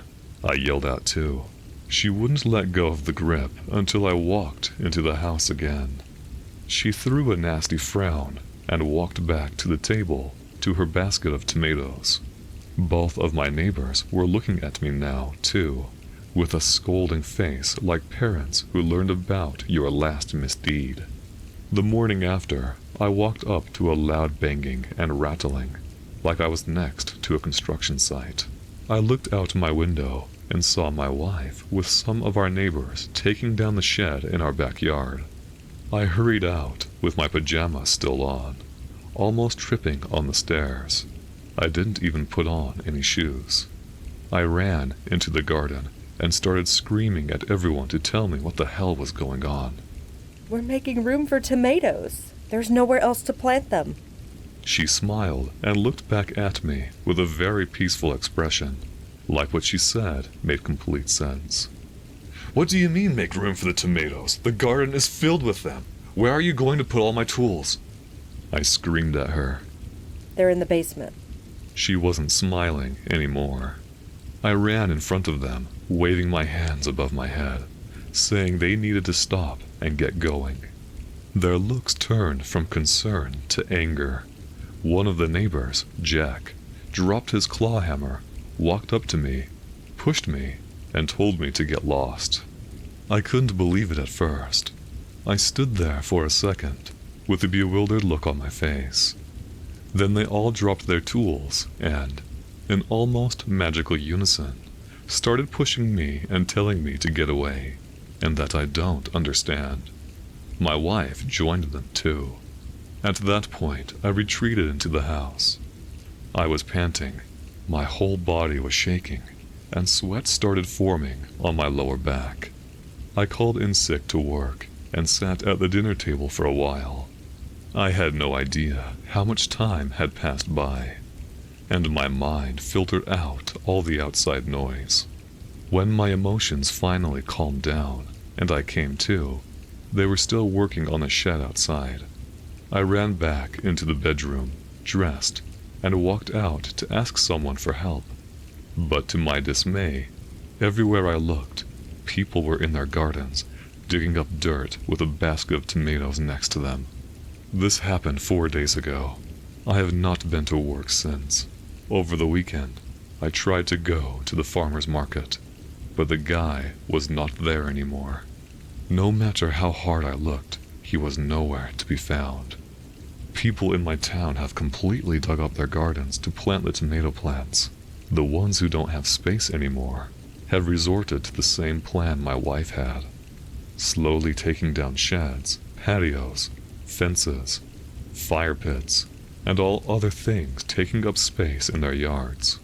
I thought about calling the police, but what was I going to say to them? That some group of avid tomato lovers is tearing up their backyards? Reporting the assault is also not an option. I have no witnesses. They'd probably turn it against me. When they don't work, they all gather at our house, eat tomatoes, and whisper. They're so delicious. Nothing else, just whispering and eating the tomatoes. Sometimes I listen to them whisper the same phrase over and over. They're so delicious. Whenever I walk down, they all look at me in unison. Their gaze follows my every move like a shadow. I can hear them outside the door now. The room is full of the smell of rotten iron. They're chanting, It's time to try the tomatoes. It's time to try the tomatoes. It's time to eat the tomatoes. It's time to eat the tomatoes. The woman in white came for me. I disappeared on a Wednesday. I woke up on a Sunday. I don't remember anything from those 4 days, just the cold, wet soil under my hands. My legs wouldn't move. I tried to scream, but no sound came out. Something was dragging me, turning me over, pulling me through the dirt. I was half awake, half dreaming, and most of it is just gone. When I finally woke up, I was back in the house I'd rented. Everything was upside down. The floor was covered in mud. Deep scratches ran along the walls. My hair was tangled with thorns, my nails broken to the skin. At the doorstep were 3 footprints, bare, thin, and too long. They led toward the forest and disappeared into it. Then I heard her. A woman's voice, soft, slow, cold, beautiful, and terrifying. She was singing without words, calling my name. I wanted to run, but the sound of that voice held me frozen in place. I tried to get up. My legs shook. No voice came out of me, and the song grew closer. In the corner of the room, I saw 3 shapes, pale, with long hair. They didn't walk. They slid across the floor. The pressure on my chest grew heavier, cold, and invisible. I tried to move, but my body wouldn't obey. When I came to, it was morning. I was lying on the doorstep, barefoot and covered in mud. My arms and legs were marked with long, curved scratches, like claws, but not from any animal I know. The mirror by the door was fogged. In the condensation, 3 faces took shape, white, featureless, and smiling in a way no human ever could. And in one voice they whispered, "Come back."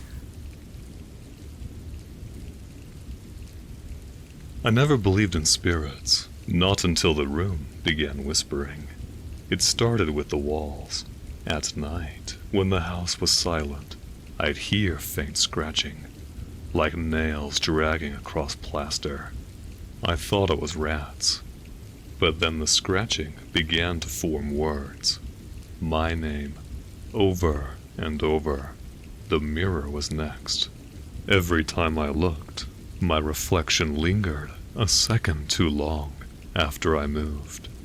It smiled when I didn't. It blinked when I stared. And one night, it whispered, "Let me in." I tried to leave the house, but the door wouldn't open. The locks turned. The knob twisted, but the wood pulsed like flesh beneath my hand. The house was breathing. Sleep became impossible. Shadows pressed against my eyelids, forcing visions of myself walking through the halls, dragging something heavy behind me. When I woke, my hands were raw, my fingernails broken, and there were deep grooves in the floorboards. I don't remember bringing the body into the basement. I don't remember the blood, but the mirror does. It shows me every detail, every scream, every moment I carved myself into something else. Now, when I speak, the voice isn't mine. It's deeper, layered, like two people talking at once. The walls echo it back, approving. I don't know if I'm possessed, or if I've simply become the house. But I do know this. When you read these words, you'll hear the scratching too. And once you hear your name whispered in the dark, it's already too late. The mirror no longer waits for me to look. It calls me. I hear it humming when I pass the hallway, a low vibration that rattles my teeth. The glass trembles, rippling like water, and behind the reflection I see something moving. Something that wears my face, but doesn't belong to me. Last night, I covered it with a sheet. I thought that would silence it, but the sheet began to bulge, stretching outward as if the mirror was breathing beneath it.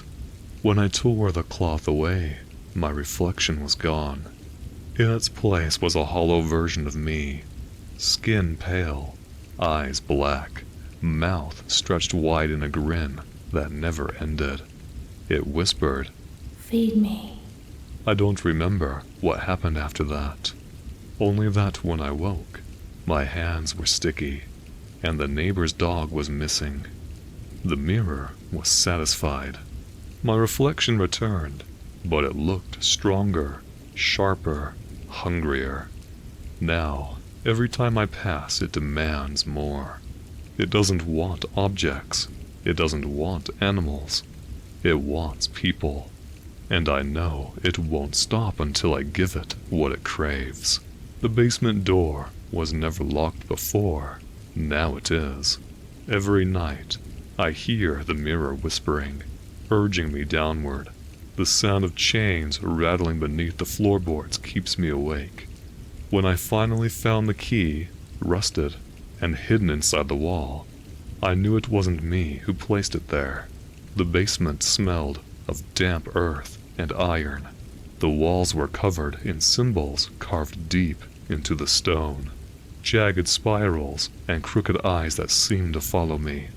In the center of the room was a circle of ash, and inside it, something waiting. It wasn't alive, not exactly. A shape, skeletal and hollow, crouched in the circle. Its head tilted when I entered, though it had no eyes. The mirror pulsed upstairs in my mind, whispering, "Complete the ritual." I don't remember lighting the candles. I don't remember cutting my hand. But I do remember the blood dripping into the ash, and the thing in the circle drinking it without a mouth. The wall shook, the house groaned, and the hollow figure stood, taller than me, its shadow stretching across the basement until it swallowed me whole. When I woke, the circle was gone.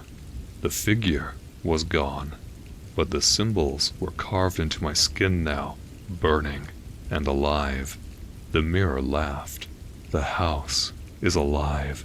I hear it in the walls, wet, rhythmic, like lungs filling and emptying. The wallpaper swells outward, then collapses, as though the plaster beneath is flesh. The floorboards pulse beneath my feet, veins of black mold spreading like arteries. Every breath the house takes I feel inside me. My chest rises when the walls expand. My heart slows when the ceiling exhales. It is no longer separate from me. We are synchronized. I tried to escape again. I clawed at the front door until my nails tore away, but the wood bent like cartilage, sealing shut. The windows blinked, lids of glass sliding closed. The house doesn't want me to leave. At night, I hear voices in the vents. They sound like mine, but multiplied, distorted, layered. They chant in unison. You are hollow. You are ours. I woke this morning with dust in my lungs, cobwebs in my throat. My skin is cracking, flaking into plaster. When I pressed my hand against the wall, it sank in. It didn't break. It didn't tear. It merged. The house is breathing me in. It no longer breathes alone. It breathes through me. Every inhale drags dust into my lungs. Every exhale pushes the whispers into the walls. I'm not sure where my body ends and the structure begins. My veins are wires. My bones are beams. My skin is plaster. The mirror has stopped showing me. It shows only the hollow figure, the one I fed, the one I bled for. Its grin stretches wider each night until the glass itself begins to crack. Behind the fractures, I see rooms that don't exist. Endless corridors lined with doors that lead nowhere. Staircases that spiral into blackness. Windows that open into screaming mouths. I tried to resist. I screamed, clawed, and begged. But the house swallowed my voice. It echoed back as laughter, layered and endless, until I couldn't tell if it was mocking me or celebrating me. The basement is gone, or maybe it has expanded. I walk for hours and never reach the end. The walls drip with words carved in blood, my blood. They spell out prayers I don't remember writing, chants I don't remember speaking. And then I hear them, the others. They live inside the walls, pressed between layers of wood and stone. I see their faces bulging from the wallpaper, mouths opening and closing in silent screams. They are the ones who came before me, the ones who fed the mirror, the ones who became hollow. Their eyes following me, pleading, but I can't help them. I am one of them now. The house breathes deeper. The walls expand until they split, revealing a chamber I never knew existed. At its center is a throne made of bones, fused together with mortar and ash. The hollow figure sits upon it, but when it turns its head, I realize it is me. Not a reflection, not a shadow, me. I kneel before myself, and the house exhales. The walls collapse inward, crushing everything, folding the world into a single room. My room, the hollow room. I am the house. I am the mirror. I am the ritual.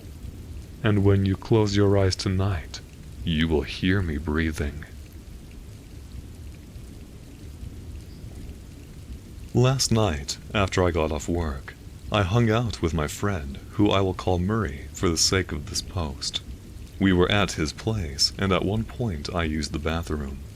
While in there, I heard what sounded like a woman's voice, coming from the other side of the wall. It sounded like she spoke at least 3 or 4 full sentences, yet the words were completely garbled and incomprehensible. Murray does have roommates, and one of them is female, but his roommates were out of town for the night, so I was sure Murray and I were the only ones in the house. I was a little confused, but thought maybe Murray just got a phone call or turned on the radio. When I got out of the bathroom, I asked him about it, and he said that he had heard the voice too, but thought it was me. I started going through every logical possibility I could think of and asking him. No, he didn't make a phone call. No, he didn't turn on the radio or TV. Yes, he was sure that his roommates were still out of town.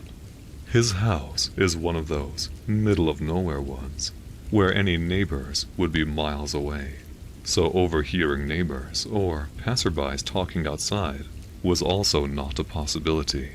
Murray outright said that he thinks his place is haunted, and that I heard a ghost, and the more I think about it, the more I agree. I stared outside the window into the forest behind my house. Our cabin was set in the middle of nowhere. We came here every year to camp. This was my first time coming back in 3 years. I was 22 and had gone off to college and didn't have time. But now, I came back for our tradition. Ever since Mom died 2 years ago, Dad never stopped coming. I decided I wouldn't let him be alone out there, especially grieving without Mom. One day I called him up and told him I'd be coming down to the house and going with him. He was delighted, and although an uptight man, I could tell he was very appreciative. Now that I was here, something felt off. I used to always love the forest.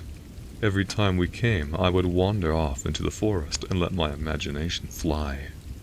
Climbing trees, watching wildlife, picking up big sticks and playing with them. You know, what every kid does. As I stared into the forest, it now felt different though. Nothing seemed to have changed, but I swear I could feel something sinister. I shook my head and made my way to my room to get sleep.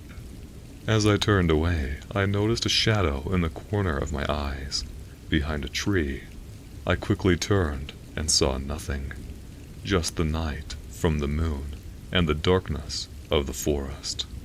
I made my way to my room and laid on the bed, a bit distraught. I drifted into sleep after a bit. The next morning I woke up early. The sunlight shined into the little window of my room. I got up from the bed and yawned, letting my body reboot from last night. The beds have never gotten comfier. I stared at the wall, when I suddenly noticed a small carving in the wood in the corner of the room. Curious, I got up and went to get a closer look. As I got up close, it seemed to be a small triangle with a line going through the middle. Suddenly, I was hit by a flashback. I remembered a younger me playing in the woods. I had been searching for bugs on the trees when suddenly I saw a strange tree that had carvings on it. They were the exact same. I knew it. Confused, I walked out of my room to seek out information from my dad. When I walked outside, I saw my dad making eggs in the kitchen. Before I entered the room, I could hear him muttering something. I tried to listen in, but it was too faint to make anything out. Although I couldn't tell what he was saying, I could tell, whatever it was, he was saying it over and over. I finally stepped into the room. "Dad?" I said, confused. He flinched and quickly turned around before grabbing something off the counter and putting it into his pocket. "Oh hey, good morning, JJ. Rise and shine. I was just making food," he said, smiling as he cooked the eggs. I watched him for a bit and then spoke. "That's cool. I was just wondering about a carving I found in my room." I stuttered, and as I said this my dad froze and stared forward. He stayed like this for an eerily long time. I watched as the eggs began to burn. "Hello?" I said to try and get a response. "Just don't pay attention to it. I might have put it there a few years back. I don't know. You know my memory isn't as good as it used to be," he said, rubbing his head, and then began flipping eggs before putting them on the plate. I stared, even more confused, as I could have sworn only noticing it today. I shook it off and sat down on the table. My dad walked over to me and set the eggs down in front of me. He sat down across from me and began to dig in. As we ate our food, I could taste something a bit off with the seasoning.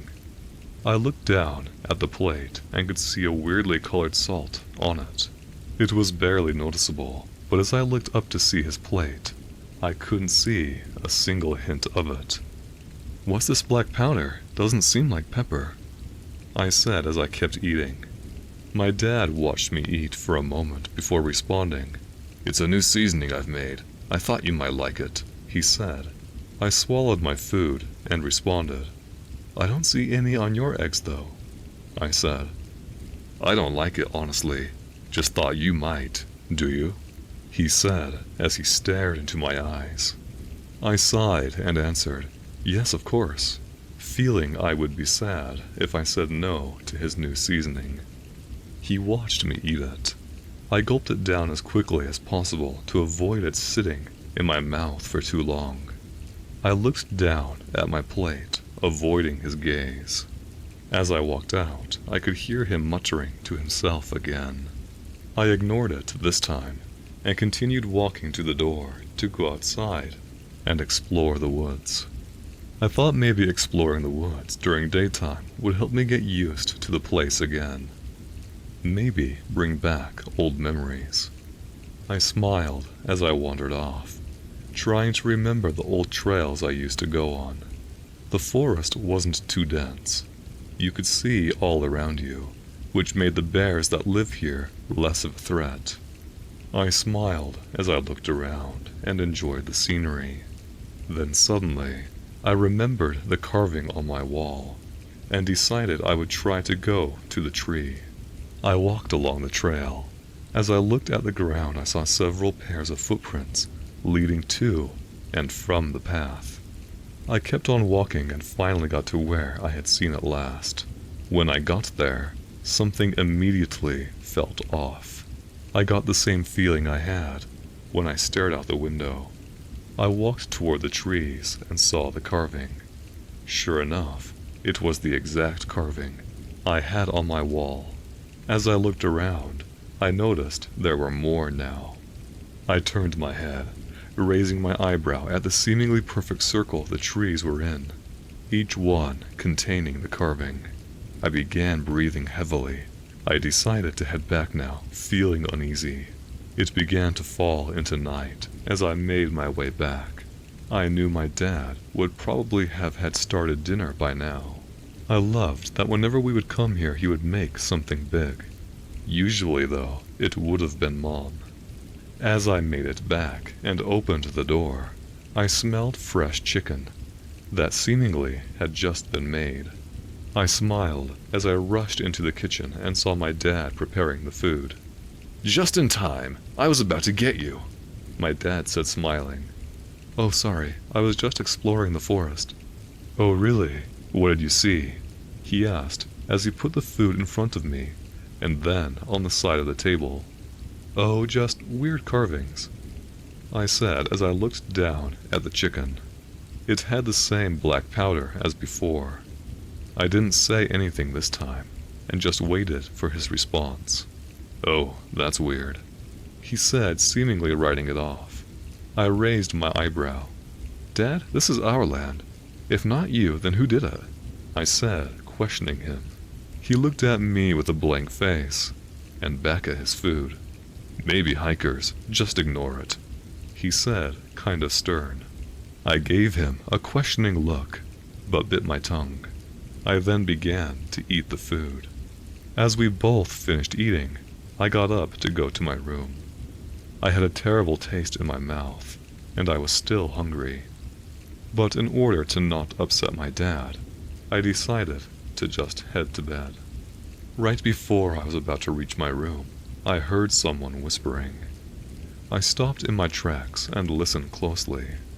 The voice was my dad's, but it was too hard to hear from the hallway, so I began walking back into the kitchen. I walked slowly and carefully as to not make a sound, stopping right at the edge of the hallway and listened closely. I began to realize it wasn't just my dad's voice, but another voice too. It was deep and raspy, but, strangely, it sounded familiar. Yes, you'll eat soon, dear," I heard my dad say. I raised an eyebrow. What did he mean? As I continued to listen, the other voice began speaking. "Why bring him? Our own son," the voice said. I gasped quietly, immediately realizing the voice was my mom's. But how? She'd been dead for 2 years. Suddenly, joy filled me as I came from the corner to see my mother. When I peeked over, I froze. My jaw dropped as I stared at the most grotesque creature I could ever imagine. Its body was black and humanoid, but it had a meaty texture to it, seemingly having no skin to cover its flesh.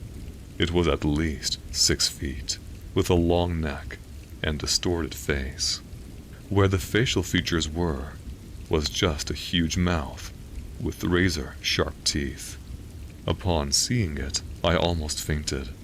I looked at my dad, who looked at me with shock that I had come back. I suddenly realized what was going on and began running for the door, not wanting to look back. As I ran, I heard the loud thuds of the creature chasing me. JJ, I'm starving, said the creature as it desperately tried to reach me. As I was running, suddenly, a weird sensation started to kick in. I started to feel delirious and wobbly. Even still, I bolted and bursted through the door, not even bothering to open it, as I fell on the forest floor. Not knowing where to go, I got up and just began running. The creature was fast though.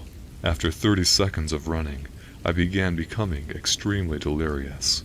The taste of the black powder began filling my mouth. I had slowed down considerably, and it had caught up to me in my weakened state and tackled me.